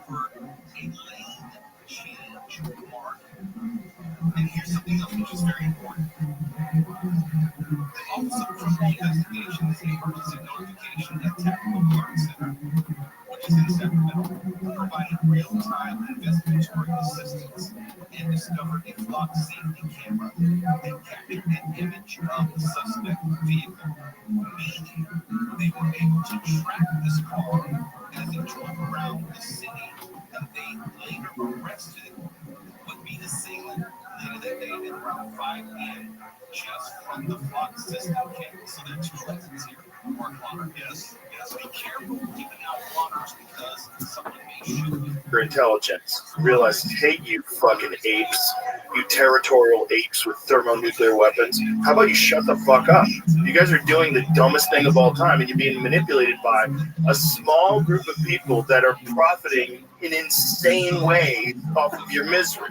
So let's just cut the shit That's and actually figure a way to actually equitably share resources, because that's the big thing. You're all stealing from the earth, but some people stole first, and those people are now controlling all the fucking money. How about we stop that? Wow, we covered a lot of ground there. Well, that's what I would do if I was super intelligent. So that would have stopped all that. That actually is like, so this is not like relevant to the risk stuff or to the whatever at all, but it's just interesting.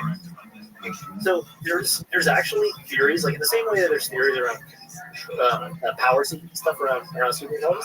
There's theories around like how superintelligences do deals with each other, right? And you actually like you have this intuition, which is exactly right, which is that hey, two superintelligences, like actual legit superintelligences, should never actually like fight each other destructively in the real world, right? Like that seems weird. That shouldn't happen because they're so smart. And in fact, like there's theories around they can kind of do perfect deals with each other based on like if we're two super intelligences, I can kind of assess like how powerful you are. You can assess how powerful I am, and we can actually like decide like well, if we did fight a war against each other, like you would have this chance of winning, I would have that chance of winning, and so let's just have fights. There's no benefit in that. Also, it would know something that we all know, which is the rise and tide lifts all boats.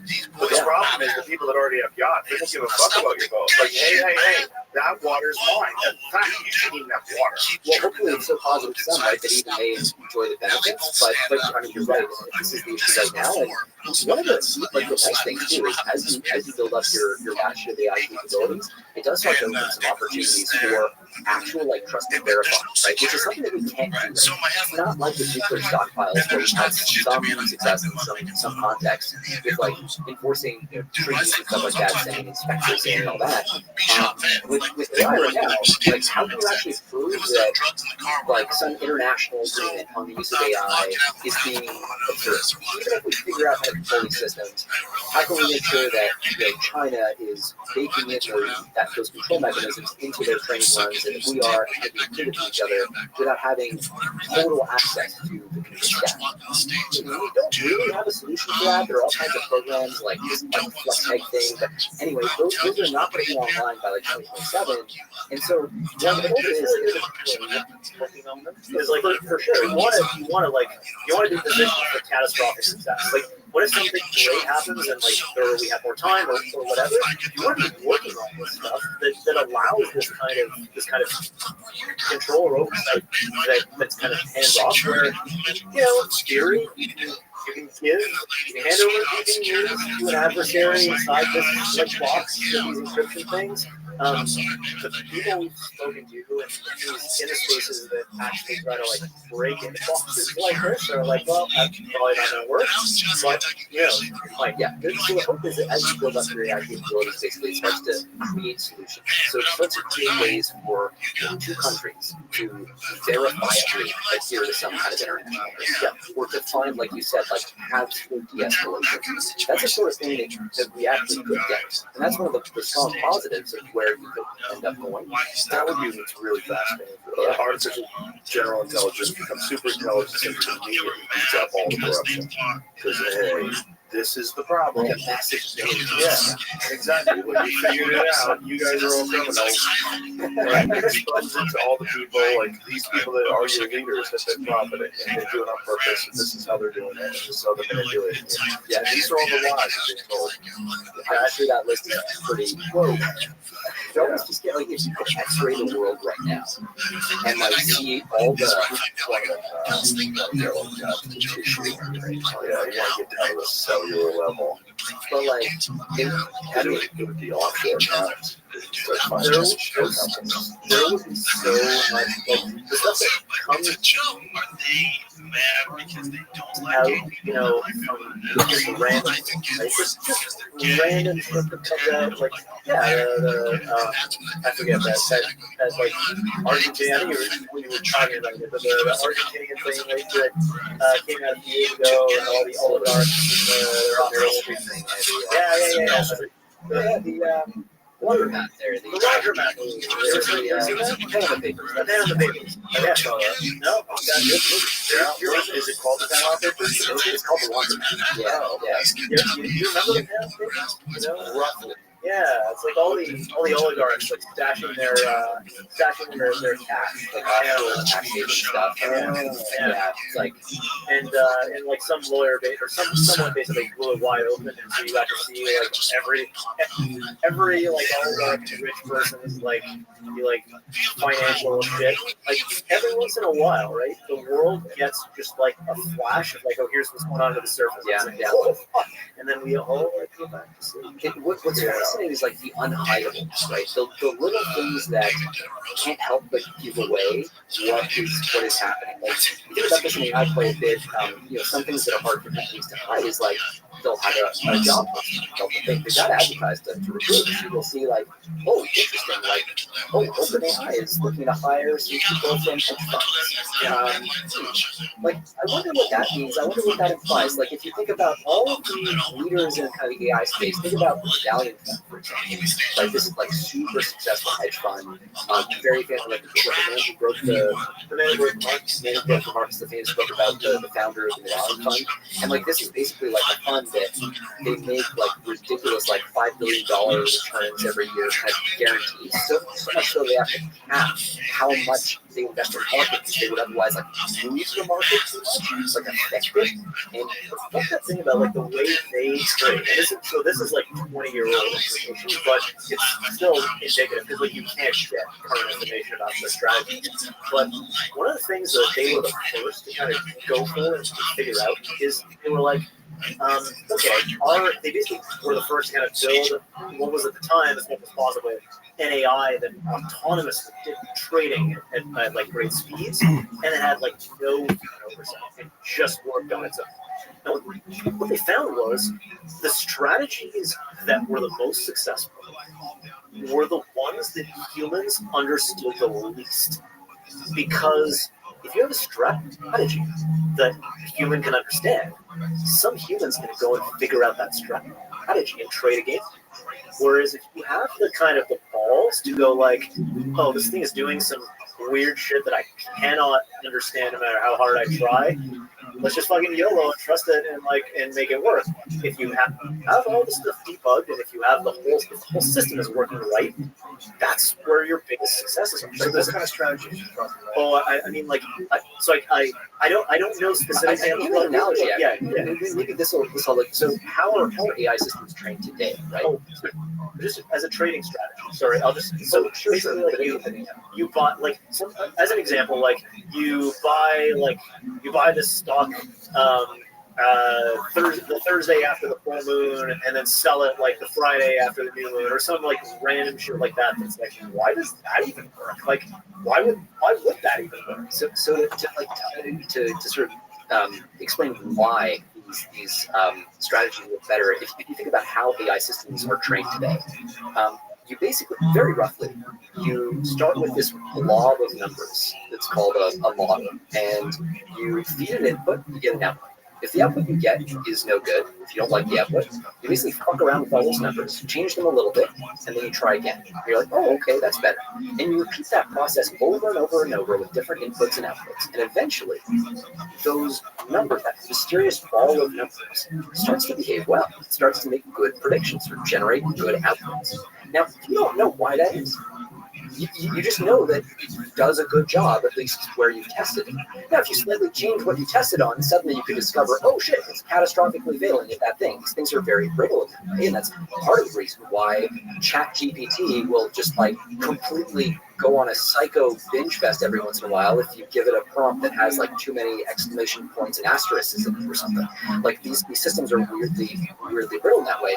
But applied to investment strategies, if all you're doing is saying like optimize for returns, give it inputs, give it Make out. me more money by the end of the day. It's like an easy goal. Like it's a very like clear cut goal. Right? Give the machine. So you, I got off straight off. I'm gonna edit this out. If I put it out there, it'll get destroyed by the internet. Oh, yeah. Got the internet. Yeah, so take this out. I just straight past. I did it again. For anyone wondering, it's massive. Guys, we have a close relative who it is who say it. No, he know I won't do that to the test, or it does work. I mean, I wish I could. Well, people gonna guess. That's fine. But he got offered a Marvel. He's like, dude, when we talk about, you turn on Marvel, he's like, you know what shit I talk? Oh, yeah. He was like, get on there. Yeah, it's our home. Yeah, you can't be doing hell. He's smart. But, I mean, the beautiful thing is he doesn't have to either. He can turn down stuff, you know. It's important to turn down stuff. It's important to know like what you actually want to do and how much time you actually have to do. But then there is some guy, you know, like you look at Bert Kreischer. So I got off first one. I got off straight off. I'm gonna edit this out. If I put it out there, it'll get destroyed by the internet. Oh, yeah. Got the internet. Yeah, so take this out. I just straight past. I did it again. For anyone wondering, it's massive. Guys, I have a close friend who it is who say it. Nope. He know I won't do that to the test. I mean, I wish I could. Well, people can guess. That's fine. But he got offered a Marvel movie. We told him, you turn on a Marvel movie? He's like, you know what shit I talk? Oh, yeah. He was like, get on there. Yeah, it's our home. Yeah. You can't be doing no. He's smart. But, I mean, the beautiful thing is he doesn't have to either. He can turn down stuff, you know. It's important to turn down stuff. It's important to know, like, what you actually want to do and how much time you actually have with that. But then there is some guy, you know, like at Bert Kreischer.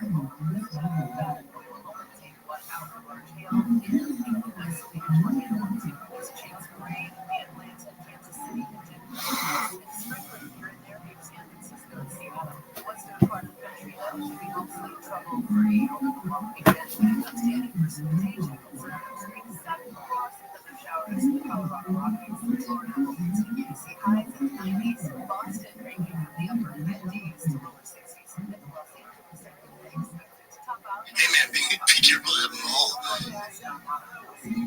And David's from that, so he's like, hey man, be careful at the mall. And I'm like, what do you mean? He's like, they have shootings all the time. It's the best mall. They have like fire kicks on the sneaker. And he's like, but dude, I'm telling you, it's dangerous there. We looked it up. There's all these shootings every week. You know, whatever it takes to get the sneaker. So me and the squad, the big boy squad,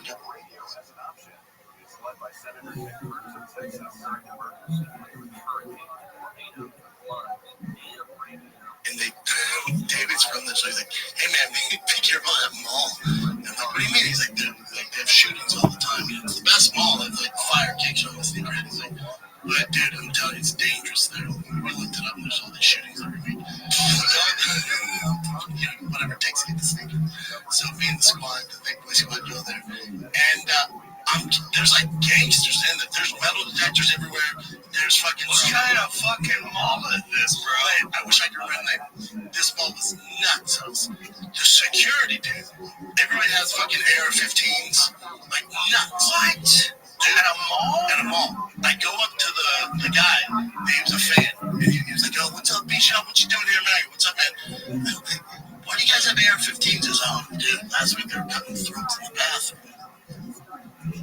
I go, what? Because they're cutting throats in the bathroom. I go, the fuck is that, dude? Every week there's some popping there. Usually happens right outside the show, so don't go out and shoot. Holy fuck. Yeah, but get modified Jordan 5s. neighborhood in the mall that's a bad neighborhood. Yeah, Nordstrom's is the bad neighborhood in the mall. Don't go by Nordstrom's. They're cutting throats in the bathroom. Jesus, yeah. But so I could. There's like it's tough out there. It's different in LA. Like I look different. I'm a bigger dude. I'm not fucking Shaquille O'Neal, but I look different. I'm wearing now I'm through some dope sneakers. And these like gangsters out there staring at me. And I'm like, oh man, we gotta get the fuck out of here. These guys are eyeballing me. And my buddy Justin, who's from Atlanta, he's been there a ton of times. He was no, dude, this is the gay area. They don't want to fight you. They want to fuck you. This is a gay area of the mall. Yeah. Well, no, that mall attracts like a lot of gay. Does the mall have a gay neighborhood as well as a bad neighborhood? Probably, dude, it's the Wild West out there. Really? Yeah. Dirty South. It's not crazy. This mall's nuts. So they thought you were down to fuck. Well, that's my thing. I'm like, DT. I'm like, dude, these guys keep looking at him with his fashion sense. Dude, they were his manicured beard. Yeah, I was like, dude, these guys keep looking at him. They want to fuck you. No, they want to fuck you. Yeah. Oh, well. Okay. Well, that's better. Save for killing me. Yeah. Save for You're wearing ass out there. Atlanta don't fuck around. Atlanta's a fun place. Yeah, so much fun. It's Coming up on the next edition of Gary and Shannon Joseph Best Ofs for Memorial Day Plus, an exclusive listen to the new feature on the show, the Cast Weekend Mix. That's coming up at 12 o'clock Monday. very. Do you see about that? Beast. Very. Do you see about that? Fucking Showtime special when you're 2 years in? Yeah. It's nuts. Yeah. Big balls, dude. He's trying to finish. Yeah. But he had this, opportunity, and there's only one way to do it. You got to learn on the job. I get that, but I know how to navigate Chicago, Detroit, LA. Right. I know how to navigate. Yeah, sort of. I mean, I'm not Jordan Peters. I'm not great. I'm not. I always wonder when I'm watching how often you have one of the little tobacco things in your mouth. Every time. Right now, you got one. Oh, yeah. Because it always looks like you have like dental work. Yeah, You just right. Give me one of these things. Yeah, you get it. Is it a real problem, these things? I love them. Shout out to Rope Nicotine. Do you know anybody with mouth rot? No, you're not going to get cancer from this. That what, you a doctor? The fuck kind of state is that? I mean, there's a sticker right here. They're a dick. Yeah. This one's berries. Flavor berry. Shit. No, dude. You won't find a more intense flavor. And I mean, listen, I don't. Mom and Dad. Yeah, come on, dog. Get you some. That is raising some of their prices, at least on their menu. According to a memorandum sent out to stores, it was posted on Reddit. Beast. Very bold. Do you think about having a fucking Showtime special when you're 2 years in? Yeah. It's nuts. Yeah. Big balls, dude. He's trying to finish. Yeah. But he had this, opportunity, and there's only one way to do it. You got to learn on the job. I get that, but I know how to navigate Chicago, Detroit, LA. Right. I don't know how to navigate. Yeah. Sort of. I mean, I'm not Jordan Peters. I'm not great. I'm not a black. I always wonder when I'm watching how often you have one of the little tobacco things in your mouth. Every time. Right now, you got one. Oh, yeah. Because it always looks like you have, like, dental work. Yeah. Just right. Give me one of those. Yeah, you get it. Is it a real problem, these things? I love them. Shout out to Rope Nicotine. Do you know anybody with mouth rot? No, you're not going to get cancer from this. That's what, you a doctor? The fuck kind of state is that? I mean, there's a sticker right here. They're a dick. Yeah. This one's berries. No flavor berries. I love shit. No, dude. You won't find a more intense flavor. I mean, listen, I don't. Well, one day. Yeah, come on, dog. Get you some. Landlady orders me like that from breakfast for her dog. I don't know any human who orders food that way. Lucky dog. Because something else in them right now. Don't make no mistake, her dog is better. On the other one, on the apple fries, listen, I can leave the fries. Get the fries down. Let's look at the fries.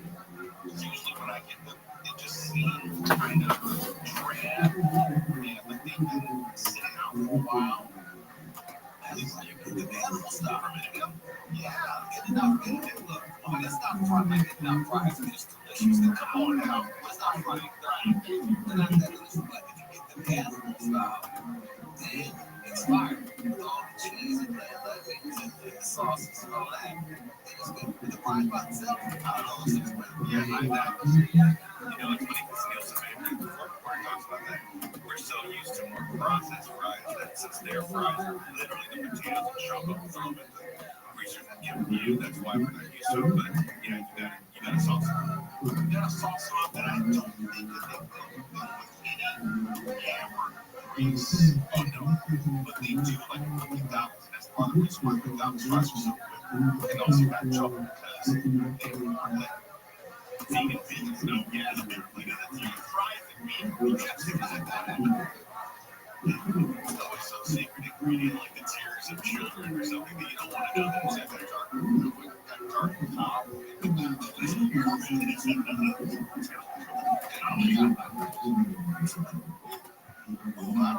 come back to that one. Sorry. Derailed the whole show. Anyway, it's true. Let's have an honest conversation.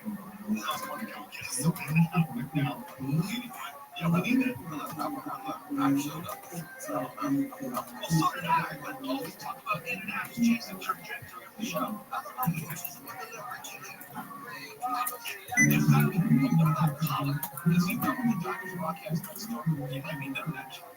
Maybe still close to that. Okay, let's find out. We can get him. And now close to see him now. It's far. It's not just not clean. All the way over there working. Like, oh, the media center. Don't get him. I can't get us for the line. Be off by the time he gets back.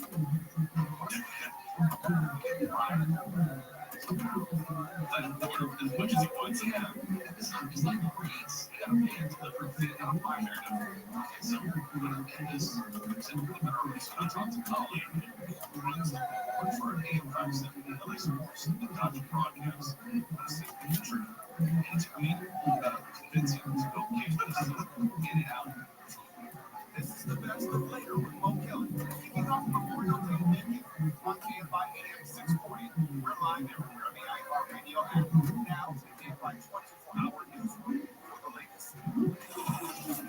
Southern California Edison has agreed to pay historically large wildfire cost recovery settlement. KFI's general reports the utility will pay $82.5 million for its electrical in starting the Bobcat wildfire in the Angeles National Forest in 2020. Well, there's never such a sudden funding investment supplemental in California. Fire department of $114,000 also filed in 2023 alleged SCE industry maintenance contractor intervention service did not sufficiently collect trees that made contact with pipelines in its work fire in September 2020. The condition of settlement is SoCal Edison doesn't have to admit all. The men who bombed the fertility clinic in Palm Springs last weekend had access to a large quantity of chemical products. That is according to the FDA's latest update on its investigation. On Thursday, investigators announced 29 girls died partners died in the labs with access to commercially available chemical products that could be combined to build a homemade explosive device. The FBI says at this time they are not disclosing the maker of the explosive device identity. Investigation will be Marcus Ackerman.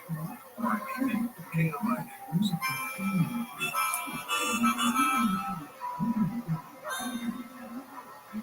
Singer Billy Joel has canceled his scheduled concerts due to a brain disorder. ABC's Alex Stone reports the man that suffers from normal pressure hydrocephalus, where excess fluids accumulate in the brain.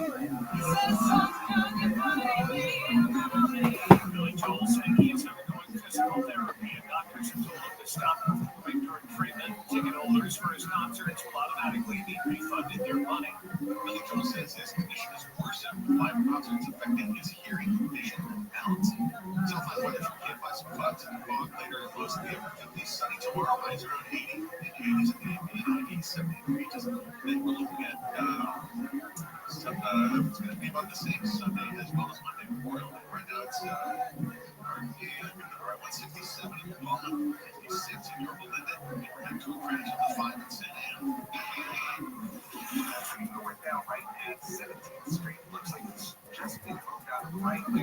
I'm still slow since recovering from a violent jamboree. As you travel into town, heading east on the west Covina right after the area is a crash. Right thing is still blocked off, so overall it's a slow ride from Walmart Park Boulevard. And it's on LA 110 southbound at 51st Street. There's a stall that's stuck in the middle. See that running the brakes to get that out of the way. It's a busy ride with 10. Southern California's most active traffic reports. I'm Asia Moreno.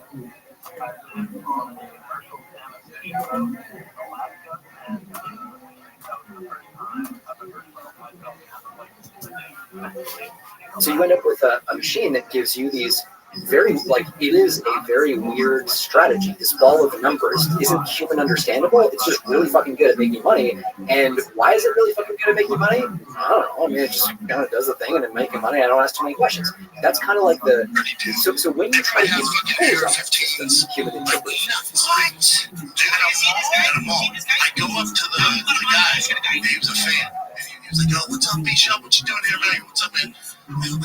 Why do you guys have AR-15s?" He goes, "Oh, we did it last week. They were cutting throats in the bathroom."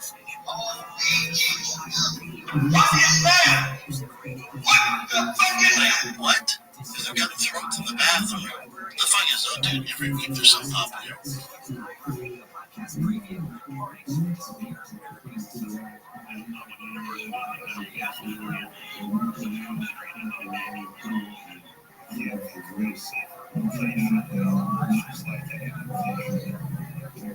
I know.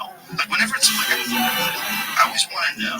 Like, whenever it's like, I had a conversation with him just yesterday with a good friend of mine, and we were talking, and he was telling me about the story. I go, okay, do you know for sure that that's how he took it? Like, maybe he took it this way. Did you ask him this first? Did this, like, I want to know, did you do this work? Or you just assume, you want to call me and tell me that you and this guy got in an argument because you want me to tell you you're right?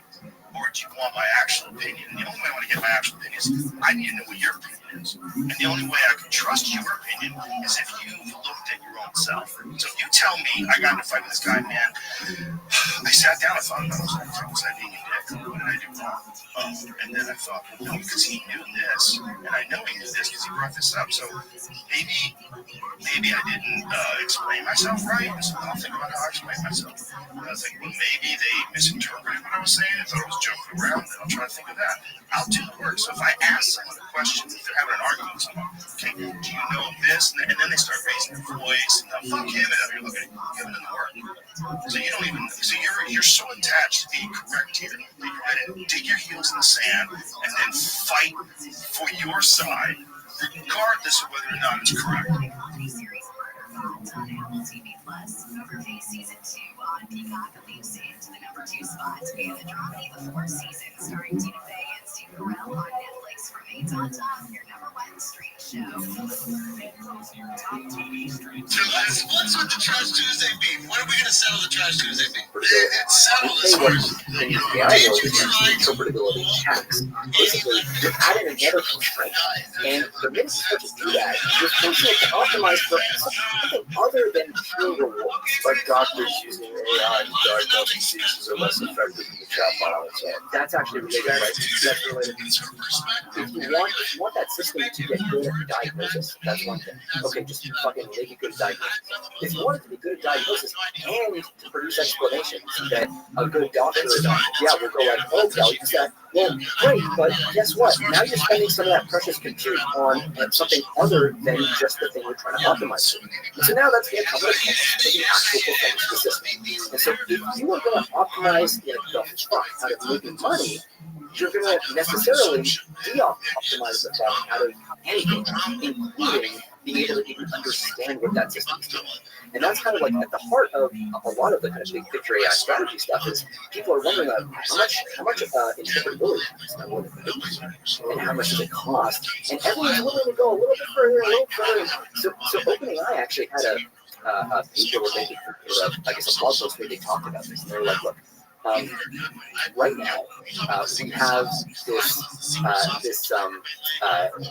essentially just like thought streams that our model produces on the way to generating its final output.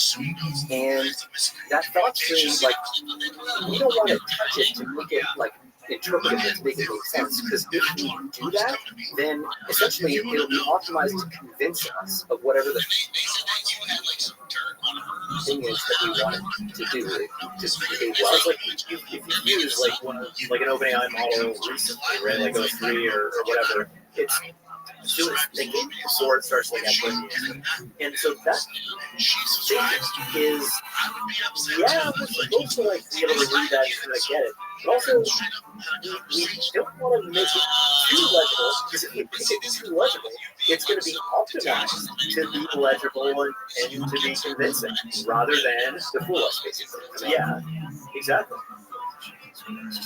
But that's so that's the Actually making me less comfortable than I thought you would. Even after Jamie and I were talking about it more, like, how bad are they going to freak us out? It freaks me out more. Well, I mean, okay, so I do want to highlight, so the game plan right now on the positive end, let's see how this works. Jesus. Jimmy, do you feel the same way? Yeah. I mean, I have articles that did bring up that our supporters and this stuff, like today, kind of quietly made some shift that they shouldn't have been able to do because of the sanctions. Oh, that out. And it's basically based off of their just sheer will. Okay, so there's good news on that one at least. This is a kind of a bullshit strategy that they're using. So so when you make these insane like 5 nanometer, let's read that for people just listening. The China quietly cracks 5 nanometer. Yeah. That's it. Without EUV. What is EUV? Extreme ultraviolet. How SMIC defied the chip sanctions with sheer engineering. Yeah. So this is like and espionage.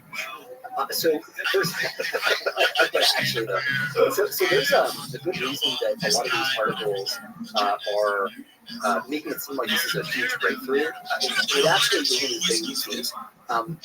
So okay, if you want to make really exquisite look at this quote. Moore's law didn't die, Guo wrote. It moved to Shanghai.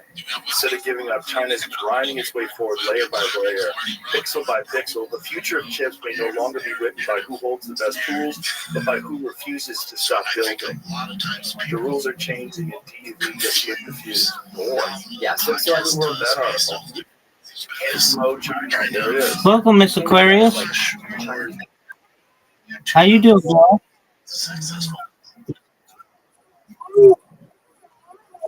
I'm lovely, my friend. Are you ready for some bowling? BOWLING. BOWLING with Miss Aquarius. LFG, girl. All right. You've got an invitation. Let's see it. Strike away.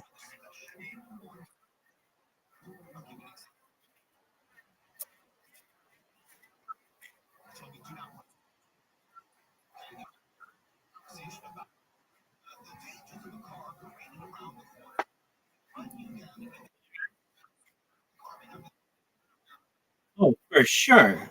No doubt. They could just give me the strike at this point. Just give me the strike. Boo. I'll take the 9. This is an easy spare. Come on. Oh, no. Oh, no. Miss Aquarius. Getting a little cocky here. I'm getting a little cocky. Oh, that's what I'm talking about. High five to you. Excellent. Oh, that was bad. Not my normal kind of shot. Perfect. That's what I wanted. That's what I did.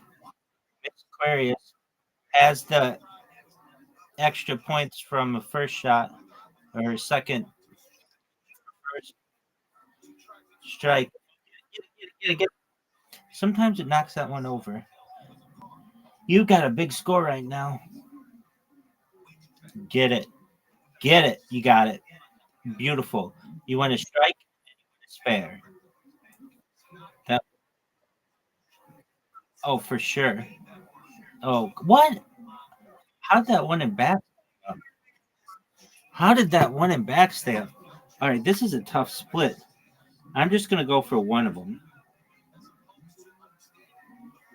I'll take it because that was a tough split.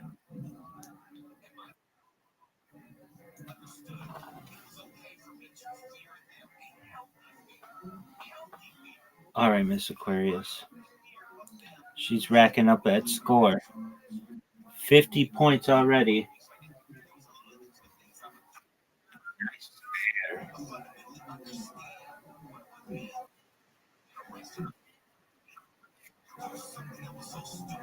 This is a very difficult shot. Get it. All right.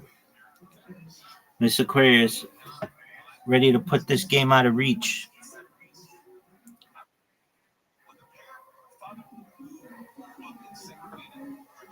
Oh, beautiful. That was beautiful, Miss Aquarius. Get this one and you get an extra frame or extra shot. Oh, this is going to be, if you get a strike here, it'd be one of your highest scores ever. Get it, girl. That's perfect. That's all right. That's all right. You got 70. Oh, I wish. I wish. Not even close. That was not my best work. But you win. I nice job.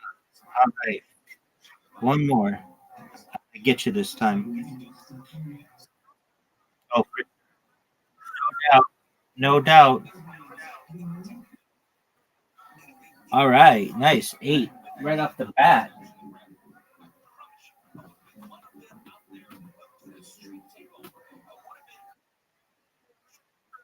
Yes, ma'am. I've got it. No doubt. Everyone knows it. Got it. I shouldn't even have to hit it. The game should just know this is an automatic strike. And I talk like that, and then it just goes. I'm going to change my finger. There we go. Okay, maybe it's that.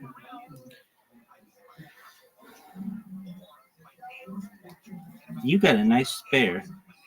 Get this spare. Or, well, that would have been a strike. Get this spare now. You've got it. Beautiful. That was good. Oh, come on. I just need to get these 3. Oh, boo. Doing what I'm doing. You got this. Perfect. You've got 2 of them. Get at least 2. Yep. Yes, good job. You was right.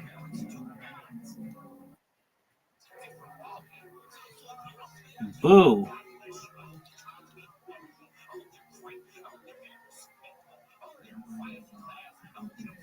Oh, oogly. That wasn't just ugly. That was oogly.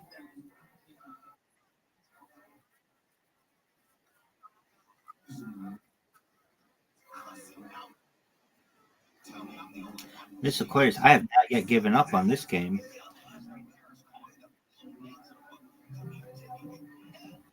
Get it. All right. You got a big lead. 19 points on me. Oh, no. That was okay. Get it. Man, I tried. All right.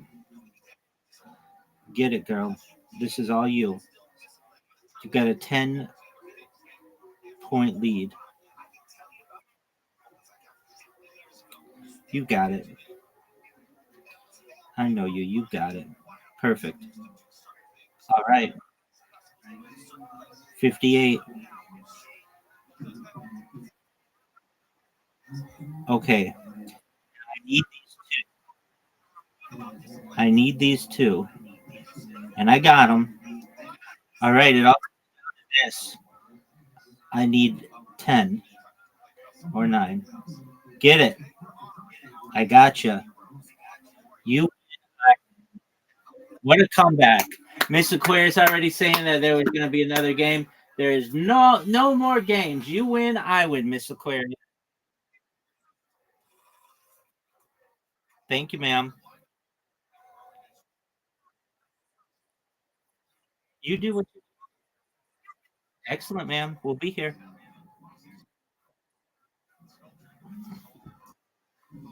Propaganda in a way, actually. So what's actually going on here is, so the Chinese only have these deep ultraviolet lithography machines. It's like a lot of syllables, but it's just a glorified shit. Like it's a giant laser that zaps your chips to like make the chips when you're fabricating. So we're talking about like you do these atomic layer patterns on the chips and shit, and like what this UV thing does is it like fires like a really high power laser beam. Yeah, they attach the head of sharks that just shoot at the chips. Sorry, that was like an Austin Powers.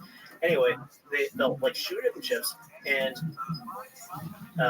that causes, depending on how the thing is designed, they'll like have a liquid layer of the stuff that's going to go on the chip. The UV is really, really tight. It causes it to harden, and then they wash off the liquid, and they do it all over again. Like basically, this is just imprinting a pattern on a chip. So basically, whatever yeah. So that's it.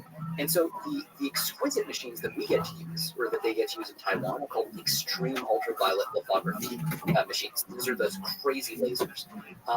The ones that China can use, because we prevented them from getting any of those extreme ultraviolet lithography machines, the ones China uses are previous generation machines called deep ultraviolet, and they can't actually make chips as high a resolution as ours. So what they do is, and what this article is about is, they basically take the same chip, they zap it once with DUV, and then they got to pass it through again, zap it again to get closer to the level of resolution we get in one pass with our exquisite machine. Now the problem with that is you got to pass the same chip through multiple times, which slows down your whole process. It means your yields at the end of the day are lower. It adds errors. Yeah, which makes it more costly. We've known that this is a thing. It's called multi-patterning. It's been a thing for a long time. There's nothing new under the sun here. China has been doing this for a while. So it's not actually a huge shock that this is happening. The question is always, when you look at an announcement like this, yields. How, like, what percentage of the chips coming out are actually usable, and how fast are they coming out? That determines, like, is it actually competitive? And that article too, like, this ties into the propaganda stuff we were talking about, right? If you read an article like that, you can be forgiven for going like, oh man, our export control like is not working, so we might as well just give it up. When in reality, because like you look at the source, like, and this is how you know that also this is one of their propaganda things. Is like you look at Chinese news sources. What are they saying? What are the beats that are like common? And you know, just because of the way their media is set up, totally different from us, and we're not used to analyzing things this way.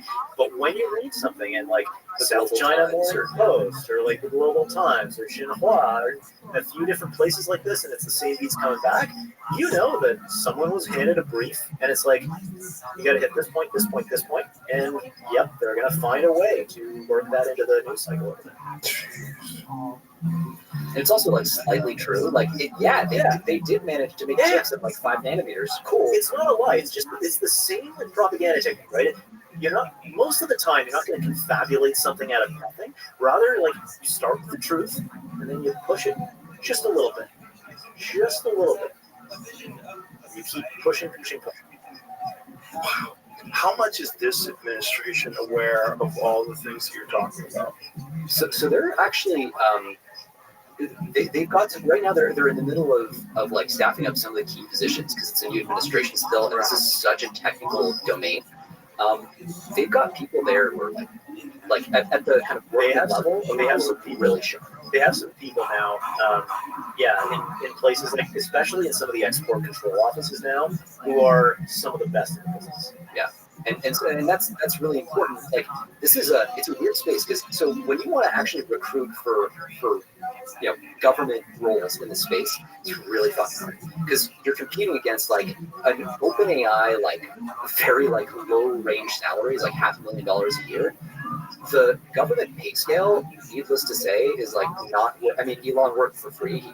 He can afford to, but still taking a lot of time out of his day. There's a lot of people like that who are like, you know, they can't justify the cost. Like they can't afford. They literally can't afford to work for the government. Yeah. Why would they? Yeah. Exactly. So Whereas China's like, you have a choice, bitch. Yeah. yeah, and that's what they say. That's Yeah. the Chinese word for bitch is really biting. Like if you translated that, it would be a real saying. Sure. It's kind of crazy because it seems almost impossible to compete with that. I mean, that's like the perfect setup. If you wanted to control everything and you wanted to optimize everything for the state, that's the way you would do it. Yeah, but it's also easier to make errors and be wrong-footed in that way. And also, basically that system only works if the dictator at the top is just like very confident. Because the risk always with a dictatorship is like, oh, the dictator turns over, and now it's like just a total dumbass. And now you're the whole thing. And he surrounds himself. I mean, look, we just talked about like information echo chambers online and stuff. The ultimate information echo chamber is the one around Xi Jinping right now. Because no one wants to give bad news. Yeah, I'm not gonna. Right. I don't, Right. You know, like, and so and you have this, and this is what you keep seeing, right? Is like with these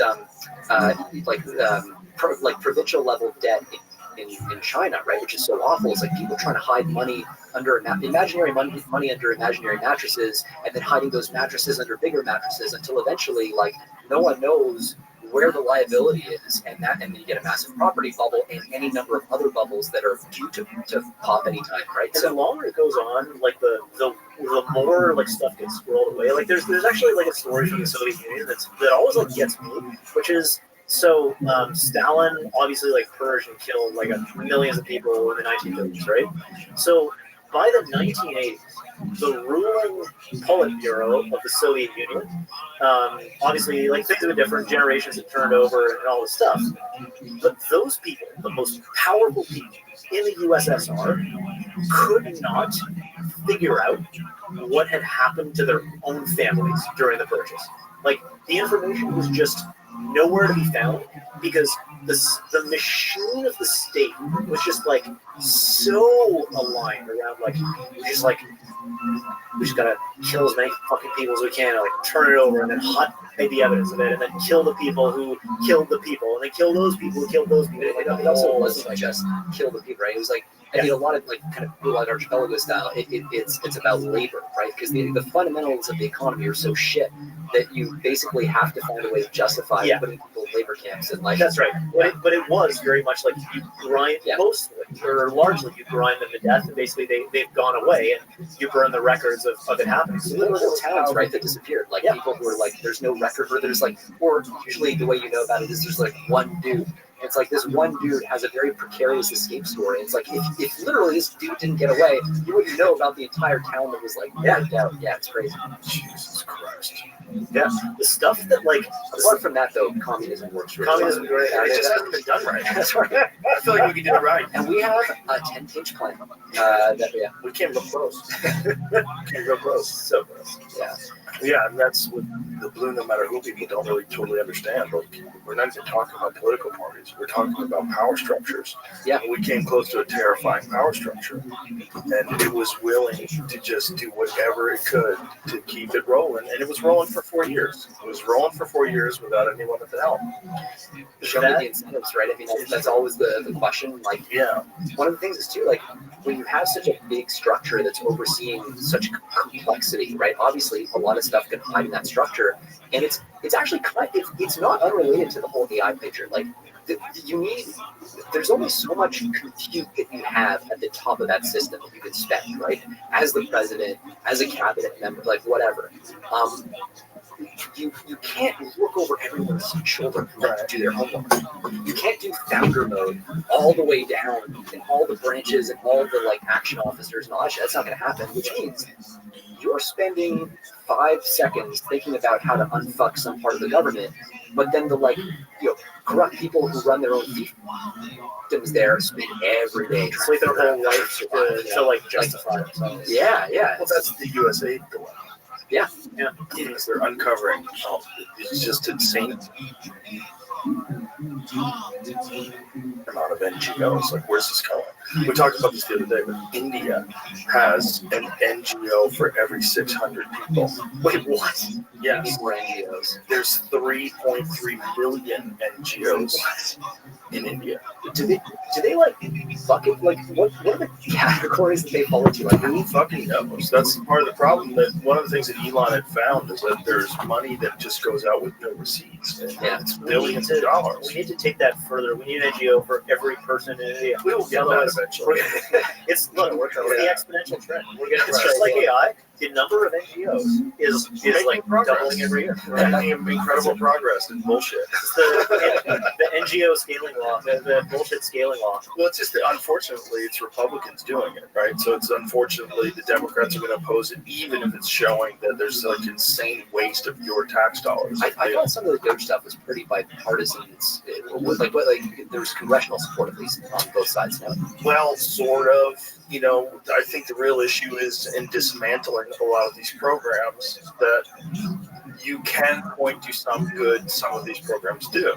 Yeah. The problem is like some of them are so overwhelmed with fraud and waste that it's like to keep them active in the state they are. Like, what do? You rip the Band-Aid off and start from scratch? Like, what do you do with the Department of What Education? up, Michael Like, D? why are we number 39 when we were? Can you hear me, big dog? Like, what did you guys do with?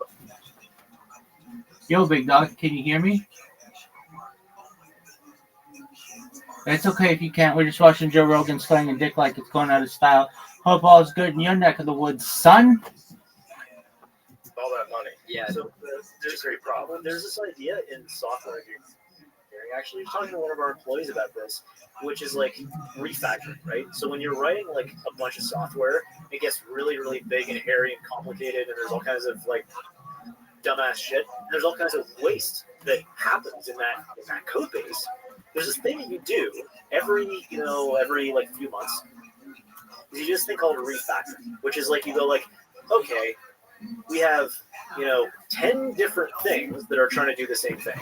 Let's get rid of 9 of those things and just like rewrite it as the one thing. So there's like a cleanup and refresh cycle that has to happen.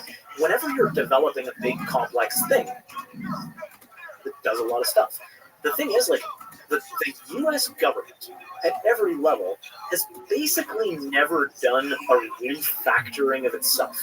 And so the way that problems get solved is you're like, well, we need to do this new thing.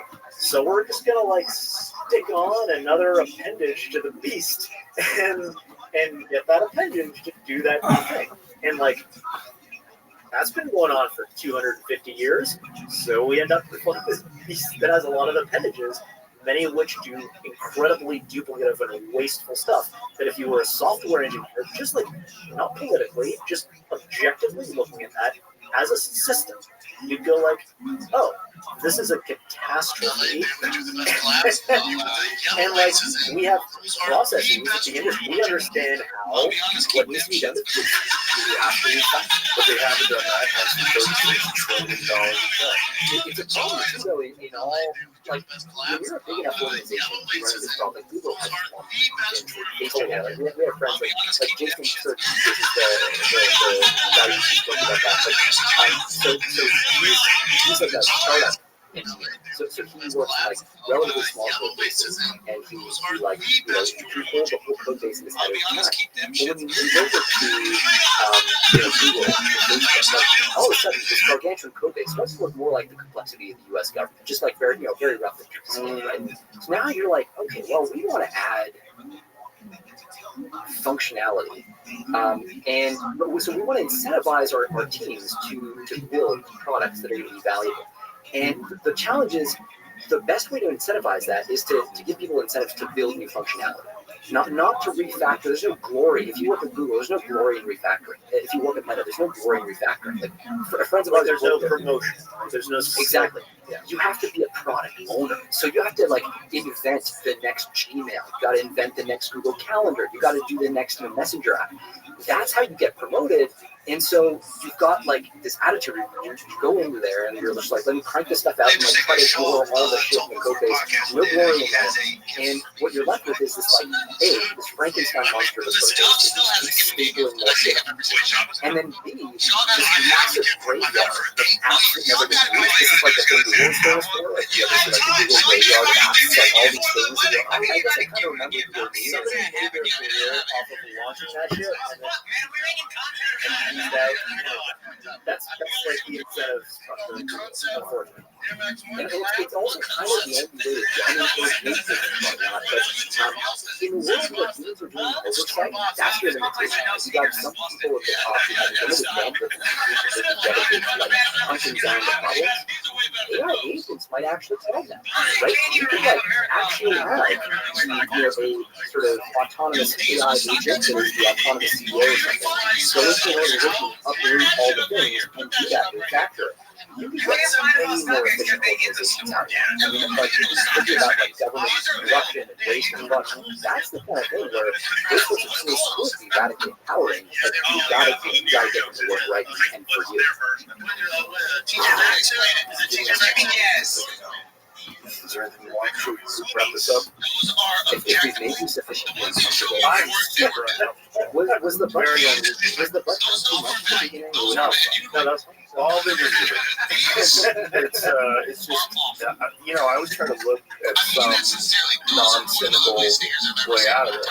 Well, the thing is, like, there are times, we talk about this, and the fact that a lot of these problems are just us ripping on our own feet. So if we just, like, unfuck ourselves a little bit, we are actually can unleash a lot of this stuff. And as long as we understand also the bar that security has to hit and how important that is, like, we actually can put all this stuff together. We have the capacity. It all exists. It just needs to actually get aligned and around an initiative, and we have to be able to reach out on the control side. There's also a world where, and this is actually what they're actually going to, but it's question how methodically they're able to do this. The plan is to ratchet up capabilities and then scale it upwards. And then as you do that, you start to use your AI systems, your increasingly clever, powerful AI systems, to do research on technical control. You basically build the next generation of systems, you try to get that generation of systems helping you just move forward a little bit more on the capability side. Very fun, but it's something that like at least isn't insane on the face of it, and fortunately, I mean, is the default path of the lab that we're talking about, that kind of control element is being a key pillar of it. These conversations are not happening. So what do you think they're doing to keep AI from uprooting their system? So that's interesting. There's a lot of ambiguity in thinking about what's going on. So there's been a lot of like track 1.5, track 2, basically where you have your non-government guys from one side talking to government guys from this side, talking to government guys. And kind of spend a line on like, okay, what do we think the issues are? The Chinese are, there are a lot of like freaked out Chinese researchers and they come out publicly and say, hey, like we're really concerned about the loss of control things or public statements and all that. You also have to be mindful that any statement the CCP puts out of the statement they want you to see. So when they say like, oh yeah, we're really worried about this thing, it's genuinely hard to assess what that even means. But they're like, as you get building systems, we expect you're going to see some evidence of this shit before, and it's not necessarily, it's not like you're going to build the system necessarily and how to take over the world. Like, yeah, I reckon I know it's really good, and it's something where like open source AI is like, even, could potentially have an effect. So a couple of the major labs, the big AI is dropping that thing, came out recently and said like, look, we're on the cusp, our systems are on the cusp of being able to help a total novice that has no experience develop and deploy and release and milk one biological thing. And that's something we're going to have to drop over the next few months. And eventually, capabilities that not necessarily just biological, also cyber and other areas, are going to come out in open source. And when they come out in open source, basically for anybody to download and use, when they come out in open source, like you actually start to see some some things happen, like some incidents, like some major hacks that were just done by like a random motherfucker who just wants to see the world burn, but that wakes us up to like, oh shit, these things actually are powerful.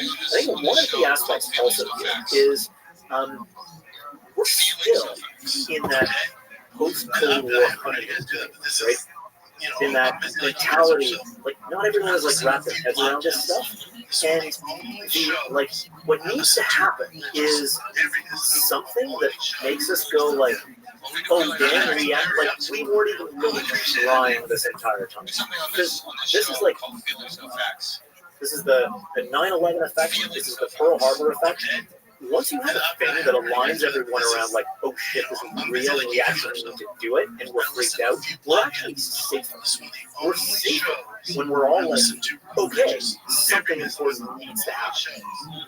And Instead of letting it slowly chip away. And so we need to have some sort of shock, and we probably will get some kind of shock like over the next few months, the way things are trending. And when that happens, then, but I mean, like, it's 4 years, that makes it 4 years. But because you have the potential for this like source, like, it's probably going to be like survivable, right? But still a shock. And so let us actually realign around like, okay, let's so putting together the groundwork, right, is what we're doing around like, let's pre-think a lot of this stuff so that like if and when the shock comes, we have a great class plan. We have a plan. And the lots of control stuff is similar. Like, so one interesting thing that happens with AI agents today is they'll get any so AI agent will take a complex task and give it like find me best speakers for me online and shit like that. And they'll break it down into a series of substeps. And then each of those steps will farm out to a version of itself to execute autonomously. The more complex the task is, the more of those little substeps there are in it. And so you can have an AI agent that nails like 99% of those steps. But if it screws up just one, the whole thing is a failure, right? And so if you think about like the sort of like loss of control scenarios that a lot of people look at are autonomous replication, like the network gets access to the internet, copies itself onto servers and all that stuff. Those are very complex movements. If it screws up at any point along the way, that's a tell, like, oh shit, something's happening there. And you can start to think about, like, okay, well, what went wrong? We get another try. We can kind of learn from mistakes. So there is this sort of like this picture of, you know, one camp goes, oh, well, we're going to kind of make this super intelligence in a vacuum, and then it explodes out and you lose control over it. That doesn't necessarily seem like the default scenario. It seems like what we're doing is scaling these systems. We might unhobble them with big capability jumps, but it's also, there's a component of this that is a continuous process that lets us kind of get our arms around it in a more staged way. That's another thing that I think is in our favor that we didn't expect before, and as a field, basically. And I think that's a good thing. Like, that helps you kind of detect these breakout attempts and do things about it. All right, I'm going to bring this home. I'm freaked out, so thank you. Thanks for trying to make me feel better. I don't think you did, but I really appreciate you guys. I appreciate your perspective. It's very important, and it's very illuminating. Really gives you a sense of what's going on. And I think one of the things you said is really important is like it sucks that we need a 9/11 moment or a Pearl Harbor moment to realize what's happening, so we all come together. But hopefully, slowly but surely, through conversations like this, people realize what's actually happening. You need one of those moments like every generation. Like, that's how you get contact with the truth. And it's like, it's painful, but like the light's on the other side. Thank you. Thank you very much. Thank you.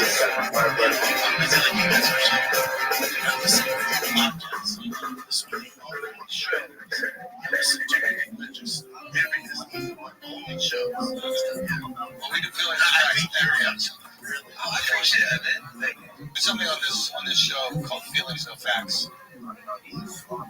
Feelings No Facts. Okay? And I haven't heard you guys do that, but this is, you know, I'm busy like you guys are, so I listen to a few podcasts. This is one of the only shows I listen to Good job, Rogan. It's scary. Train my day, Joe. Podcast by night. Okay.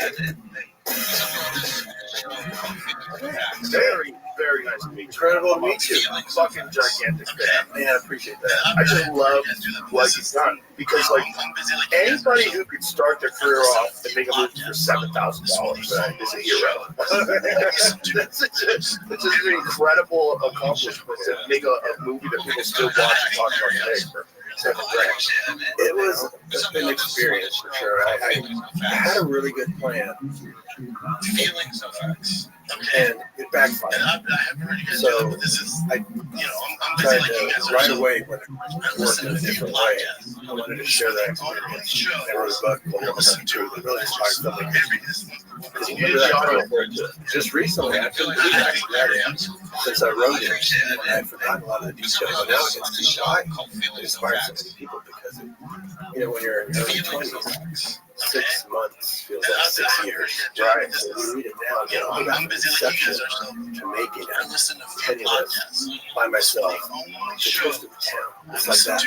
It was unbelievable. I couldn't wait to shout from the rooftops to all the other filmmakers like you thought they did it, how I did it exactly. And I read it now and I go, oh my God, this isn't a story. I keep laughing here in the audio, going, okay, what you're reading right now never happened before and never happened again. It was like life in the bottle. And you would see, every time I thought something wasn't going my way, I was bummed about it. Within weeks, and I'm shocked beyond. And it really taught you that you just got to follow your instinct. You have an idea to go, even if you don't know this, you've never done this before. And you end up someplace different. We're not asking about that because I know you end up doing the same thing a lot. Yeah. Where it's not manifesting so much in that way. You're just kind of following your nose. You're doing something that sounds ridiculous. Even when I tried to tell one of my teachers when I was going to do that stuff, I said, I'm going to try to make a movie. So yeah, who's going to be your director of photography? That's what I don't want to tell you the whole course. I said, I'm the DP. Oh, the actors are going to hate you.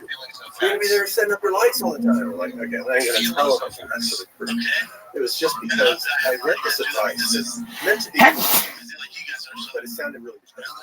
Someone wrote, if you want to write screenplays, write 3 or 4 screenplays, no more. Your 4th screenplay would be it. It's like, I write a screenplay. It's very hard to write a screenplay. It's hard to write. It's like 3 speaking meal that you're just going to dump. Why not? Okay, write the script, put it on a whiteboard. While you're throwing it away, why not also shoot it and direct it? Light it yourself. Do the sound so that you're training yourself in each one. So I thought, where can I do this where I can get paid for like my own film school, where I get paid to learn? So I discovered this straight to script movies that are action. You go to that, you've seen HB's around a video section around movies, and there was a Spanish section. The Spanish section had movies like British action movies that had a superstar.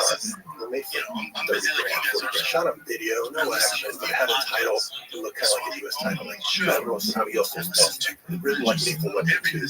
And you rent it, and like, this crap, people in an apartment talking. I looked at the back of the book, you can make it better than probably for like $5,000 because I made a short film called Bedhead by myself with a wind-up camera. It was 8 minutes. It cost $800. I thought, multiply it times 10. I could get an 80 for $8,000, but with dialogue and everything, sure, I could get it for $100. Probably more like 5. Let's go shoot a movie. Write it.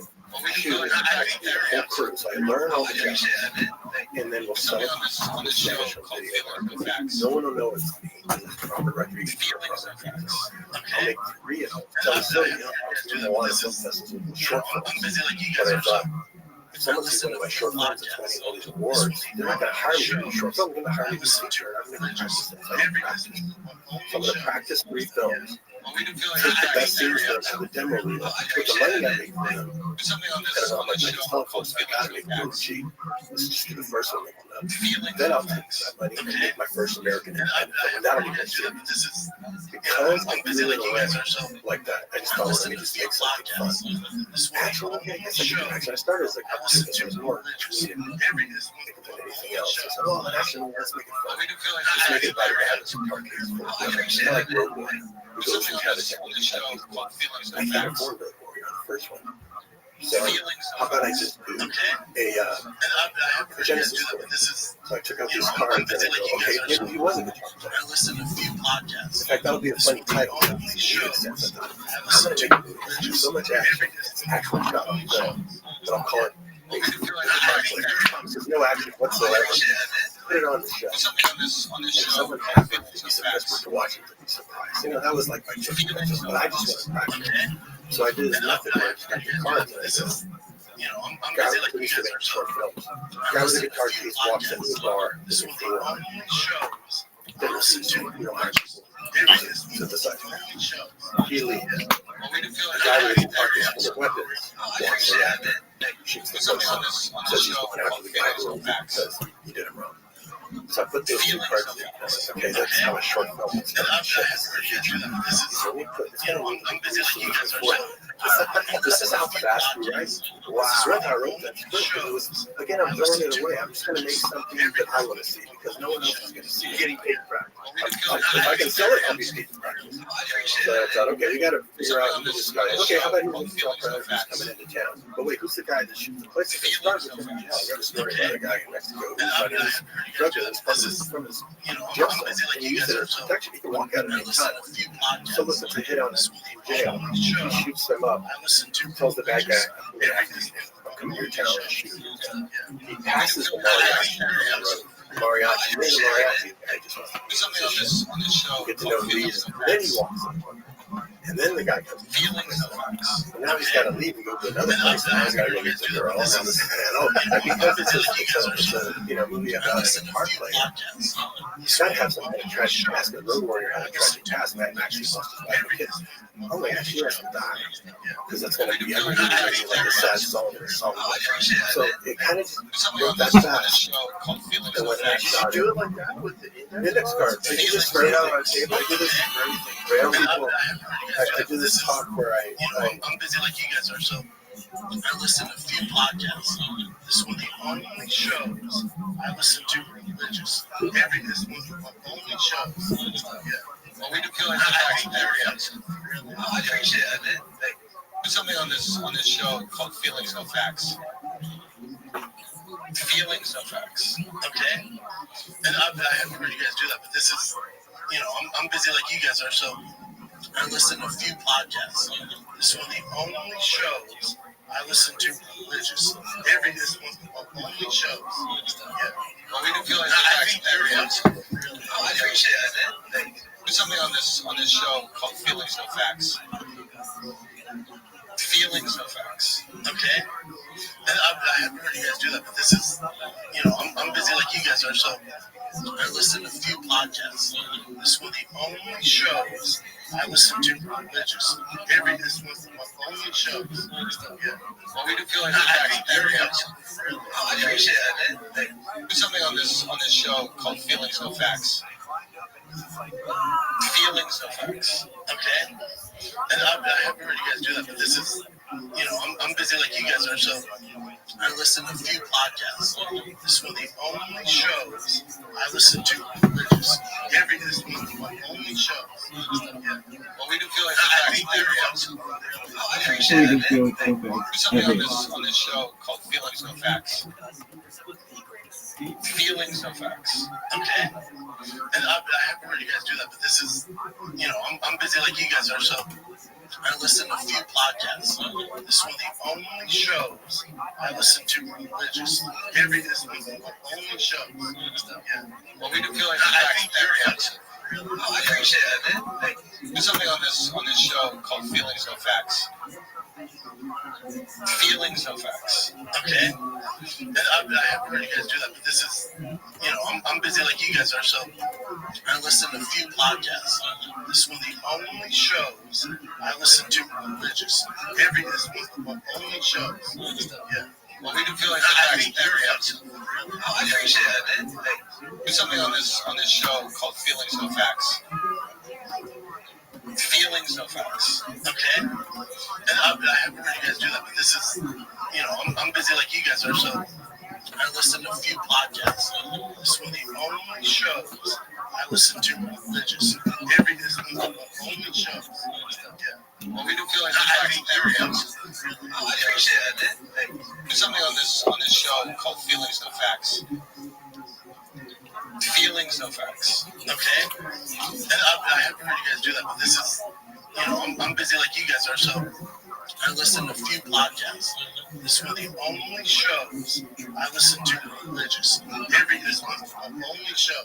Yeah. Well, we do feel like every episode. Really. Oh, I appreciate it, man. Hey, do something on this show called Feelings No Facts.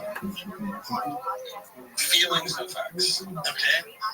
And I haven't heard you guys do that, but this is, I'm busy like you guys are, so I listen to a few podcasts. By the end of the talk, the show, I can see through my bag. It always makes me smile. I know I made $1 million. It has a tiny little area. I gave this to my kid. For people that are just listening, it's closed together with rubber bands. I gave this in a cool little leather bag for my kids. I thought that was. I'm busy like you guys are, so I said, I listen to a few podcasts. a lot of times when you go to a I therapy, listen to not for answers, different questions. We have the answer inside us. we do feel We like ask ourselves terrible questions. Therapists ask questions. What do you do something on this show called Feelings No Facts. What's up? Feelings No Facts. If we do our own questions, And like, what's next? What goes before this? I'm busy The like mind you guys comes are, up so with the answer. I listen to a few podcasts. So I've used this for we usually ask an empowering question. The words we use in ourselves are so important. So are the questions, like, why am I such a loser? Well, let me give you 10 answers right now. But if I change it to, what 3 things could I come up with to start this week? That will not just change my life, but everyone around me.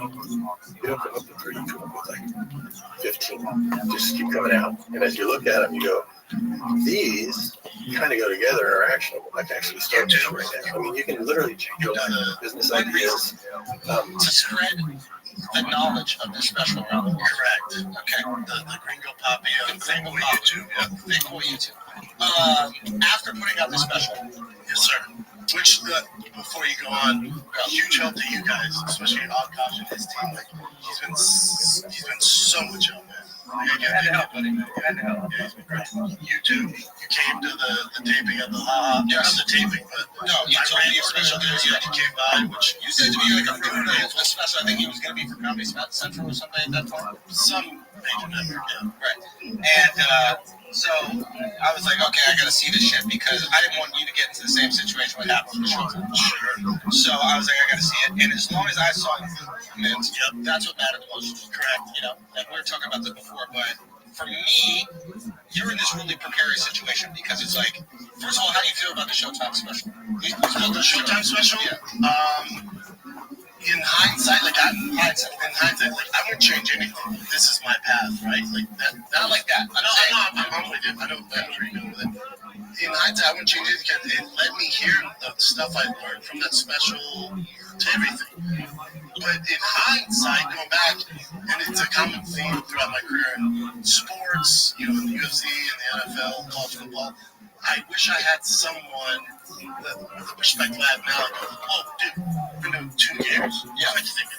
You should have to 10 into your 10 years. Did nobody say that to you? No, not really, because I think, I don't know, I don't know. No one told me. Nobody was like, yo, let me watch it, or let me just, hey, man, it takes you can't cheat this game. It takes fucking years to get to the point where you can do this. Callan a little bit, told me that a little bit, but it was more like, but if they're paying you, why do you have an hour? Like, why not? But I wish I had someone in my ear be like, dude, it's this comedy game, it's a marathon, not a race. 10 years in before you start finding your voice. 10 years in. Yeah. No matter how many sets you're getting, it's 10 years in. Yeah. So I do wish somebody told me that. Nothing you change about it. Yeah. So as long as you learn from that, which was a mistake, you learn from it, you grow, you put in the work, you put in the time, and that's why with the special on YouTube, the Gringo Poppy, telling you, man, put in the work. Yes. Put in the work. Yes. There's only so much I can do, and it's the best I can do. Yeah, it's the best I can do. Yeah. And for what I do, it's pretty good for doing this short amount of time compared to 10 years or however long you do it, 15 and 15. Yeah. So it's like, but take this perspective. Yeah. It's like, you gotta remember, I'm surrounded by monsters.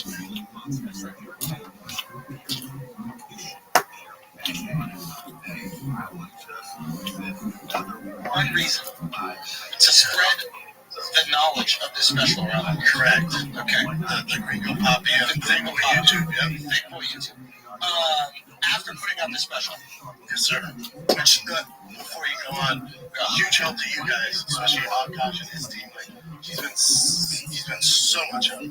Glad to help, buddy. Glad to help. Yeah, he's been great. You too. You came to the taping of the not the taping, but no, you told me special days. Yeah, you came by, which you said to me like a rumor that it was special. I think it was going to be for Comedy Central or something at that point. Some major network, yeah. Right. And so I was like, okay, I got to see this shit because I didn't want you to get into the same situation what happened with the Showtime. Sure. So I was like, I got to see it. And as long as I saw it in performance, that's what mattered the most. Correct. You know, and we were talking about this before, but for me, you're in this really precarious situation because it's like, first of all, how do you feel about the Showtime special? We still the Showtime special? Yeah.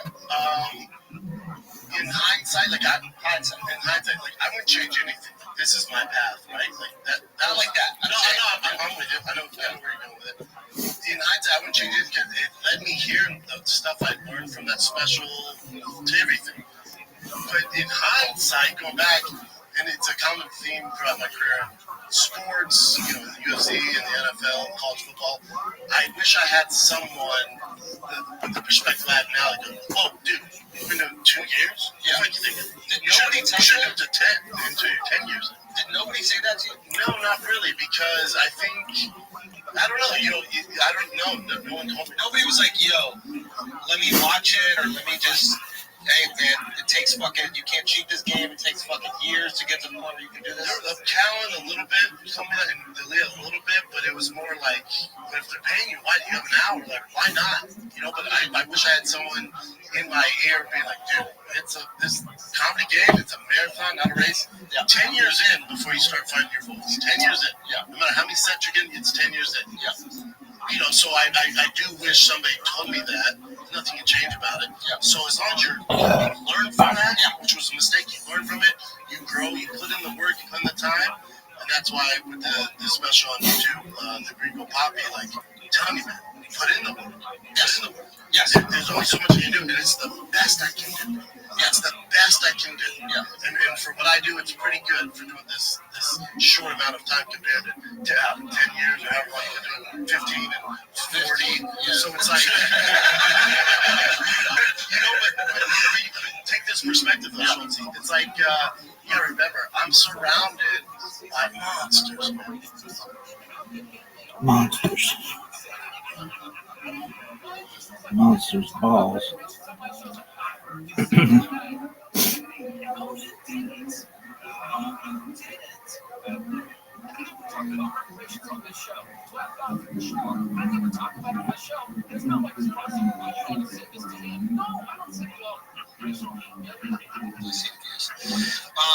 And then also the feedback. Yeah. Complete 180 from the show. But you don't want to look at the feedback.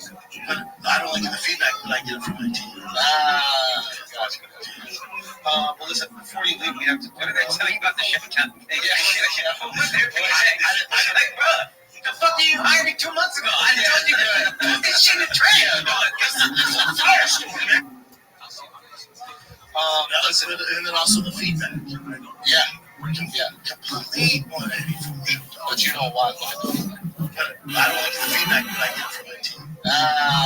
Gotcha.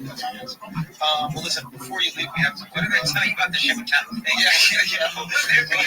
I'm like, bro, the fuck did you hire me 2 months ago? I told you to put this shit in the trash. This is a fire story, man. Listen, and then also the feedback. Yeah.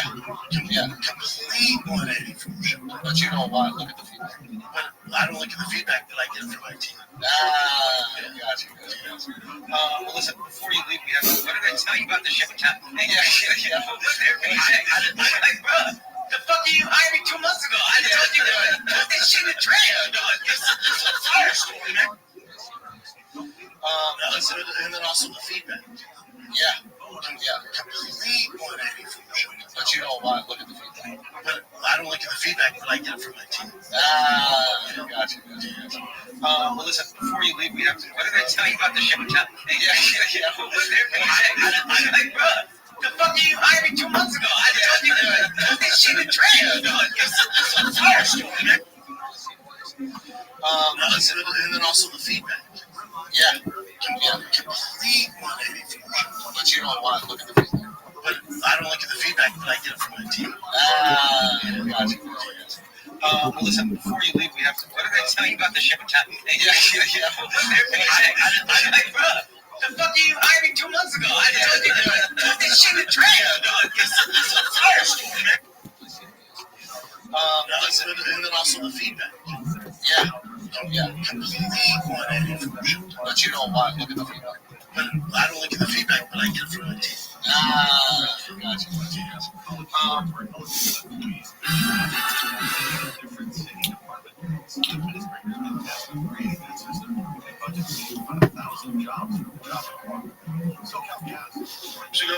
I used to do and then I worked for I used to host the Oscars, like do all the red carpet for the Oscars, the Grammys.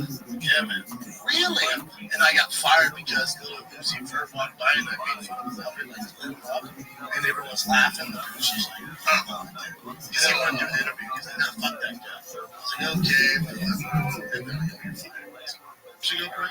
I used to, and then I worked for I used to host the Oscars, like do all the red carpet for the Oscars, the Grammys. Yeah, man. Really? And I got fired because Little Uzi Vert walked by and I made fun of it, like lit him up, and everyone was laughing. The producer's like, because he wanted to do an interview because I got fuck that guy. I was like, okay, and then I got fired. I used to, and then I worked for I used to host the Oscars, like do all the red carpet for the Oscars, the Grammys. Yeah, man. Really? And I got fired because Little Uzi Vert walked by and I made fun of it, like lit him up, and everyone was laughing. The producer's like, because he wanted to do an interview because I got fuck that guy. I was like, okay, and then I got fired. I used to, and then I worked for I used to host the Oscars, like do all the red carpet for the Oscars, the Grammys. Yeah, man. Really?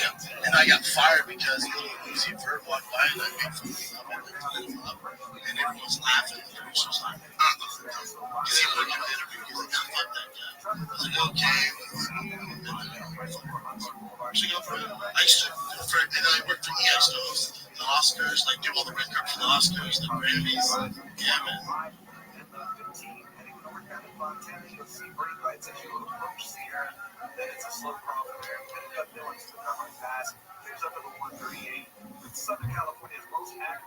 Because this is the first time ever. I've never missed a podcast in 10 years. Ever.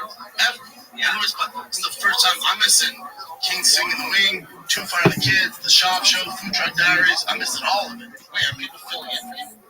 People are filling on Fire the Kid and King Sing in the Wing. And then on the Fight Companion, Cowboys Fight Companion on Saturday, I have Rashad Evans, Rampage Jackson, Matt Vitriol. I won't be. Is somebody else hosting it? No. That's gonna be fun. Yeah, but I do hope when Brian's on his own, it eats all the dicks. So they realize that I'm the secret sauce. I hope King Sing and Wing eat shit as well. I hope Chris and Theo go, wow, Brent's really important. Because they have to do all the reads, and I'm not there to do all the fucking reads. Yeah. I just hope they now sucks at English. Yeah, what's up now, dude? That's what you bring. Now who sucks at English? The money maker. Yeah. The fuel of the fucking show. Yeah. But you know who could be a good fill-in is Trash Tuesday if you want to get them on. Yeah, because this is the first time ever. I've never missed a podcast in 10 years. Ever. Yeah, but it's the first time I'm missing King Sing in the Wing, Two Fire the Kids, The Shop Show, Food Truck Diaries. I'm missing all of it. Wait, are people filling in for you?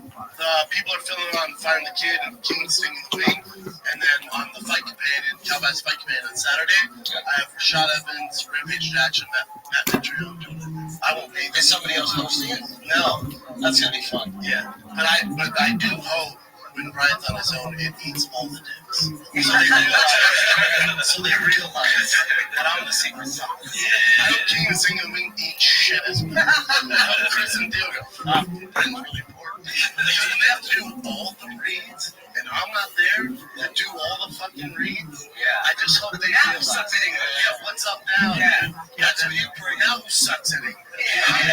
The money maker. Yeah. The fuel of the fucking show. Yeah. You know who could be a good fill-in is Trash Tuesday if you want to get them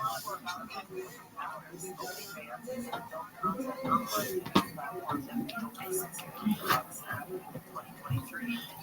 selling its products directly on Amazon again for 6 years back in 2020, and then decided to start its own direct sales platform. It was also concerned about what being said by Amazon's competitors to stop counterfeiting.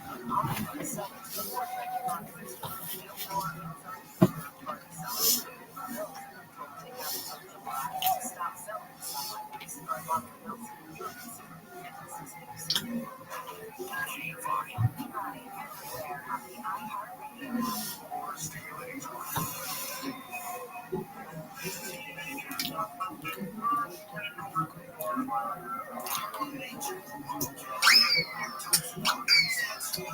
Movie ideas, stories, just with a type of cards.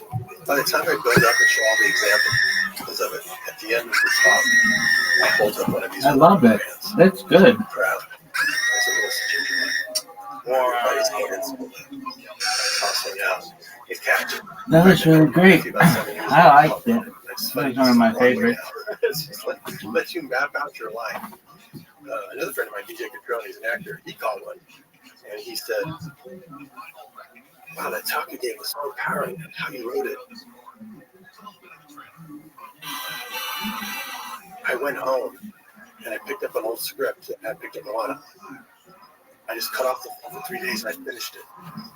I said, "You finished the script in 3 days?" I like the feedback loop that happens when you inspire someone. Well, I'm going to try that because I got a bunch of half-baked ideas that I've never gone and done that with. You did it in 3 days? Yeah, just shut the phone off. You can do it in 3 days. And now he has that movie's out. It's coming out. It's called Fight or Flight with Josh Hartnett. You go, wow. After hearing the talk, he went and picked up this old thing that he thought. And I get this a lot when I talk to people. It's really inspiring for them to hear other people. That's why I'll ask you questions. Where did you develop this approach? Like, is this something you completely invented yourself, just to map out life on index cards? Writers will often put index cards up to just kind of block out a scene. It's a visual way to see your story. Like when you lay it out, you go, "Oh, this word, I'm missing this section here." But again, like this is asking you, what can I put there? You'll come up with a bunch of ideas. It almost gives you like an overview. But I started it when I was a cartoonist. I had a daily cartoon strip. So I would draw on different cards, different drawings. And every day I had to come up with a comedic idea and a drawing and a story. And it was tough. You'd have to draw it out. And you would sometimes make two drawings that you really like. You go, "Oh, this kind of is the setup. 1, 2, 3, payoff. Here." And they come up with it like that. So I kind of use it for everything. It's kind of I'm a more visual kind of person, so it helps you visually see something that's normally like written words and stuff. So it started off with cartoons, and then it worked into writing. But I haven't seen too many people apply it the way you're explaining it. Like you could actually use that to fix your life. Oh, fix your life completely. Because it's another question. It's just questions. Right. And the amazing thing is once you start doing stories, that's why I like doing a lot of original franchises. Probably like made the most original franchises in film because I don't usually direct other people's stuff. Because you realize you're creating the story. Like I just made this guy's destiny happen. And I can give him a good outcome or a bad outcome. It's in my control. And you realize you can do that with your own life. So you're writing the story of your own life of who you're going to become, who you're going to be. And as a parallel.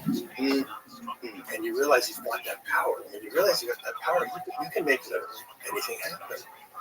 And it's, you realize art and life should be the same. Because so many people, I was telling a story to somebody, they said, "Wow, you're really positive." It kind of makes a lot of sense. You know, I have a project. It's pretty much all together. Almost the pieces are there. But I guess I'm just not ready. It's going to be on your tombstone. Here lies so-and-so. He was never ready. You can't wait to go do it. Like with life, you don't know what's going to happen. Yeah. You wanted to work out today. What happens? A bunch of shit, right? Out of the way. Your tires flat. Fires went. You just got fired. You're not ready for life. You're like this. Right. But for some reason, people, artists think that they need to be ready to create art. It's like, no, you got to jump in and just start. You just need to start. You're not going to really feel ready till you're almost done with the project. I didn't feel ready to make that $7,000 movie until the last few days when I was like, okay, now I wrap my head around it. I had to figure it out day by day. Yeah, the procrastination really cripples people.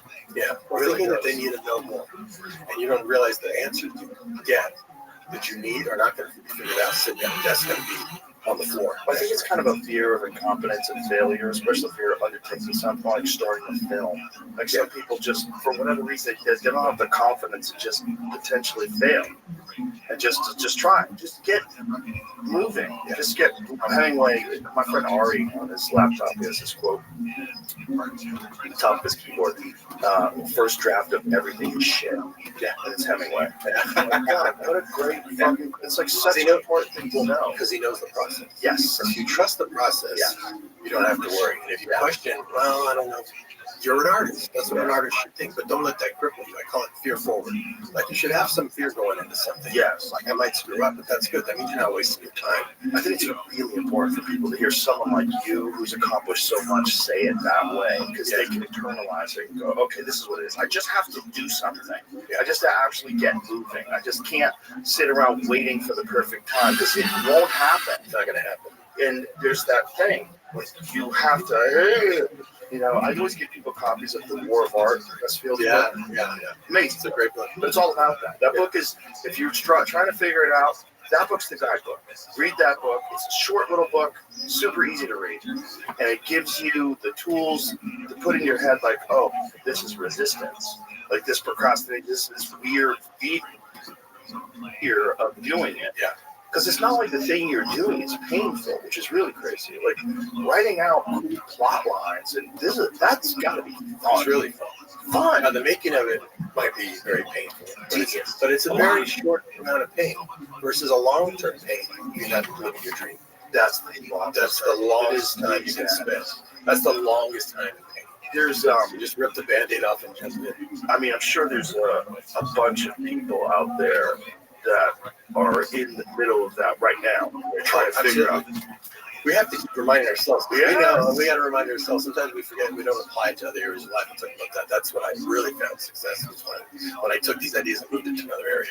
But like I tried to figure this out when I was doing that other method, the wrong method, when I was cartooning, because it would be so hard to come up with a cartoon strip each day.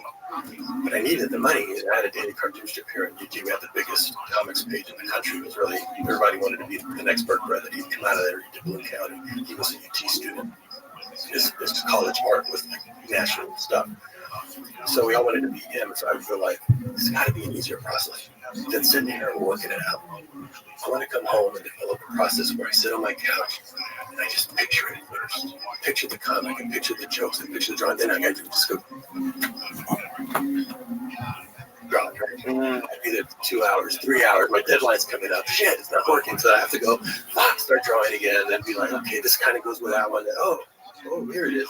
And I realized something really profound back at 19. It's really carrying the mariachi, which is when you pick up the pen or the keyboard or the camera and you start, it starts doing itself. You realize it's not you. It's coming through you because there's a creative spirit assigned to us that needs hands. And it's not going to reward you for doing that. Because they can do that. But as soon as you pick it up, it takes over. So I realized, I just have to be a conduit or a pipe. And if I just start, I'm going to be like, whoa. And you got to keep your ego out of it. Because if you go, wow, how did I do that? I wonder if I could do it again. You just shut it. You just shut it right back up. Because you think it's you, it's not you. And I know this works because I taught it to my kids when they were younger. I thought I had to teach it to my kids. And since they hadn't learned any bad habits, they went, so we didn't have to do anything. We just have to start writing. It's going to come out. Oh, yeah. And they went, they wrote some amazing stuff. And I was like, they don't have to be reversed, reversed.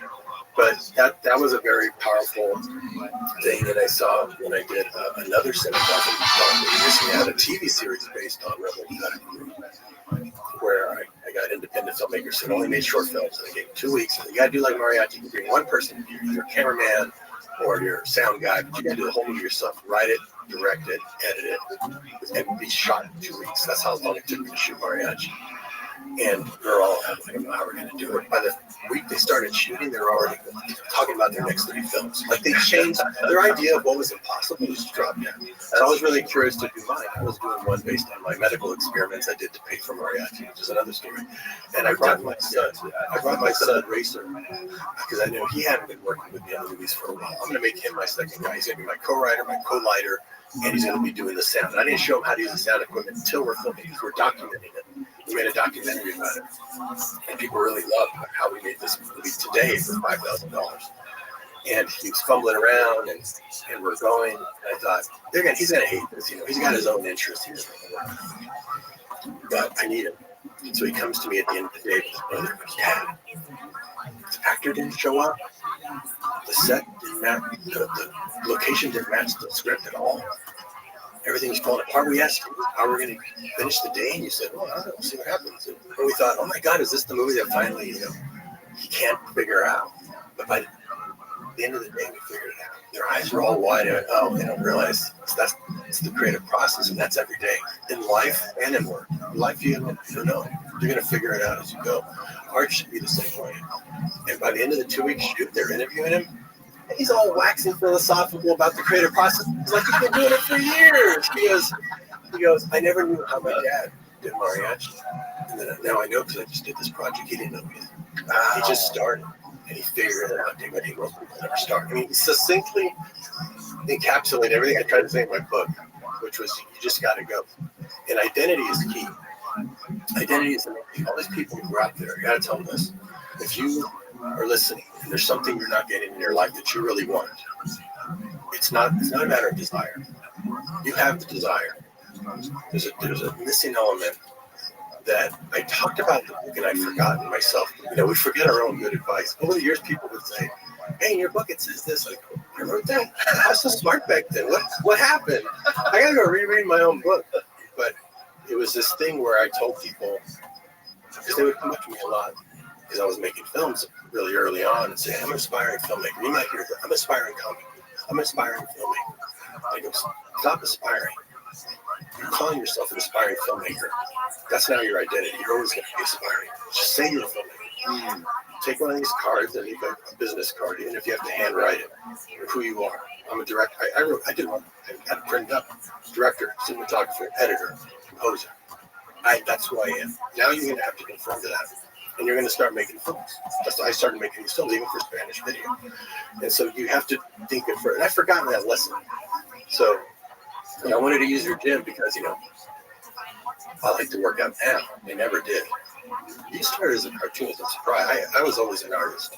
I was really tall, for school. Yeah, I was an illustrator when I was a kid. I wanted to do comic book illustration. Yeah. That was my thing. Yeah.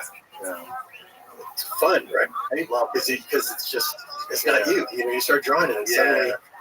When did you learn that? I don't think I knew that. I think I was doing that, but I didn't know it. And until I started reading about it, like the concept of muse, the concept right. Like that, you just have to sit down and do the work, and it comes to you. Yeah, well, it started when I was 19 doing a comic, but then it kept getting repeated. But you realized it at 19. I realized it at 19 that it wasn't you. It felt like something else, but then it really hit me later on. And I'll get to that one. It really hit me later on where I kind of put it all together around 2001, 2002, when I was doing a movie where I was, again, kind of going back to the way I did mariachi. I was about a big movie. I was the writer, the director, the producer, the cinematographer, the editor, the composer. I was doing all these things. Plus, I was doing production design now. I was taking on more jobs to make it more like a handmade film, more like a lot of factory movies are being made. So I want people just to feel different. I think they'll get a feeling from it they don't get from a McDonald's process. And they're still good, but there's something about a home cooked meal. And I didn't even know how to read or write music. And I was writing music for a 100-piece orchestra. I was like, how am I figuring out my notes? Going, man, there's only 12 notes, even less than a scale. So you hit 3 notes, 4 notes. That's a bad note. Okay, that's pleasing to hear. And I was just writing note by note because it was a kid's movie. So I figured it should sound like a kid wrote it. And I'm like a kid, so it should sound like that. And I was writing pretty complex stuff. Did not know what I was doing. I go, how is this even possible? But I'm doing all these jobs I wasn't trained in. So I went on Amazon. I looked up any book that had the word creative or creativity in it. I just ordered it. I don't know what section it came from. They just arrived. And I'm thumbing through them. And one of them was really speaking about the creative process, how it worked. And I'm like, wow, that's how it is. That's how it is. And then it said gels and mediums. And I was like, oh, this is a book particularly about painting. But it applies to all the other things I'm doing. That's when I realized that it's all linked. That creativity is 90% of any of those endeavors. 90% of it is just being creative.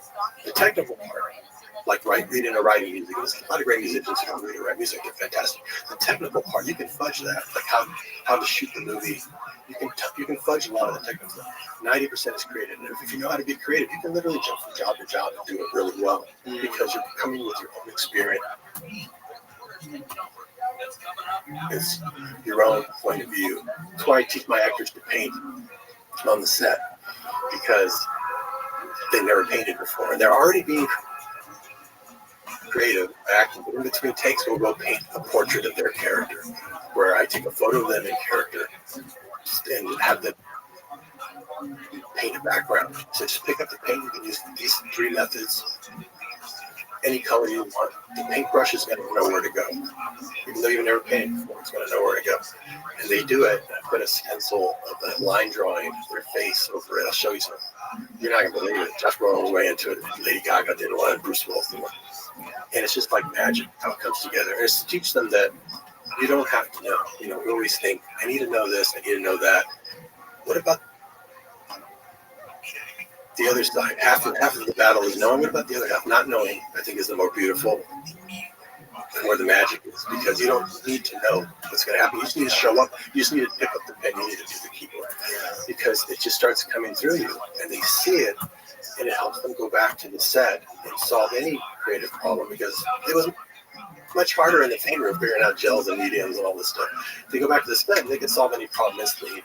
And you think that they're already in a creative mode by acting, but it fires up a whole other part of your brain to do something else creative at the same time.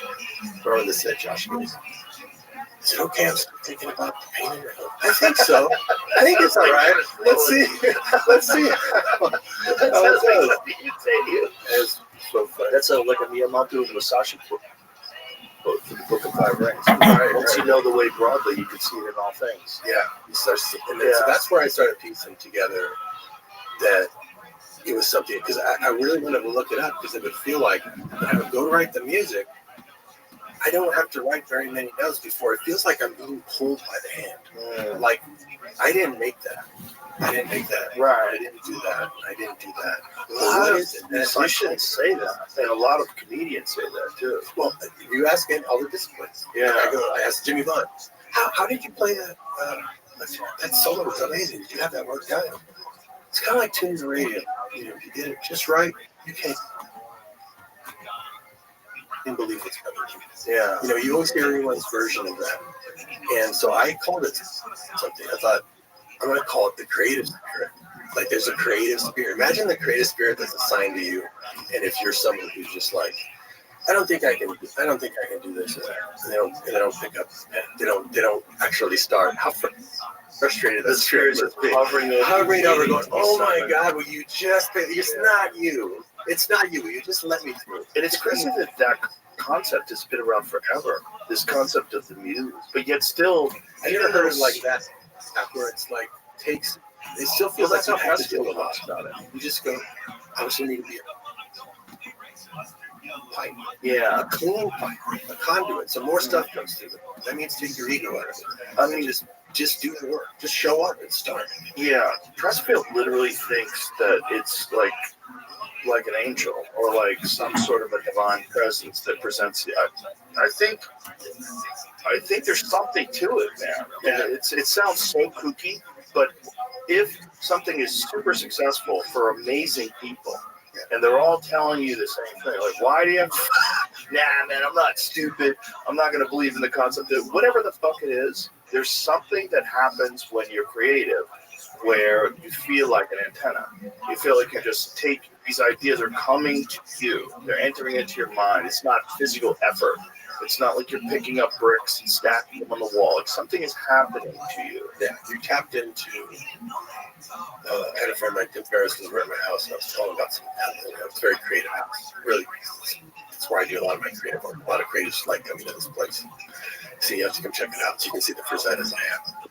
You have original frisettas? Yeah. Oh my God. We'll get to that. Oh my God. But it's just totally. You have so much creative frisettas. Totally creative place. And I like people to come there, but it's just inspiring to be in an environment where everything around you is about creativity, because then you get in that headspace, and you're able to do more because you realize it's not you; it's just coming through you. And you just have to witness it, and it just takes a lot of the load off. A lot of people can start easier if they know. Oh, it doesn't have to be. Like my kids said, oh, it's not. I don't have to do it. I just have to actually pick up the pen. Yeah, it's very freeing. Yeah, it's something that everyone should learn. With anything in life, anything you're doing in life, is just to take action and trust this process that happens. Yeah. But you have to do things. You can't just sit and wonder. And it's that procrastination and the anxiety about starting. It's like crippling for people. It keeps getting off the ground. And they're doing that to themselves. You're literally doing this to yourself. Yep. So when you say, well, I don't know if I can, you just chopped off your leg. Right at the beginning of the race. Right. You go, well, I tried it once before, and you just cut the other one off. I mean, you're literally doing you're your own worst enemy. I had this one gal, and fear of failure. This is the best thing. One gal that one of the talks, she said, okay, you're real positive, but what do I tell myself when I just spent a year and a half doing something that didn't work out? I said, well, that's very negative. Ask that. Can we rephrase the question first? Then I'll attempt. So I learned a good lesson the hard way. Oh, that still sucks. If you're focused on the failure, if you followed your instinct and it didn't work out, it doesn't mean you're wrong. Sometimes the only way across the river is to slip on the first two rocks. It's the only way. And if you just stay there, you're not going to go. So you have to embrace the failure. Because if you're going on instinct, I mean, you're doing it literally on instinct. Not like someone said, hey, over there's a money-making scheme, go do that. Literally, you have the instinct. My best example is 4 Rooms. It's a movie I did with. Because if you study the ashes of your failure, you'll find the key to your next success. That was the movie where there was 4 different stories playing simultaneously. 4 different movies, 4 different stories. I love short stories because I made a bunch of short films. I thought, oh, I want to do that. So when Quentin asked, and I asked the audience, I like asking the audience, how would you answer this? Quentin goes, hey, I'm going to make a movie called 4 Rooms. 4 different directors. You got to use the bellhop. It's New Year's Eve. You're in a hotel. You can't leave your hotel room. You want to do it? Hand goes up. Now, just on instinct. Now I asked the audience, was I wrong to just go by instinct, or should I study it a little bit? Nobody knows the answer. What would you say? Are you more instinctual? Are you more instinctual? 100%. Yeah, I'm primarily instinctual. I figured that's why you're here right now. Because we're not that smart. I'm not that smart. I couldn't have figured this shit out. It's because I was just had an instinct to go that way when everyone else was going that way. And you're going to stumble. You're going to fall, but you're going to stumble upon. You're going to stumble upon ideas no one thought of because you're going the way that's not big clean on it. Right, yeah. So I just like 4 Rooms. I said, yeah.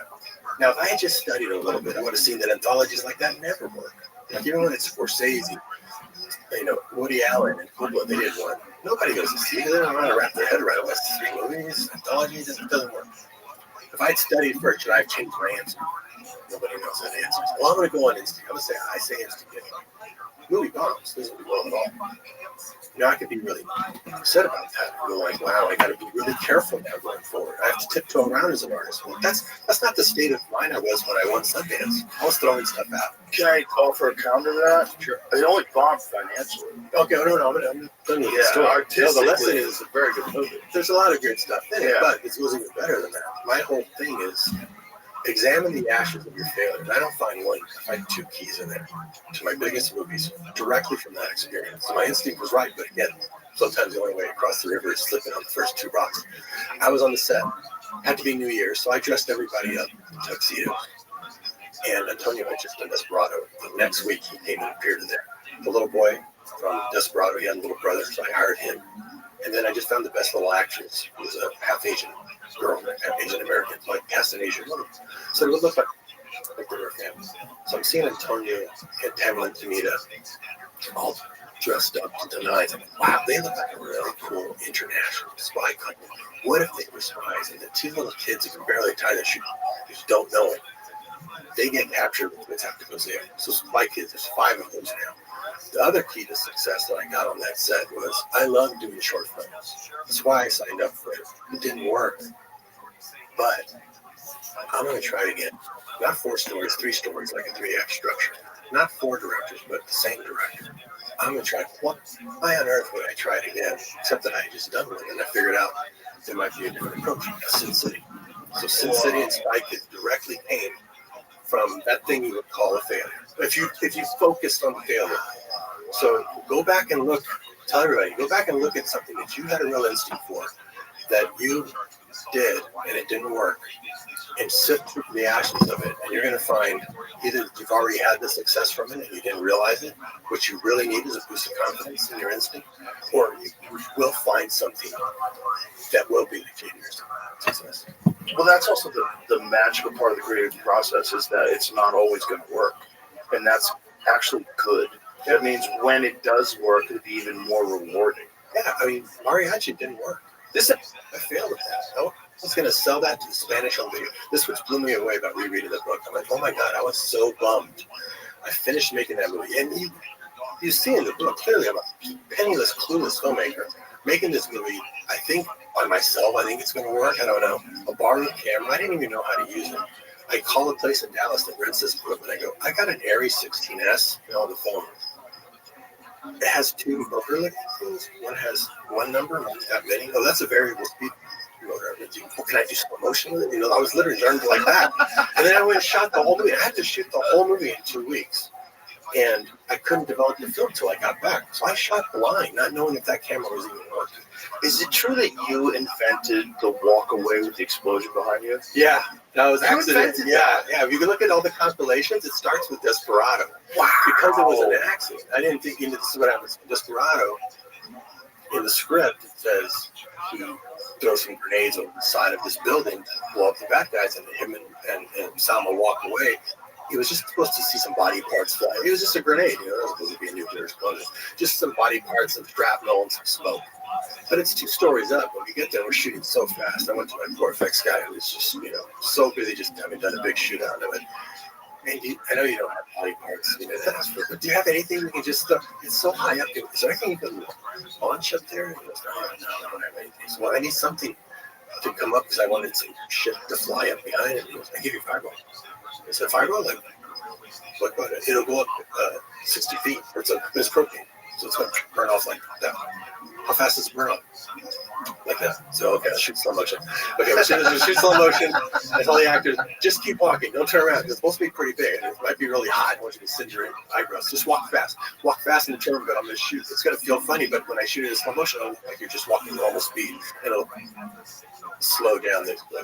Well, it looks fantastic. Yeah, it looks good. See, they're just walking. They don't know. Look at Tonio's just like, look at her. She's just like so calm. But if you played that, if you sped that up and played it in normal motion, it goes right like that. It's crazy because that scene has been copied so many times. It became an action staple. Look, so they used it for Fear Factor. Yeah. Now that I'm thinking about it, we used it for one of the ads for Fear Factor. It's me walking away, and they blew some shit up behind me. Because it's this cool attitude. And music. I thought it was the dumbest shit ever. Because it was a TV show. Oh no, it is still dicks. It wasn't a kind of silly. It was just an accident. Again, the accidents. There it is. There you go. All right. That's where it is. So that came out in August of 1995. Just 6 months later, Duck Till Dawn came out, and I made that. I enjoyed it so much. I fucking love that movie. Oh, thanks. I love that movie. I showed this explosion shot, the movie to Jim Cameron. He was watching it. I was waiting for he was like Terminator 2 shot and everything. So I was wondering if he'd like my little Ricky thing. His hand went up in the air when he saw that moment. So I thought, okay, I'm going to do that Just Till Dawn. Just Till Dawn, I had where the actors come out to read the dialogue there. And the explosion just keeps going, and they're walking away while having a conversation. Yeah. So within 6 months, you saw 2 versions of that. So people just started. You see it in Man and Fire. You see like whole compilations of it. But that's gotta be weird for you. Like you're like, bitch, that's mine. No, because it wasn't mine. Again, it came. If I had engineered it, I'd be really smart. But again, like I said, I'm not that smart. Sometimes you stumble upon. Cool, but it's become like part of like action. Yeah. Dust Till Dawn. So first of all, who knew Quentin Tarantino would play such a good fucking psychopath? Who knew? What's so fun is he's in Desperado. Now, I met him on the film festival circuit. So in 1992, we both had movies with guys in black, violent movies.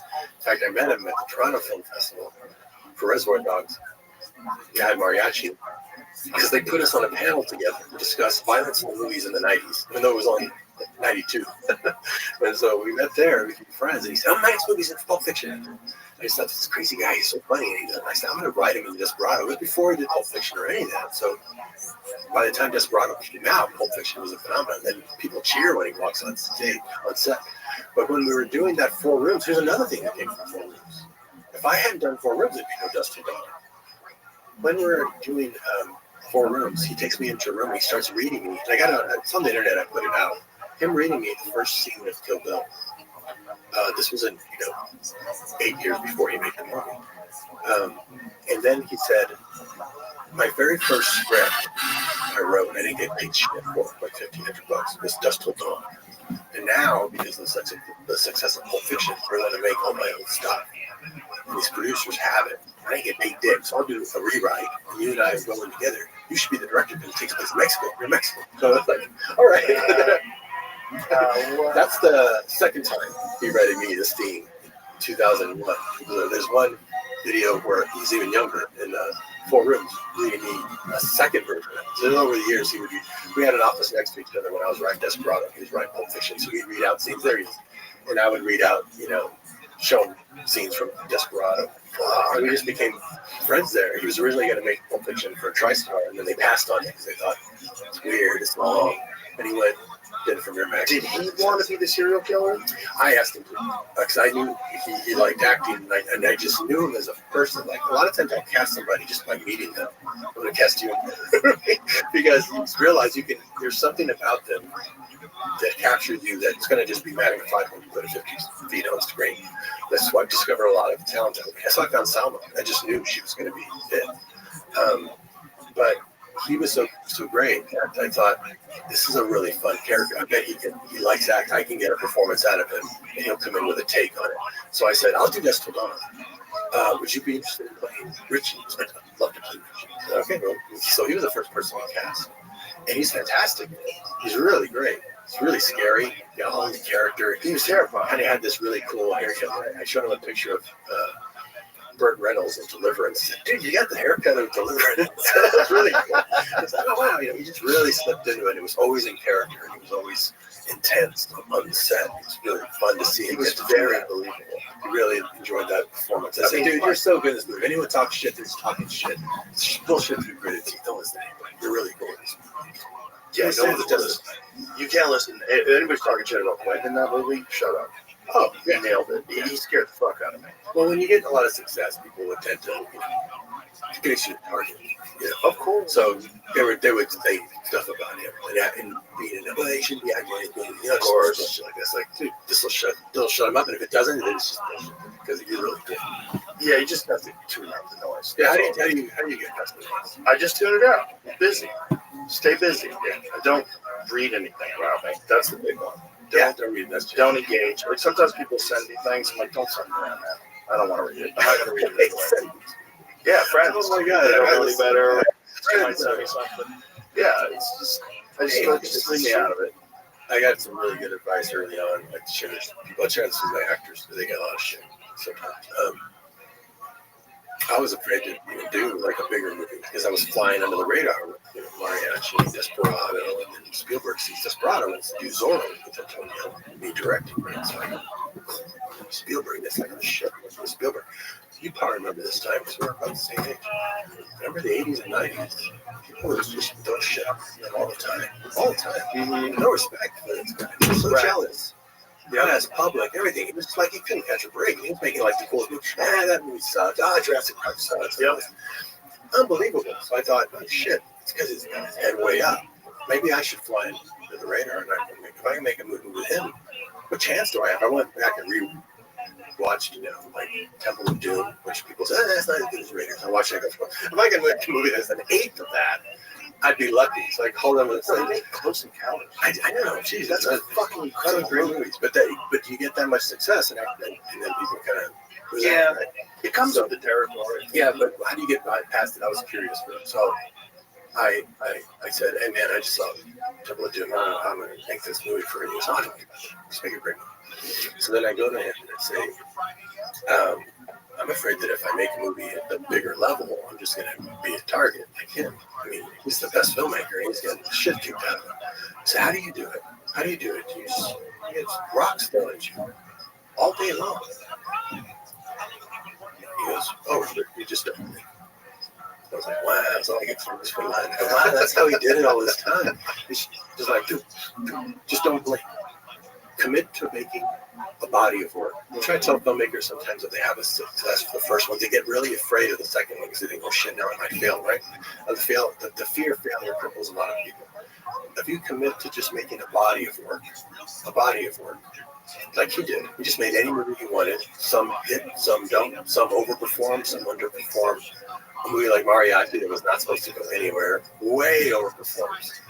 And you can't tell him it's going to be the one. So just commit to a body of work. And now no one gives him any shit. Now I think it's also important to recognize that the people that are tossing shit your way, they're doing it to distract themselves from the fact that they're not contributing anything. It's almost always the case of that. Yeah. That's what the critic is. The critic would not be a critic if they had something to contribute. So they see other people that are taking that chance and going out there and they're acting on their instincts and they're putting something together and they try to attack all those things as being garbage. Because really, they're not contributing. Yeah. And so they may very well want very to. easy to attack. And they may very well want to, but they may hurt Most by of the them, fear. yeah, the same instincts that make them want to attack successful people are the same things that hold them back from being creative. Talk about closing that pipe. Yeah, I mean, doing it to yourself. Doing it to yourself, and by doing that to other people. They would just commit to a body work. Don't blink. Right. Just keep making shit. They'll get somewhere. That's great advice. Commit to a body of work. Body of work. Like, look at someone. I mentioned this, and a friend of mine, a businessman, called me and said, "Wow, that really spoke to me. You know, I tend to look at all the different businesses that I have created that failed, instead of looking at the whole body of work. And I fixate on the ones that didn't work. It's like, you never know if it's going to work or not. That's not your concern. Just go make shit. Follow your instinct. Because again, maybe that one that didn't work is your 4 rooms. Then you get 2 other great ideas out of it. I've forgotten that Dust Till Dawn came out of that as well. So that's the third one out of that 4 rooms. That thing gave and gave and gave. Dust Till Dawn was so fun because it was 2 different movies. It was like this. That's why it couldn't get made. So when he first wrote it, he couldn't get made because people. Okay, so this is what happened. The effects company hires him, and they said, we want a movie that'll showcase our effects in this vampire bar. It's about 2 brothers who go to a vampire bar. Quentin starts writing. He starts writing Quentin style. He gets way into the brothers. So much into the brothers that it turns into like a Desperate Hours type movie. For half the movie, he waits half the movie to get to the bar. So now, for financiers, it's now like a mixed bag. It's like 2 movies in one, right? But it was a negative thing. But it's like, this movie's all wrong. It's like suddenly it's one thing and then suddenly it turns into a vampire party. We can't make it. But then Pulp Fiction comes out. And now everybody wants to make it. Oh, it's too much. Whole different perspective change. Well, a little success will do for you. 4 rooms. 4 rooms. Oh, yes, 4 rooms. 4 times fun, So you never know. So I told Quentin, let's make it right now. Because we made it our next movie right after 4 rooms. So the Desperado 4 rooms. So Desperado came out in August 1995. 4 rooms in December. Dust Till Dawn was in January. That's how fast those came out. We're working that fast right now.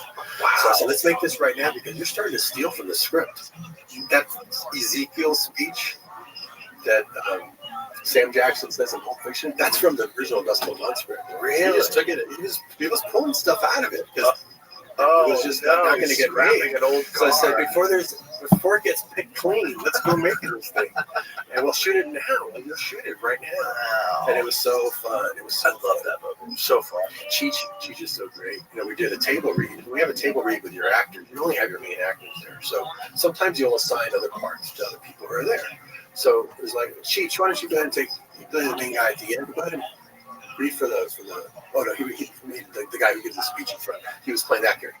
Read for the border guard and for the guy who comes at the end, Carlos. We're also gonna get Eric Estrada. So he starts reading it, does each one of those. He's a comedian, he does everything in a different voice, and you're like, by the end, he's like, wow, he should play all three characters. And so I asked Quentin, and he goes, hey, what if we get Cheech to play all three guys? And I was thinking the same thing. So I go and tell Cheech, Cheech is just freaking hilarious. He goes, hey man, you're gonna play all three characters. Do I get paid 3 times?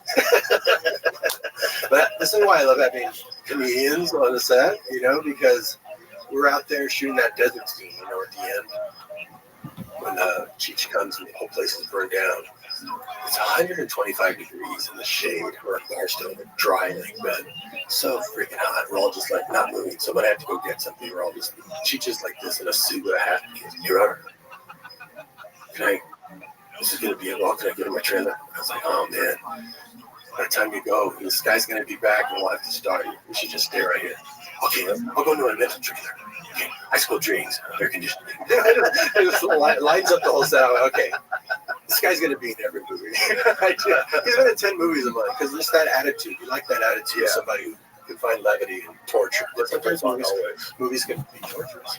So having people like that that are really on your team that can really lighten up the set is just the best. You've done so many different kinds of movies. This was so interesting because you never got, you know, Quentin essentially does these wild, chaotic action movies that just blow you away. You do everything. Like you're doing like kids movies, animated movies. Yeah, there's a similarity to them. I'm still that cartoonist. So what they all have is they're all comedic. Like even the action movies are kind of just fun. I mean, think of Desperado. It's like a James Bond movie. He's got a guitar case that fires missiles. He's got this one that's got weapons. It's like Spy Kids is very much the same thing. It's just some are for big kids and some are for little kids.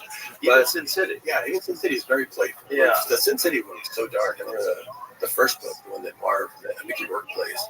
It was so dark. I was going, oh my God, it's going to be dark. I have to add some levity to this. And Mickey would bring humor to it. And it's the funniest episode. It's really funny.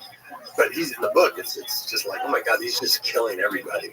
But you're really with him because of the way he portrayed it. It didn't change very much. We just added some humor to it. And the gallows humor, really. Yeah. Like when the yellow guy gets shot in the dick. Oh, that was a good one. Yeah. That was a really good use of color. That, by the way, was one of the fucking creepiest characters ever in a film. And it looks like that in the drawing. And I just wanted to, my whole idea was, because I'm so respectful of someone's artwork. You read Sin City, and you realize that art is half of it. For anyone else in Hollywood would make that into a movie, they would just make it like a gritty crime thriller. Right. Take out the whole visual element, which is that stark black and white with people's eyes glow in the dark. And it has all these layers of unreality. And I went to Frank Miller and said, I want to just make this move. This is like the coolest movie never made. And he actually wrote it because he had been in Hollywood writing a couple of screenplays and he got shit on and screwed around and the whole Hollywood thing. Jamie, can you show me the scene with Mickey Rourke and the yellow guy? Oh, this is Bruce Willis and the Bruce Willis and the yellow guy.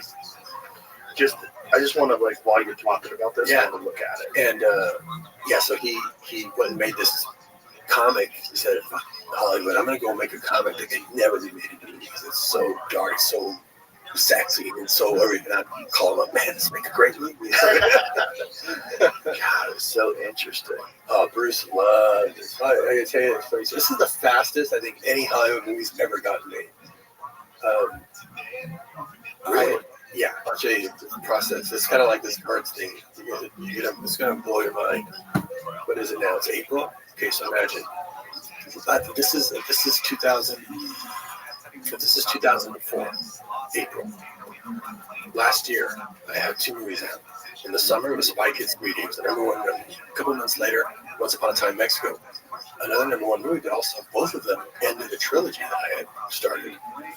So I was looking for my next thing. And I opened up like Sin Cities again. And I was like, oh shit, I know how to do this now. I just did a whole movie on green screen, which was really new back then for Spy Kids 3D because I wanted it in 3D. It was the first digital 3D movie. Because when you're in Austin, you just innovate a lot. And George Lucas told me that.